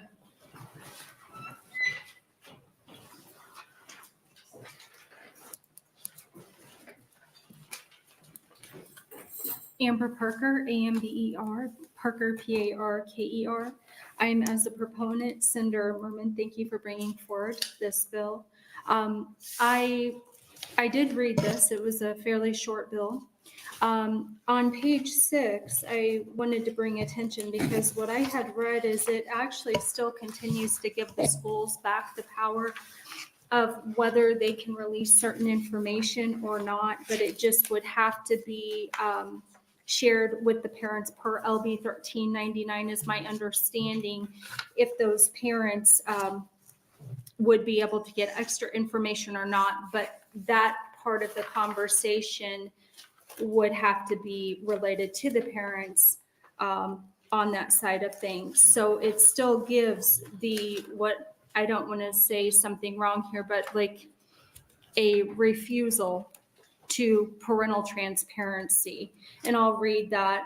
It says on line 27, it says the name of the company or entity that produces or provides the survey to the school district, an explanation of the purpose of the survey data collection, who uses the collected data, how the collected data is to be used, and whether the collected data shall remain private or be reported as individual or aggregate data.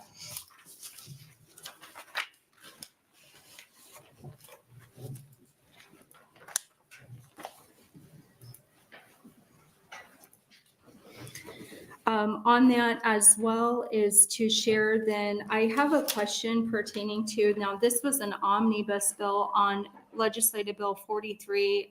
This would be the enrollment and review 44. This is an amendment. On line 7, it says to allow certain records relating to cybersecurity to be withheld from the public as prescribed. Online, it says to provide a duty for the Nebraska Information Technology Commission to require hearing officers and courts to interpret statutes and rules and regulations, de novo, DENOVO, on the record and in a manner to limit agency power and maximize individual liberty. Again, bringing to attention 7, this is an omnibus bill, meaning multiple bills that have nothing to do with one another, but to allow certain records relating to cybersecurity to be withheld from the public. So my question is, as far along as this is, could that be undoing already this legislative bill 1399 pertaining to the transparency of parental rights? But again, to bring to the attention that there's still power to where if the schools don't want to release certain information, then they would have to at least let the parents know what wouldn't, is my understanding, would be released. But the reason I'm a proponent for this is because I do believe it brings more clarification than what is present. Thank you, Amber. I'll have to, he's not our attorney, of course, he's the LA, right, or in the education committee, but you can ask the question, but we'll have to get the information back to you later because we wouldn't have the answer for you right now. But thank you for bringing that up. Yeah. Hold on. Are there any questions for Ms. Parker? Thank you for being here and bringing that to our attention. Yes. Okay. Any other proponents?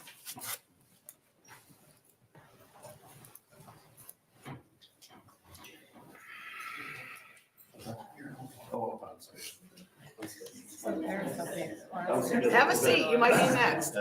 Any other proponents wishing to speak? Seeing no other proponents, the first opponent, you're on. Now you're on. Opponents now. There you go.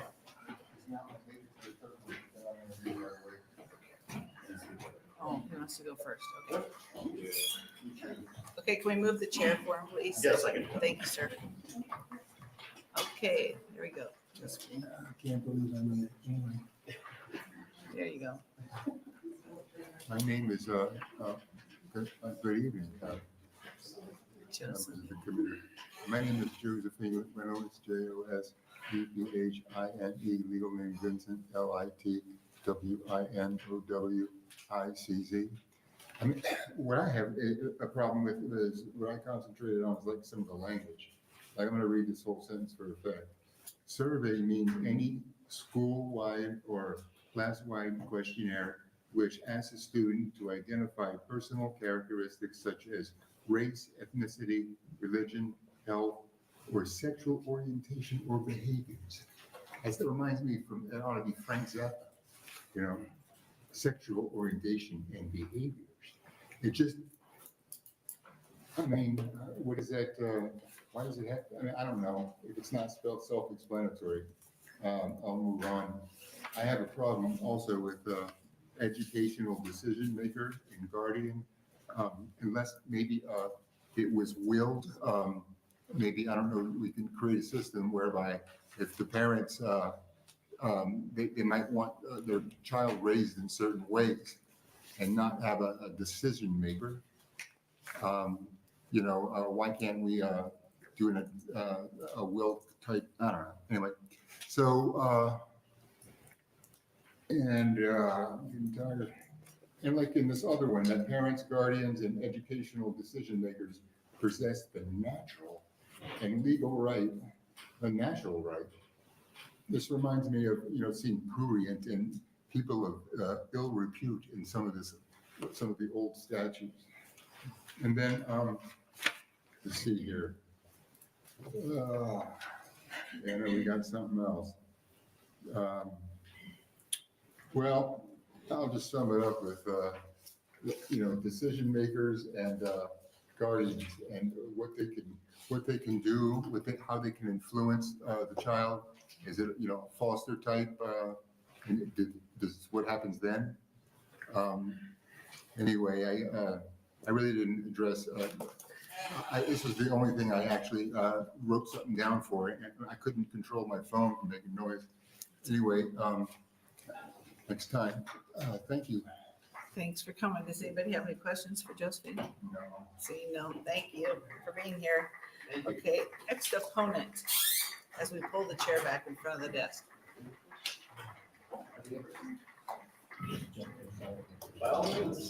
Hey, you're better dressed.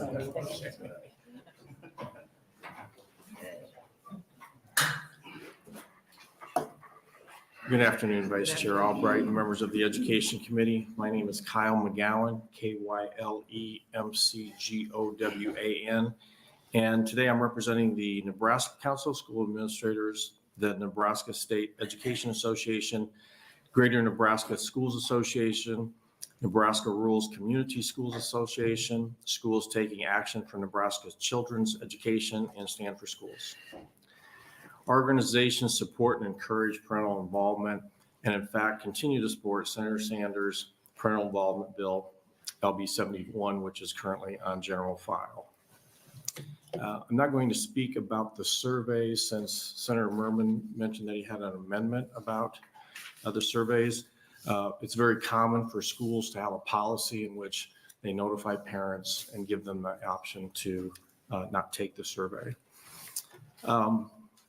A requirement in the bill says,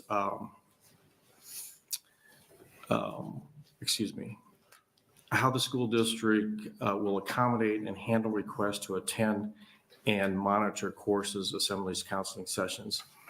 So our question would be, when a parent would make such a request, would a remote option be acceptable? What if the parent refuses a remote option to monitor and wants to be present? We could very easily find a situation in which one parent doesn't want another parent in that same room with their child. As we mentioned on LB 71, and Senator Murman mentioned, schools already are required to have a transparency policy. A new requirement listed within this bill is to put the student in the least restricted environment when they're being removed or excused for a specific instruction. And we're really not sure what would happen if a parent wouldn't agree with that least restrictive environment. Making available a complete listing of school library books is easy to do. Allowing parents to have the option to approve their children checking it out is not a problem. It does appear to be unfair for the state to require school boards who are elected, receive no pay, to possibly listen to 5-minute readings for unlimited times. I'm on here for 3 minutes right now. A parent should be able to work through the current process of objecting to material. Strong parental involvement is important to the success of a child. However, we think LB 1399 is an overreach for the school board's local control and ensuring that parental involvement is promoted while not interfering with the rights of other parents who may have disagreeing perspectives. Thank you. Thank you very much for your testimony. Any questions from the committee? Seeing none, thanks for being here. Okay, we have the next opponent.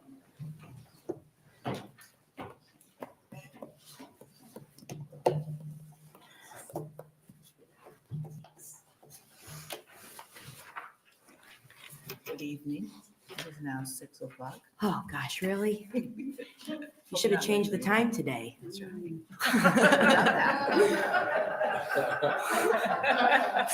Could have been home for dinner. That was a good one. Thanks. Vice Chair Albright, members of the Education Committee, my name is Erin Feichtinger, ERINFEICHTINGER, and the Policy Director for the Women's Fund of Omaha. Don't worry, I will not read the entirety of what's in front of you, it being 6 o'clock. We appreciate that Senator Murman has addressed in this bill the more glaring concerns of LB 374 from last session, but as I've discussed with the senator, we still have some concerns. We would suggest removing the approval portion of section 3(1)B. That's approval of curriculum materials by parents, as this should already be covered, we feel, by the ability of parents to remove their students already from lessons and activities that they would view as objectionable or antithetical to their beliefs. This paired with section 6(3), at the bottom of page 6, we fear will create an opening for continued censorship and additional book bans. As we know from similar efforts across the country and even locally, there has been an increase in challenges to books containing LGBTQ+ themes, books discussing race, as well as books deemed sexually explicit by a small minority of parents and even with the involvement of national groups. We would also suggest that if the intention of this bill is to further involve all parents in the education of their children, the school board public comment period prescribed in LB 1399 should not be exclusive to only those who want to read excerpts from library books. Rather, any parent who has concerns or suggestions for their local school board should be allowed to participate in what is essentially an open public comment period.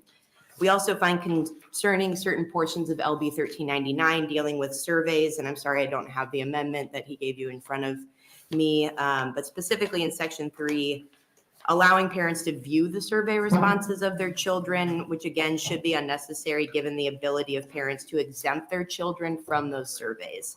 This provision could actually put students in harm's way.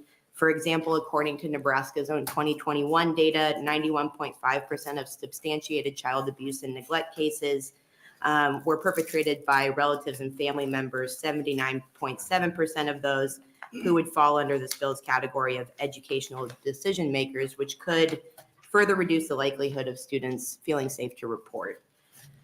I'll skip ahead. Of course, every parent wants to know what's going on with their child, but there are evidence-based methods for creating safe and supportive environments where students feel they can talk honestly to the adults in their life. And this bill as written creates a scenario wherein only certain parents are afforded that opportunity, emphasizing the rights of certain parents while excluding the rights of others. We would offer that your responsibility is to ensure that all parents have the means and opportunity to be actively engaged in this way. One example being Senator Walz's bill upstairs in Business and Labor just today, LB 1213, which would create leave for parents to be able to attend their child's school's activities. And I will end there, and I'm happy to answer any questions you might have to the best of my abilities. Thank you very much for being here. Do we have any questions of the committee? Seeing none? Appreciate your time. Sorry you didn't change it. Oh, hey, it's always next year. Okay, next opponent.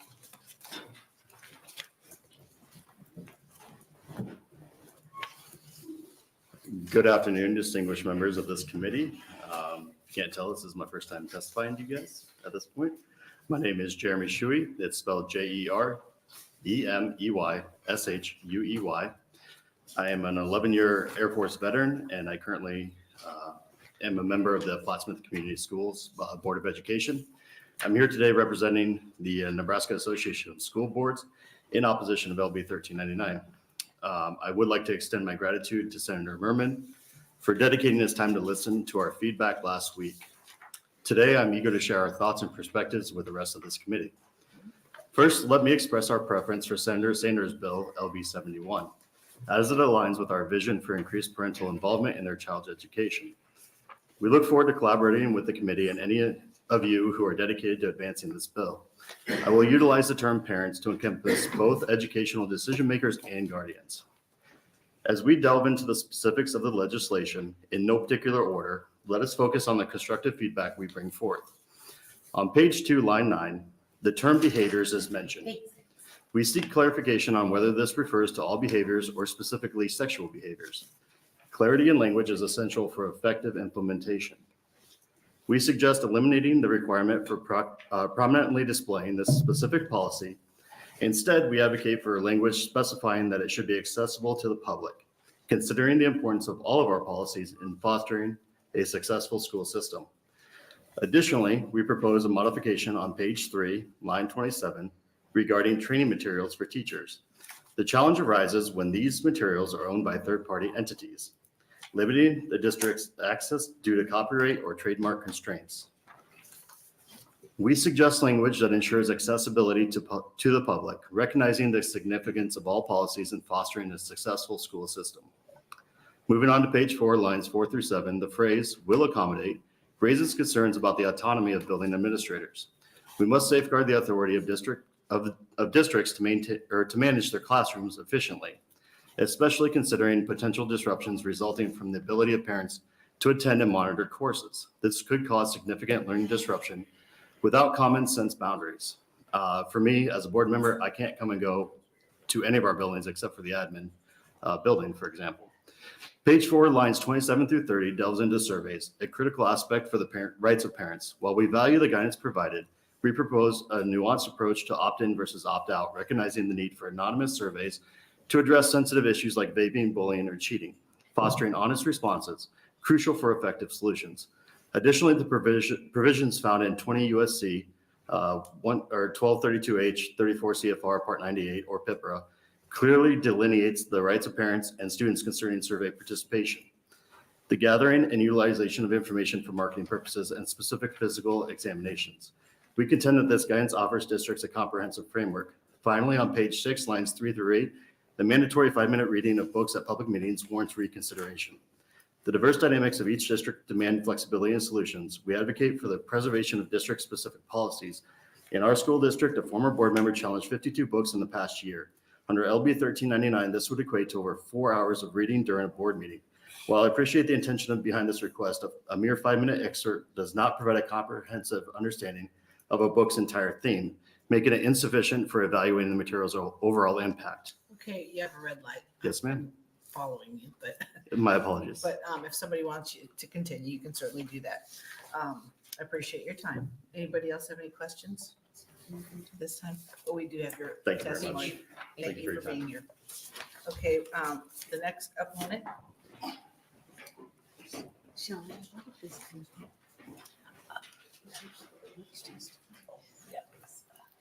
Hi. Good evening, Education Committee members. Thank you so much for the opportunity to provide testimony tonight. My name is Abby Swatsworth, ABBISWATSWORTH.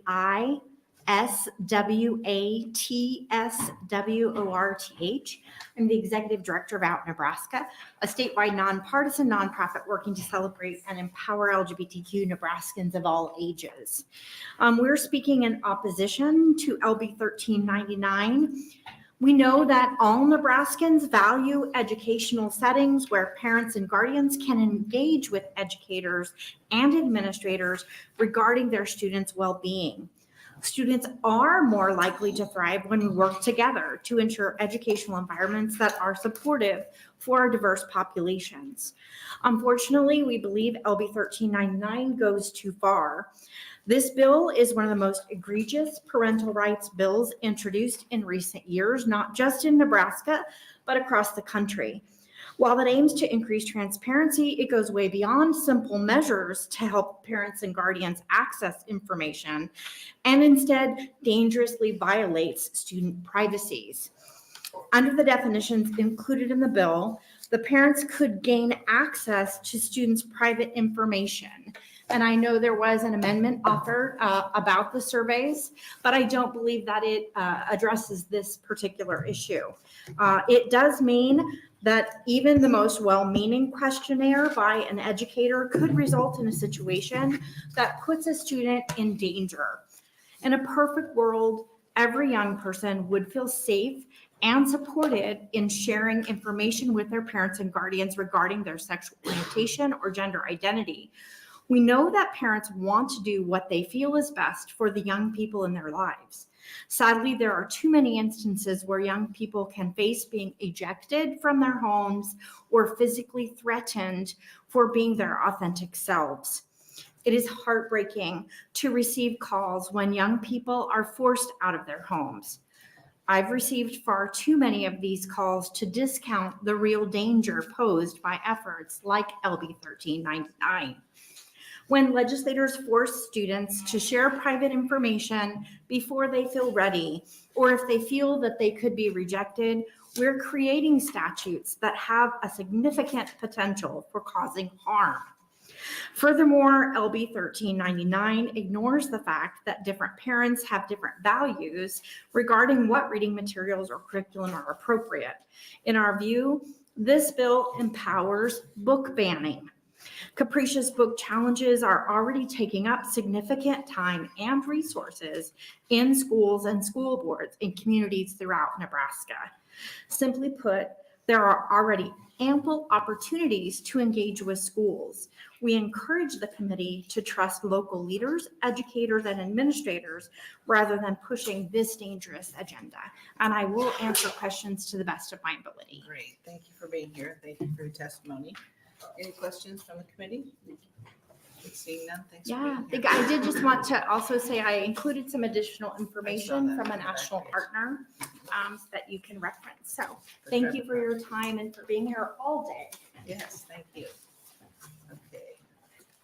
Next opponent. Hi. Hi, good evening. My name is Nora Lenz, Noralenz. I'm a 37-year veteran educator, and I'm here to representing the Nebraska State Education Association. I've proudly taught in the historic rural schools of Western Nebraska, Pine Ridge, South Dakota, and in our highly esteemed Lincoln Public Schools. My opinion comes from a different point of view than the ones you've heard. Education is a multi-lane street. Administrators, educators, parents, guardians, and students are all stakeholders in their education. As you hold educators accountable for education of children, you must hold parents accountable as well. In LB 1399, I do not see where parents are required to take vested interest in the education of their children. On page 2, line 28 through 30, it talks about strengthening the level of involvement participation to honor the right to transparency for educational decision makers. As we educators and public schools do honor that right. How, may you ask?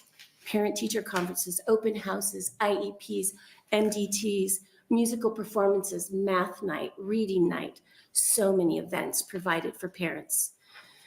Even with much effort, guardians still do not answer phones when schools call. They do not accompany their students to open houses, parent-teacher conferences, which are poorly attended. Check the data.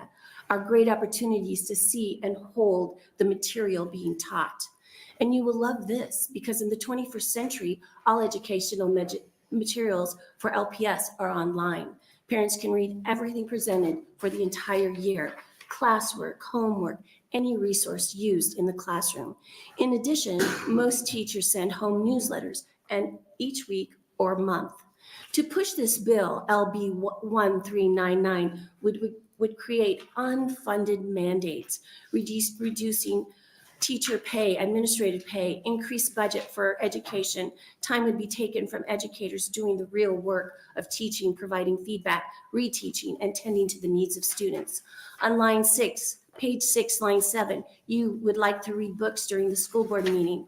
Story time for adults. Do you know that all books are online for parents to read with their students? Just open the Chromebook and go through the library that LPS provides. It is open and it is free. You see, senators, all that you ask is there. Parents just have to look. Parents must take the role you are suggesting that schools take. Your part is to have public schools use more tax dollars on unnecessary expenses, doubling what is already done, putting the sole responsibility of public education upon teachers, where in LB 1399 are the words private, charter, religious, homeschooled. In this document, are you not giving them public dollars to private, charter, religious, and homeschooled students? In LB 753, you provided that. Why aren't those entities included in LB 1399? Thank you. Thank you very much for your testimony. Do we have any questions? I have a quick question. You said that all schools have the Chromebooks and the parents can get on and see all of the books. Lincoln Public Schools provides Chromebooks for all their students. But do the parents have the ability to get onto those Chromebooks? As long as their kids are right there with the password, the parents see the passwords.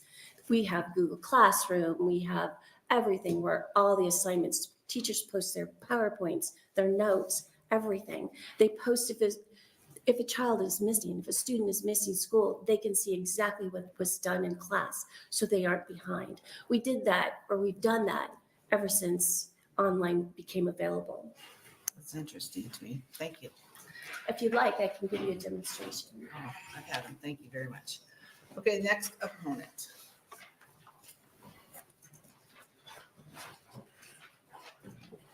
Good evening. Hello, my name is Vicki Wood, VICKIWOOD. I'm representing the Advocacy Committee of the Nebraska Library Association, and I am here tonight to speak in opposition to LB 1399. Reading through this bill, I was struck by the incredible amount of work that this would require for librarians, school staff, and even parents, all of whom are already overwhelmed and busy. Many school libraries contain hundreds to thousands of volumes in their collections. Books and other materials are always being added and withdrawn, and the idea that an up-to-date list could be available for everyone in a school community is patently unworkable. It is hard for me to imagine any busy parent taking the time to even glance at such a list, much less to investigate the content of each and every book on the list. As for librarians contacting parents about every book their child checks out, would this process be automated, or will this be a further burden upon librarians or other school staff to send an email every time a child checks out a picture book, a novel, or any material they're interested in or that supports their classroom learning? I actually think very few parents would take advantage of this, but the minority who do would take an inordinate amount of staff time with their request. The provision that any parent, guardian, or decision maker read aloud a 5-minute passage from any book in the library collection is clearly intended to capitalize on the, quote, shock value of any kind of sexual content in any book. This technique has been effective in some settings, but most adults realize that one sexual scene does not pornography or obscenity make in the legal sense or in common sense. Book purchases and curriculum decisions for school libraries are done by professionals who rely on other professional publishers and reviewers to create their collections. These decisions are made at the local level in concert with school boards. These issues don't need to be debated endlessly in the legislature. These are matters that can be and routinely are handled locally with public and parent input. But nevertheless, national groups are pushing this legislation and taking up the valuable time of legislators, educators, and librarians. This bill is redundant and places an unfair burden on our already stressed and overworked school personnel, as parents already have the option of opting their children out of certain curriculum and reading choices. Libraries and school boards have procedures in place in which parents can challenge books in the library collection. Professional staff, not individual parents, can then follow a process to decide on the appropriateness of the material for the entire school community. Thank you for your time. Thank you for your testimony. Any questions from the committee? Seeing none, thanks for being here. Next opponent.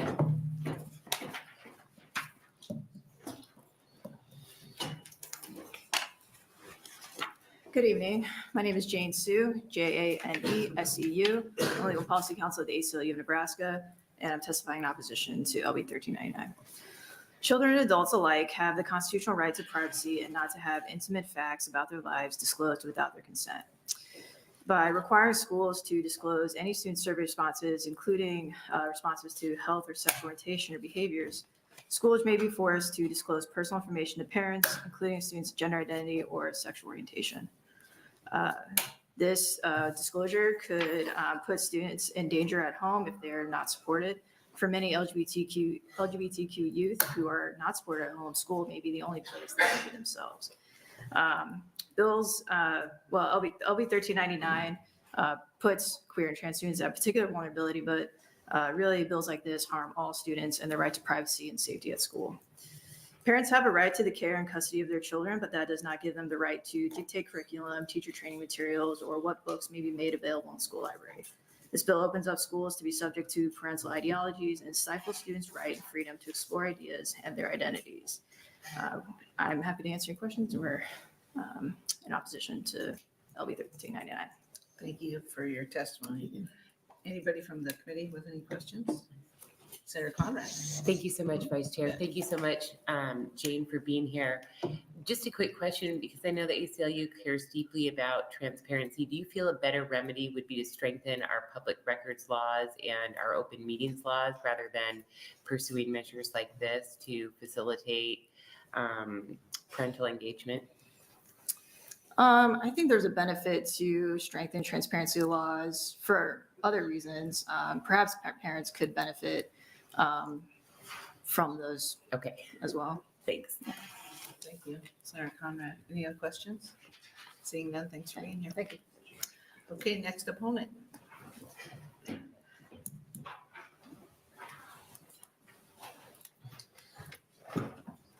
Hi. Hello, Senators. My name is Gail Hall, Galehall. I am here to testify against LB 1399. I am a full-time library science student, a part-time youth specialist at the Saddlebrook Library, and I'm a transgender man. This law will make it more difficult for young people to access books that include topics deemed controversial, which will keep them from developing an understanding of the world around them and of people who are different. It will also make it harder for minority youth, especially LGBTQ+ youth, to see themselves represented in books. School librarians, and youth specialists like myself are trained specifically to work with youth and their parents to curate a collection that is appropriate and representative of the community. LB 1399 will make that job harder for school librarians and will put those decisions in the hands of people who may not have the proper schooling or an understanding of what the community needs. On top of all of this, releasing survey information to parents may cause LGBTQ+ students to be outed to their parents. Although I understand that many people here hold the sentiment that parents know best, this unfortunately isn't always true. Some parents are so opposed to the idea of their children being anything but cis and straight that they may abuse their LGBTQ+ children, much like my parents did, or kick them out. Because of the abuse I suffered from my parents for my identity, I now struggle with anxiety, depression, and PTSD symptoms. The youth of Nebraska deserve better than this. Please do not let LB 1399 pass, as it will cause more youth to face the same abuse that I did or possibly worse. Thank you. Thank you for your testimony. Appreciate it. Any questions from the committee? Seeing none, thank you for being here. Next opponent.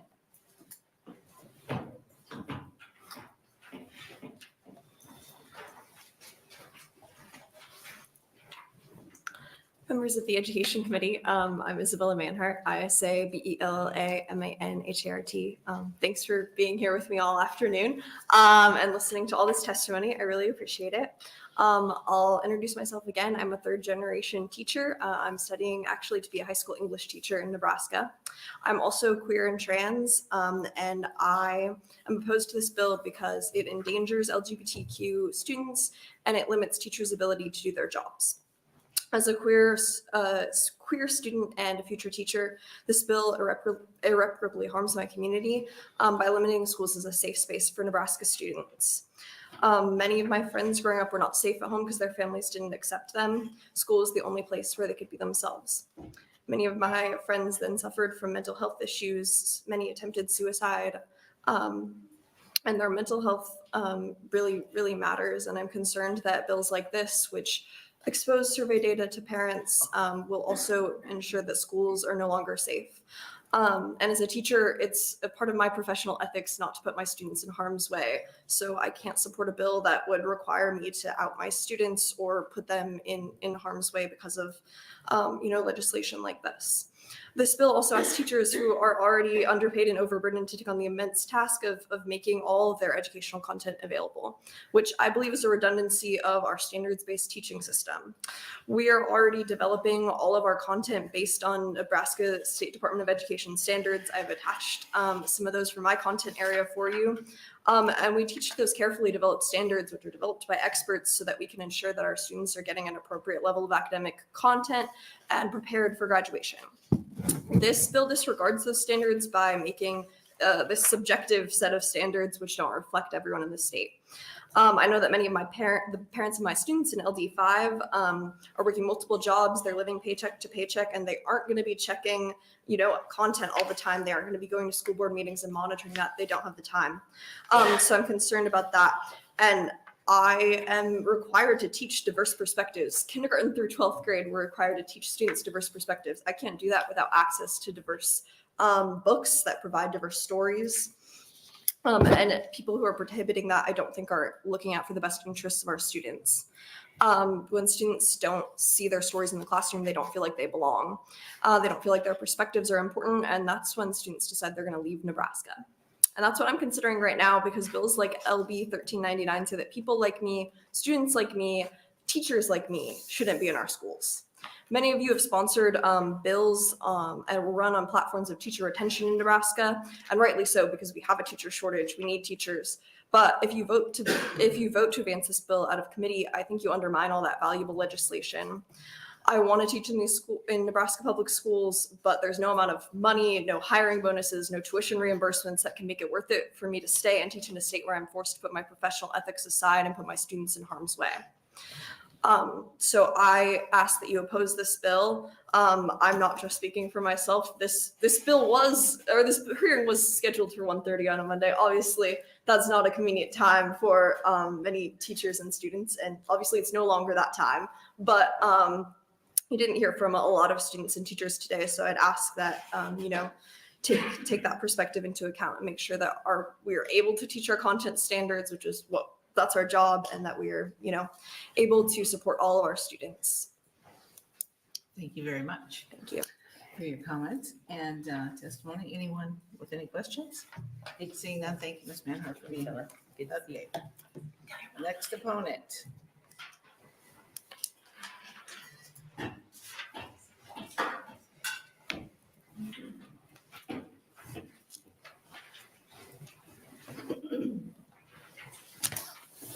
Judy King, and I oppose this bill. I've had the chance to go to some meetings on the opposite side and listen to their plans of what they plan on doing. And this is a political stunt. and it's going across the nation. And they're trying to push more religion in school. Kind of started with the no maskers, that they try to make, not wear a mask. But then it led into a whole bunch of stuff. It's a bunch of people that were upset they lost the election, when Trump lost the election. And it's been going on since then. And now they're into education. Well, first they were into women's bodies. Now they're into education. And they've been pushing religion in school, history against Black. They don't want the history taught about the Black history. They're against LGBTQ. They're against trans. They're against public education. They're trying to mess with it. Most are either elderly religious groups, or they're homeschoolers, or they're the orange man's disappointed followers. And they just are there to cause problems at schools and school boards. I've been to the school board meetings where I was outnumbered 30-1, and they were violent at those school board meetings here. And they're just trying to cause chaos. And I think most of us are sick of it or unaware of it. Some are unaware that don't get involved, but I'm not. I get involved. And I'm sick of it. And this bill is just another bill to push that agenda of the orange man. And I'm done. That's all I have to say. Thank you very much. Any questions? Seeing none, thank you for being here. Thanks, Judy. Do we have any other opponents? Anyone in neutral?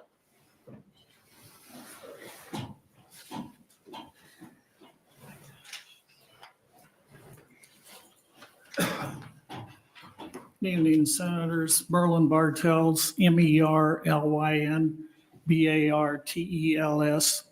And I guess I should have probably been a proponent, but didn't really know what to particularly say there. But sitting in the last few hours of this, I made a few observations just listening to the testimony of both sides here.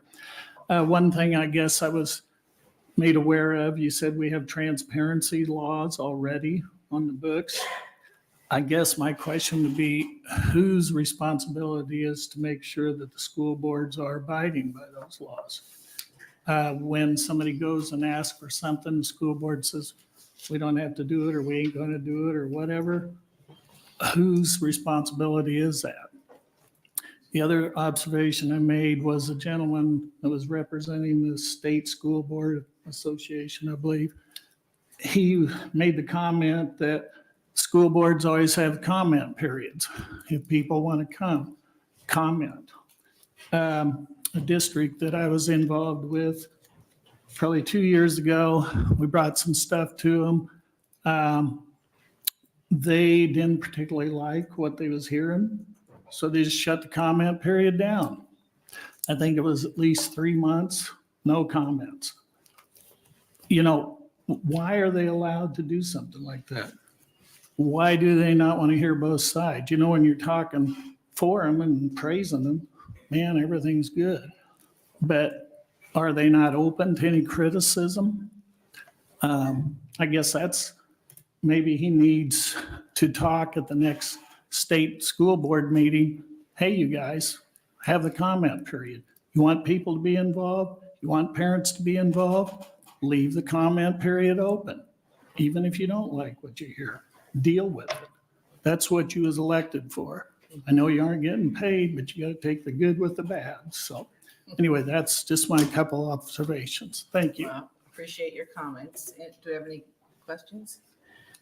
I guess I can answer that there is a law on the books that people do have to listen. Mm-hmm. Now, whether they only give you a certain amount of time, they still have to allow you to talk. Oh, see, they limited the time at the times I did, but the next several meetings was, you looked at the agenda, there was no comment time there. So why go to the meeting if you aren't going to be able to express something to them? Yeah, that happens. So, Thanks for being here. thank Do you. we have anyone else in neutral position? Seeing none, we have some letters. We have 95 proponents, 111 opponents, and 0 in neutral. And Senator Murman, you can close. Okay, I got an answer to quite a few of the questions. Early on, it was said, why doesn't it take effect in 24, 25? Well, giving them more time to set up a website. Wouldn't have enough time with people on vacation and so forth until 25, 26.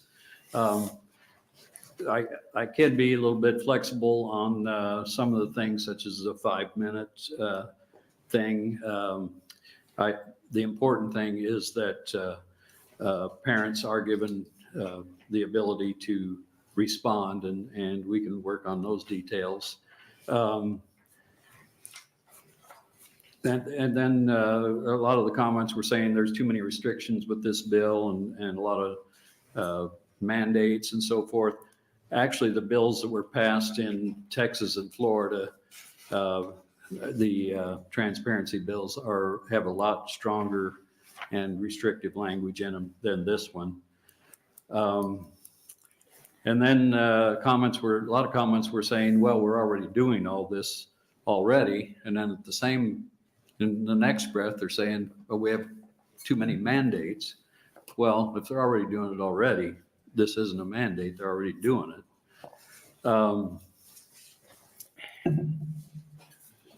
Let's see, just some of the other comments. The important thing is the language in it does say that how the school will accommodate those that request to attend, and it does not mean that the school has to accept their request. They just have to have a policy on how they will accommodate and handle requests to attend by parents. And then another thing, the term behaviors was referenced, and that is a term that is used in the bill, and it is intended to mean sexual behaviors. And if that is unclear, we can make that more clear. And then a process could be automated to send mail notifications on book checkouts. I think the bill does say that if you have digital checkout software, that's the only time that would be mandated, which I think almost all the schools in the state do have that in their libraries. And then a lot of the opponents claimed that this bans book and curriculum, and neither one of those things is true. What it does include is ensuring policies exist to opt out, ensuring parents have the right to bring content they find objectionable and that parents can be heard. So with that, I'll take any questions you might have. Thank you very much, Senator Murman. Any questions from the committee? Thank you for being. Thank you very much. There you go. Okay. Next up, we have LB 1193 with Senator Conrad O'Keefe. Good evening, Chair. Very fast, very fast. Good evening, Chair Murman, members of the committee. My name is Danielle Conrad. It's DANIELLE, Conrad, CONRAD. I'm here today to introduce LB 1193.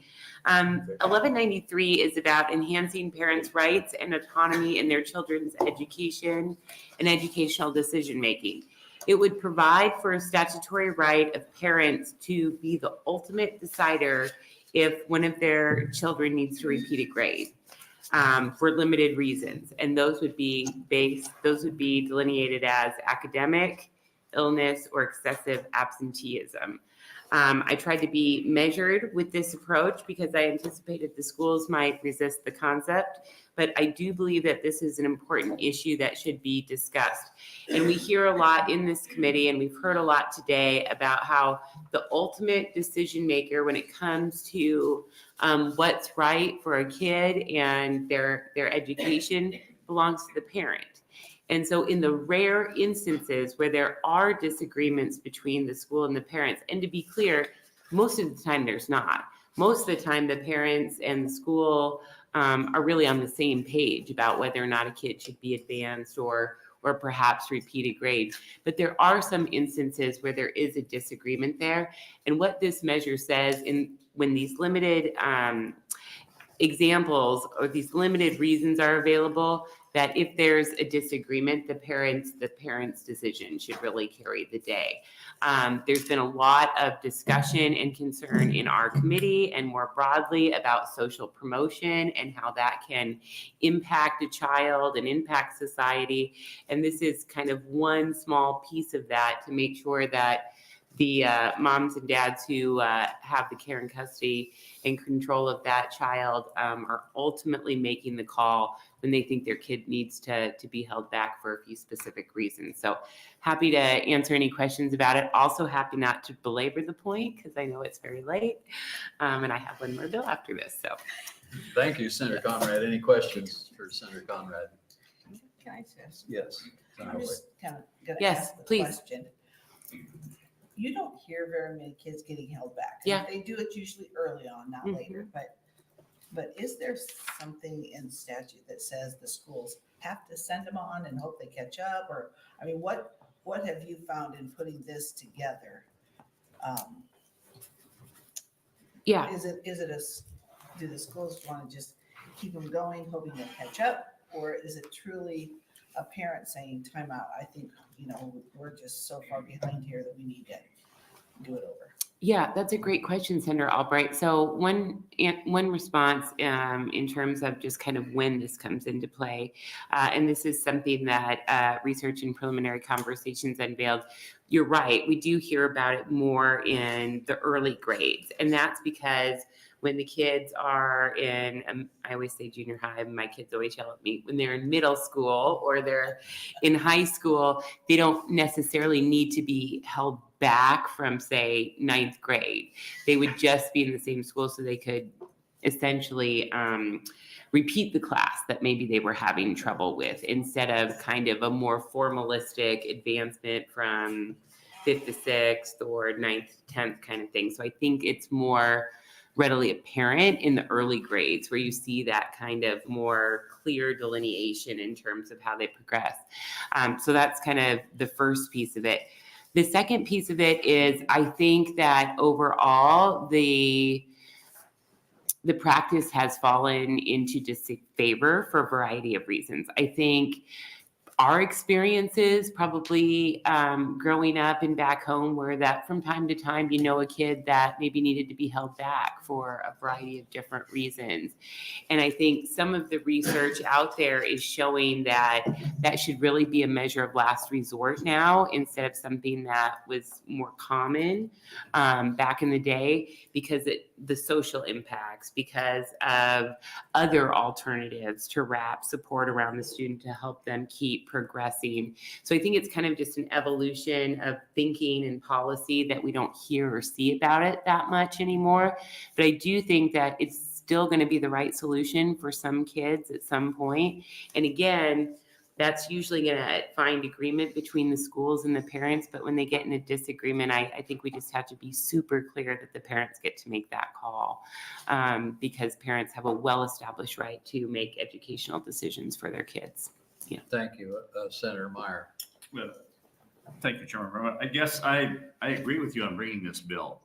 We had a large district in central Nebraska over the last couple of years had made kind of a practice of mandating that everybody moved on. And it has cost that district dearly in academic progress and teachers who did not want to be in that atmosphere, and teachers and administrators moved out en masse because they wanted to teach their kids and have them accountable to a certain level so that when the test scores came out, they knew that this was going to be what they were going to be graded on. And when all of them have to move forward, regardless of whether they understood the material or anything, it was just blatantly wrong. And I think I agree with you. Parents need to have some input on when a child is not ready to move on, and they're usually the ones to know if they're honest with themselves. So I agree with the premise of this bill, and thanks for bringing it. Oh, thanks for sharing that reflection, Senator. I wasn't aware of that experience, so it's helpful to inform the committee hearing. Thank you. Any other questions for Senator Conrad? Okay, thank you. Any proponents for LB 1193?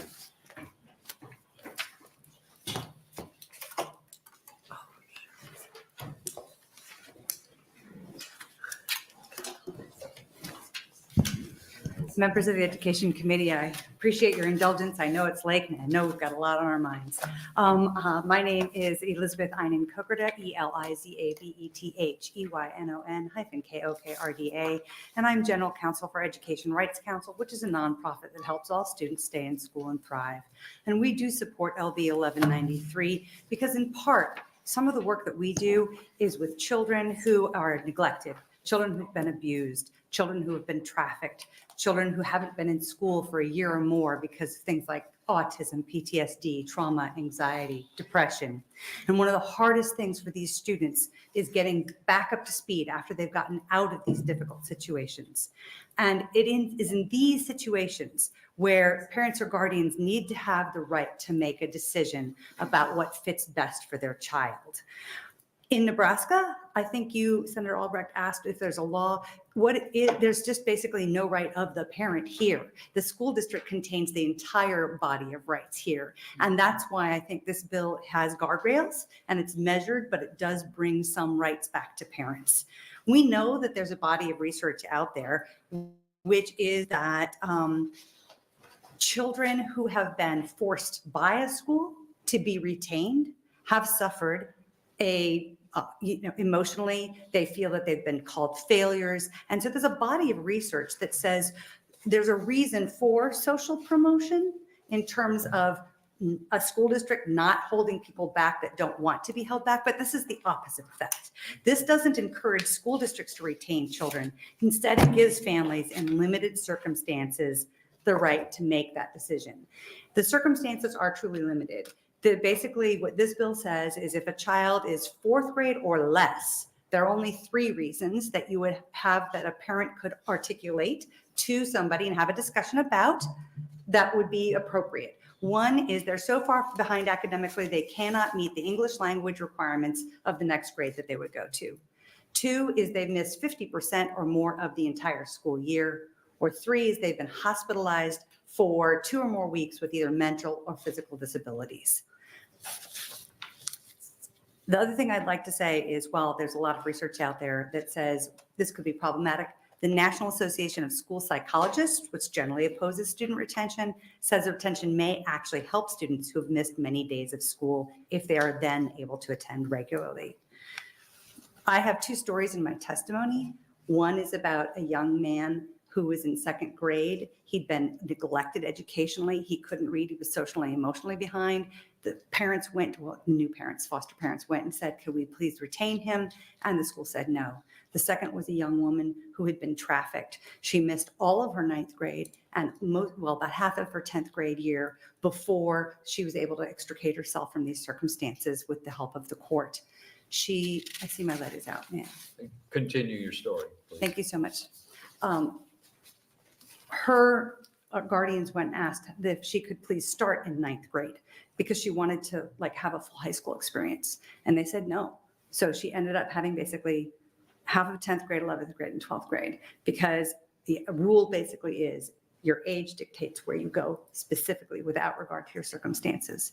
So like I said, there are big guardrails, and all LB 1193 does is seek to return a little control to parents in limited circumstances. We hold parents accountable when kids fall behind, but we're not giving them this opportunity. And we all know there's no question that they have a fundamental right to shape the direction of their school's education. So I think the freedom that 1193 allows is well contained And I would urge you to move it out of committee. Thank you. Any questions? I have a quick question. Yes, Senator Walz. Thank you, Chairman Murman. You said your age dictates where you are. I'm sorry? You said in your testimony that your age dictates what grade you're in. Mhm. Is that correct? Yes, it does. Okay, so if I'm 16 and I completely flunked math and reading or whatever, I completely have flunked out. You're saying that if I turn 17, I have to become a junior? Yes, in my experience, I have seniors that I'm working with that have 1 credit. They've missed maybe a year of school or more. And until they become 12th graders, they are promoted every grade with the idea that they will catch up somehow. I have students that are trying to take 9th grade English and 10th grade English at the same time. They are always moved along a continuum. I have not yet run into, I mean, there may be, I can't testify for every school in the state, but we work across the entire state, and I have yet to find a school district that has been willing to permit a parent to say, I really think my child needs to be retained. Okay, I'm just not making, yeah. I'm confused because sorry. Yeah, yes. I'm just confused because there are Senator Wayne. There are parents who are holding kids back for athletic purposes. But I don't think this bill would permit that because it has just 3 situations. Either if you're 4th grade or less, you would be able to be held back for 1 year if you could not possibly meet the reading, English language, art goals. So that's our young kids. Or if they'd missed 50% of their actual schooling, or if they've been hospitalized for mental or physical health. And for older children, the only way that it would be permissible to hold them back is if they'd missed 50% or more of the entire school year. So I don't think that would actually impact the sports issue. I know that it's there, but I think that these guardrails would prohibit that gaming of the system that you're worried about. So this bill would prohibit holding kids back? This bill would only permit you to hold a child back, a parent to make a decision to hold back if the child in high school had missed 50% or more of the school year. So they hold kids back for athletic reasons in 4th grade, 6th grade, 8th grade. Because those are typically transition years where you go to a different school, so you can just easily hold the kid back. But there are numerous kids throughout Nebraska who are held back for athletic purposes. Regardless of their age, because by the time you get to high school, the rule is you got to be 19 at a certain date. And so if you turn 19 after that date, you get to, oh yeah, some of our better schools got 19, damn near 20-year-olds playing. Yeah. I was just wondering, yeah. Senator, I think, if there's a way to prevent that from happening, that would be great. I think that the issue here is really that we have so many kids that are so far behind and they're denied something that even they want. Right. No, I understand. Thank you. I have a question. I think it's in the Constitution that the state takes responsibility for educating until age 21. So in order to be in high school until you're 21, the student would have to fit one of those 4 criteria you're talking about. Is that? Well, as I understand the bill is drafted, it would be like a one-time thing, 4th grade or less, or one-time thing in high school. And the obligation of a school to educate a child until they're 21 arises when they are also eligible for special education. So I don't know that the 2 would go.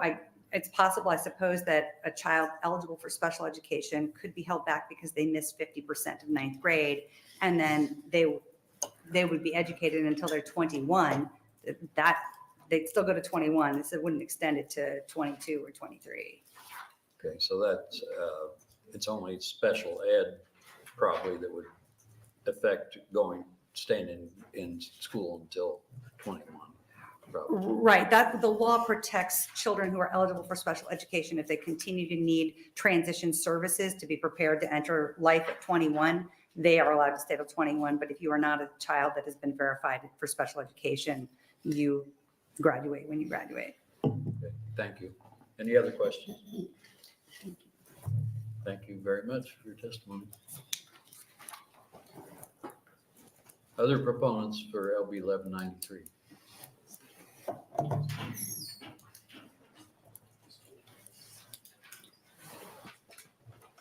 Good evening, Senators. I am in favor of this bill that it's before you right now, and I guess the lady that was before me did a way better job of explaining why you guys should move this on out of committee. But I just, a couple examples Oh, back. excuse me. I don't Merlin think it's- Bartels, I'm sorry, And Merlin let's spell it out, Bartels. please. MERLYNBARTELS. Sorry, Senator Murman. But we have some good friends that had taken in foster kids for years. And they got, grade school kids up into high school kids through the years that they did this. They got some kids that was the age of high school, could not read, couldn't do math. And they said, what happened? Well, some of it was just they were moved around a lot.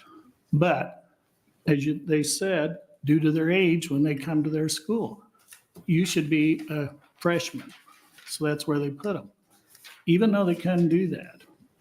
And, I think we've all heard of examples of kids getting to high school, junior high, can't read, can't write, and they've just kept moving them on because in the lower grades, they couldn't do it, and they were troublemakers in the class, for lack of a better word.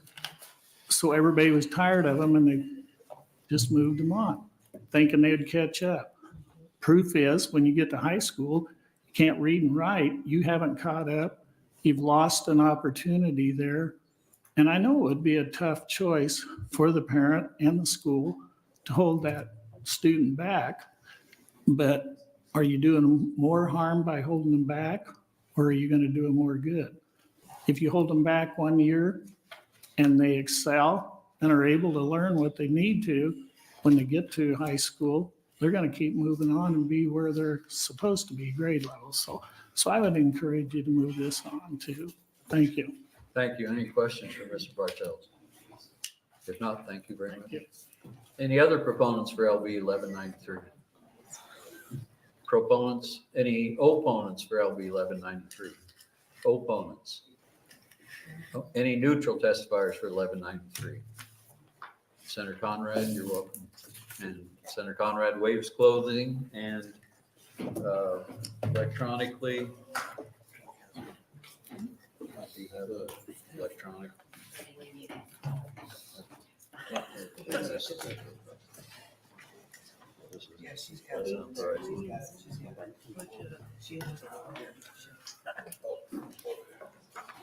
So just on 1193, we had 8 proponents, 3 opponents, and no neutral. So that'll close the hearing on 1193 and open the hearing on LB 1083. Welcome again, Senator Conrad. Yes, thank you so much, Chair Murman. Members of the committee, my name is Danielle Conrad. It's DANIELLE Conrad, CONRAD. I'm happy today to introduce LB 1083. This is a measure to address and adjust and update the Nebraska Career Scholarship Program. That program was created years ago to support students at community colleges and private nonprofit colleges and universities to enroll in an eligible program of study in identified shortage area or skilled trade that meets the workforce needs of the state. So the primary purpose behind this scholarship program was to provide incentive and support for students that were on a career path to fill those really most important and most difficult to fill jobs in our state, as identified by a lot of data and research. So again, the program was created initially by the legislature in 2020. It has had some tweaks and updates since that time. You remember Senator Linehan asked about this in one of our prior committee hearings, but the community colleges received about $4 million in fiscal year 23-24. We'll receive another $4 million in fiscal year 24-25. And then that allows for community college students to be awarded up to about $5,000 a year for 3 years to assist with progressing in their educational pathway in those really important areas that the legislature has identified a workforce needs. Nebraska private nonprofit post-secondary institutions received $3 million this fiscal year and will receive $4 million in the next fiscal year. These private nonprofit colleges and universities can award a student up to $10,000 a year for 4 years.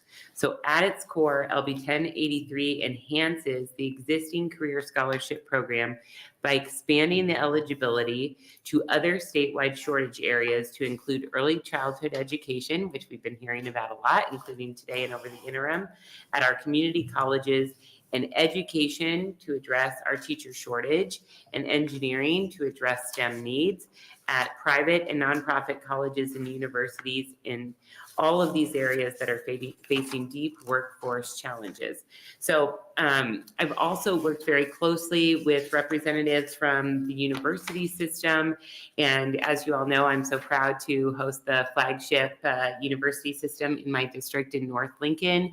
And they put their heads together with the other stakeholders in higher education to put forward a harmonizing amendment to make sure that we have equity across our different institutions of higher education. So that's reflected in AM 2354 that I just passed out to each of you. So I believe this is a sound program. I believe it is worth investing in. I think that we should boost it whenever we can, because it's a top solution to addressing our workforce challenges, particularly our teacher shortages, early childhood education shortages, and engineering shortages. And I'm very sorry, I've got a froggy throat and I'm just about to lose it. So I'm happy to answer questions. Thank you. Any questions for Senator Conrad at this time? Yes. Okay, you're going to make her talk. Okay, Senator Sanders has a question. Thank you, Chairman Murman. Just real quick, Senator Conrad, on the Education Committee report, it says increase funding to $6 million for fiscal year, but it does say on the bottom $5 million a year, then $10 million a year. Which number is it? Are we looking at the fiscal note, Senator?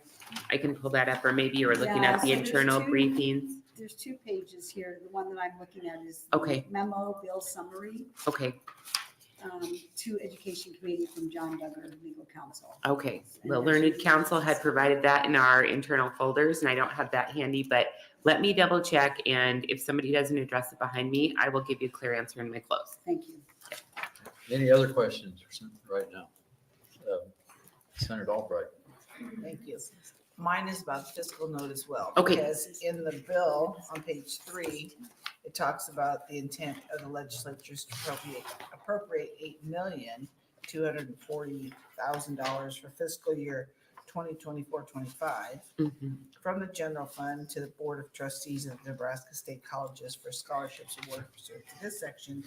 And then on page 6, it is the intent of the legislature to appropriate $12 million for fiscal years 24-25 from the general fund to the Board of Regents of the University of Nebraska. So you have 2 different colleges, right?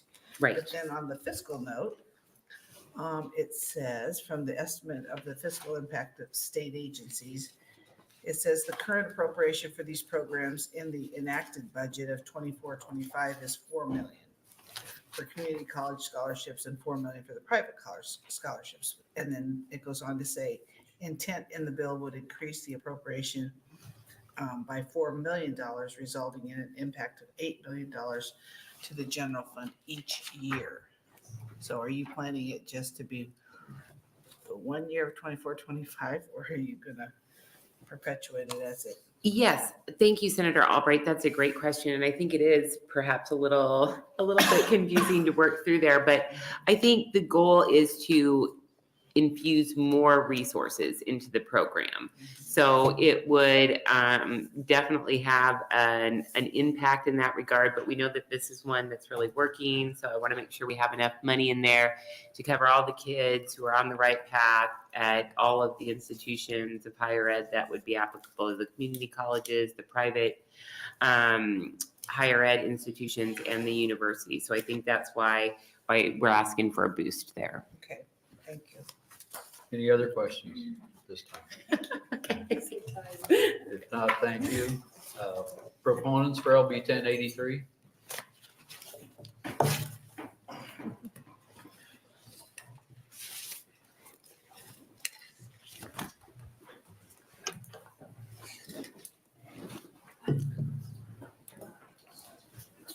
Good evening, Chair Murman and members of the Education Committee.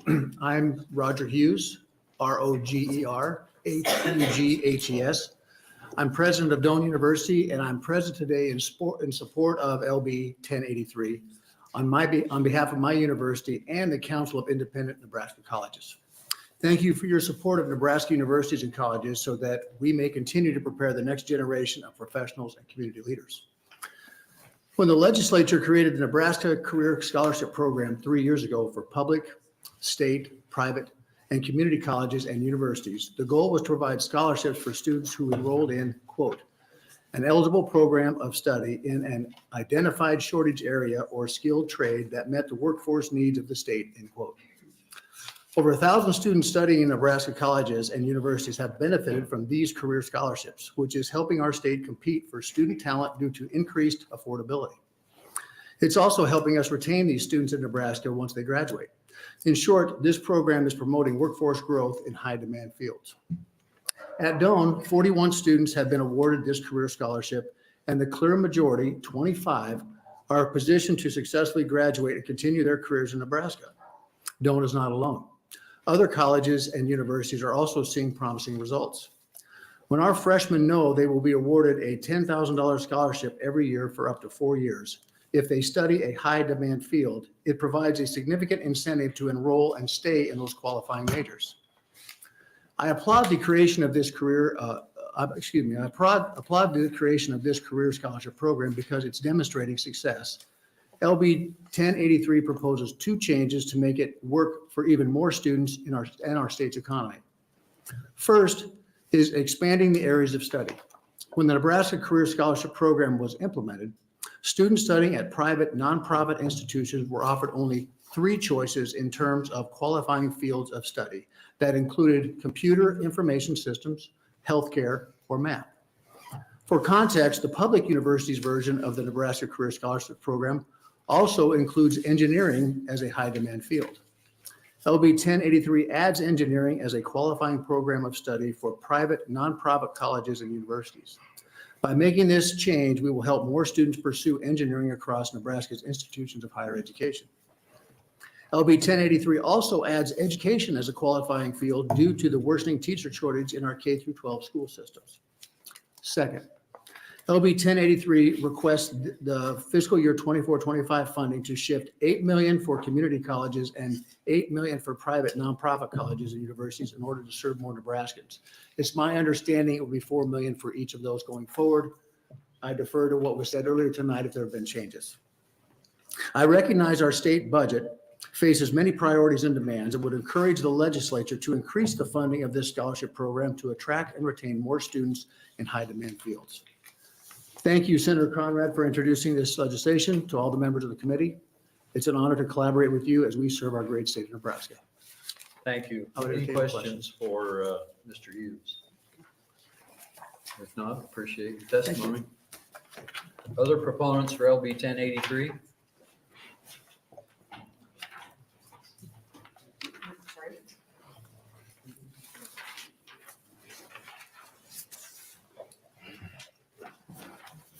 All right, good evening, Chairman Murman and distinguished members of the Education Committee. My name is Courtney Wittstruck, COURTNEY, I'm a registered lobbyist and the Executive Director of the Nebraska Community College Association. I haven't had a chance to review the amendment that was just introduced, but I'm here today on behalf of my 5-member community colleges to testify in support of the underlying bill, LB 1083. Although we were not involved in the creation of this bill, we enthusiastically support it, provided that the changes to the Career Scholarship Program that we have been working on with Senator Murman and his staff, and that were included in LB 1329 are incorporated as well. As you know, community colleges, which are located in every corner of the state, play a key role in creating the skilled workforce that Nebraska so desperately needs, and early childhood education is no exception. Our colleges recognize the dire need for quality early childhood care in our state and are eager to be part of the solution. We look forward to continued collaboration on this important issue. And with that, I'll close, make it short and sweet, but I'd be happy to take any questions. Any questions for Ms. Woodstruck? If not, thank you for testifying. Thank you.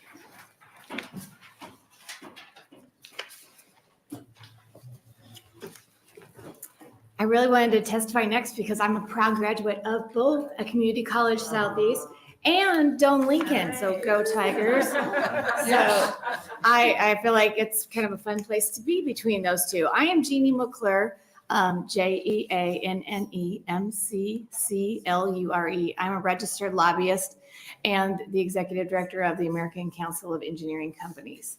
I am not an engineer, but I am their official, I would say, cheerleader.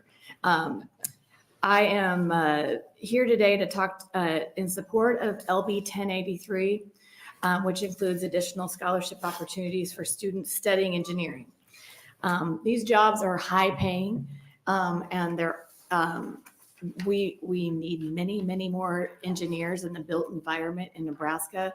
And I love what they said earlier about when you study where the kids go to school, they end up staying in the state, and they take jobs here and they stay around. And that's what we need here, right? We need to keep our students here.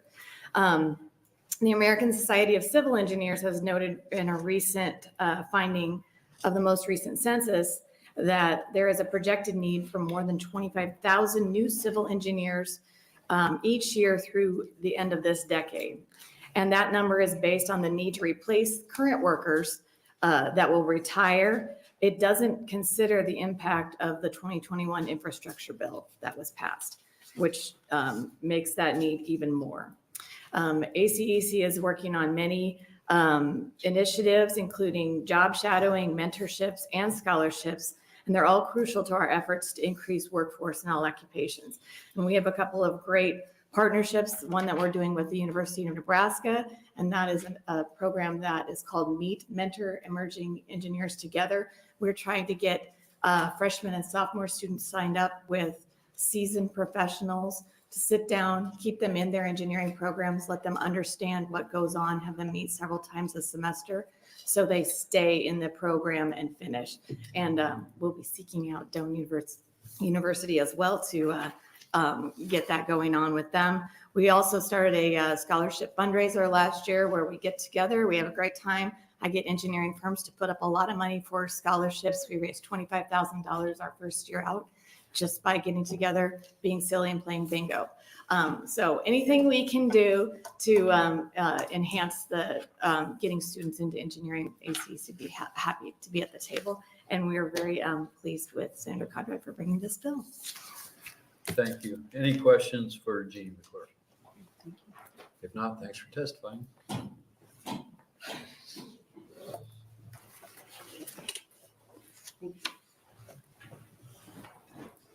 Well, I have some bad news and some good news.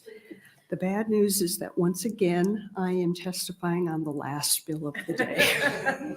But the good news is it's the last bill of the day and the last testifier. Chairman Murman and members of the Education Committee, my name is Jane Erdenberger, JaneErdenberger, and I'm here today on behalf of the Board of Education of the Omaha Public Schools and in my capacity as chair of our legislative committee. The Omaha Public Schools is Nebraska's largest school district, serving over 52,000 students and their families. We are the third largest employer in the state. As this committee is well aware, like many of our fellow school districts, the Omaha Public Schools District is facing a shortage of teachers and other school staff. Our teacher shortage exists despite the fact that the Omaha Public Schools has the highest starting teacher salary of any school district in the state. We support policies that would provide additional resources and encouragement to individuals who want to become teachers, as well as to those who are currently teaching. That is why we are here testifying in support of LB 1083. LB 1083 would expand the eligible areas of study under the Nebraska Career Scholarship Act. The Nebraska Career Scholarship Act provides scholarships to students pursuing degrees in high-demand careers. Adding additional funding to this program, as well as expanding the areas of study to include early childhood education programs at community colleges, will support and incentivize individuals studying to become educators. For these reasons, we are pleased to support LB 1083. Thank you to Senator Conrad for her work on this very important issue, and thank you to the committee for your long time today. I'm happy to answer any questions, although I don't anticipate any. Thank you. Any questions for Ms. Herdenberger? Thank you. See, I told you. Thank you very much. Have a good night. Any other proponents for LB 1083? Any opponents for LB 1083? Any neutral testifiers for 1083? Senator Conrad, you're welcome to close. And she waves close. So that will end our hearing for today. LB 1083. I should say we have 4 proponents and 0 opponents, 0 neutral. That'll end our hearing for LB 1083 and our hearing for today. Thank you all for staying. I got it. So we see if we agree. 8 for college and 8 for. Jack didn't hear me. I was trying to get I said I moved to go into executive. You want, man? No, I'm trying to get all my bills out right now. I don't even know what I got. All the comedians are out of work. All in favor, say nay. That's a good one when I added. When I added it. There. Thank you. Yeah. I mean, Texas has been holding back kids for years. You know, now it's such a lot of people. There's a couple of Class A teams that got 20-year-olds. Well, if anything, you're ahead of the curve. Yeah. I never thought about that. NIL for high school kids. See, I don't know. Really? That might be. Thanks for your work. Yes, absolutely.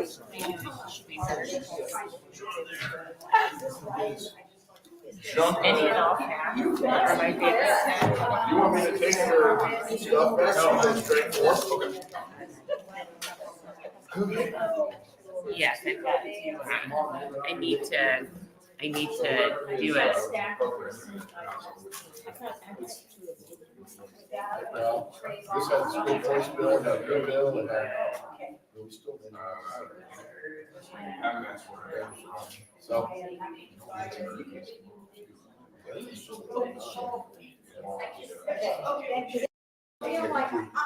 to live it down with the big stuff tonight, in case that one is. That's either gonna go quick or they're gonna muscle it up. Mothers against Trump guns or whatever.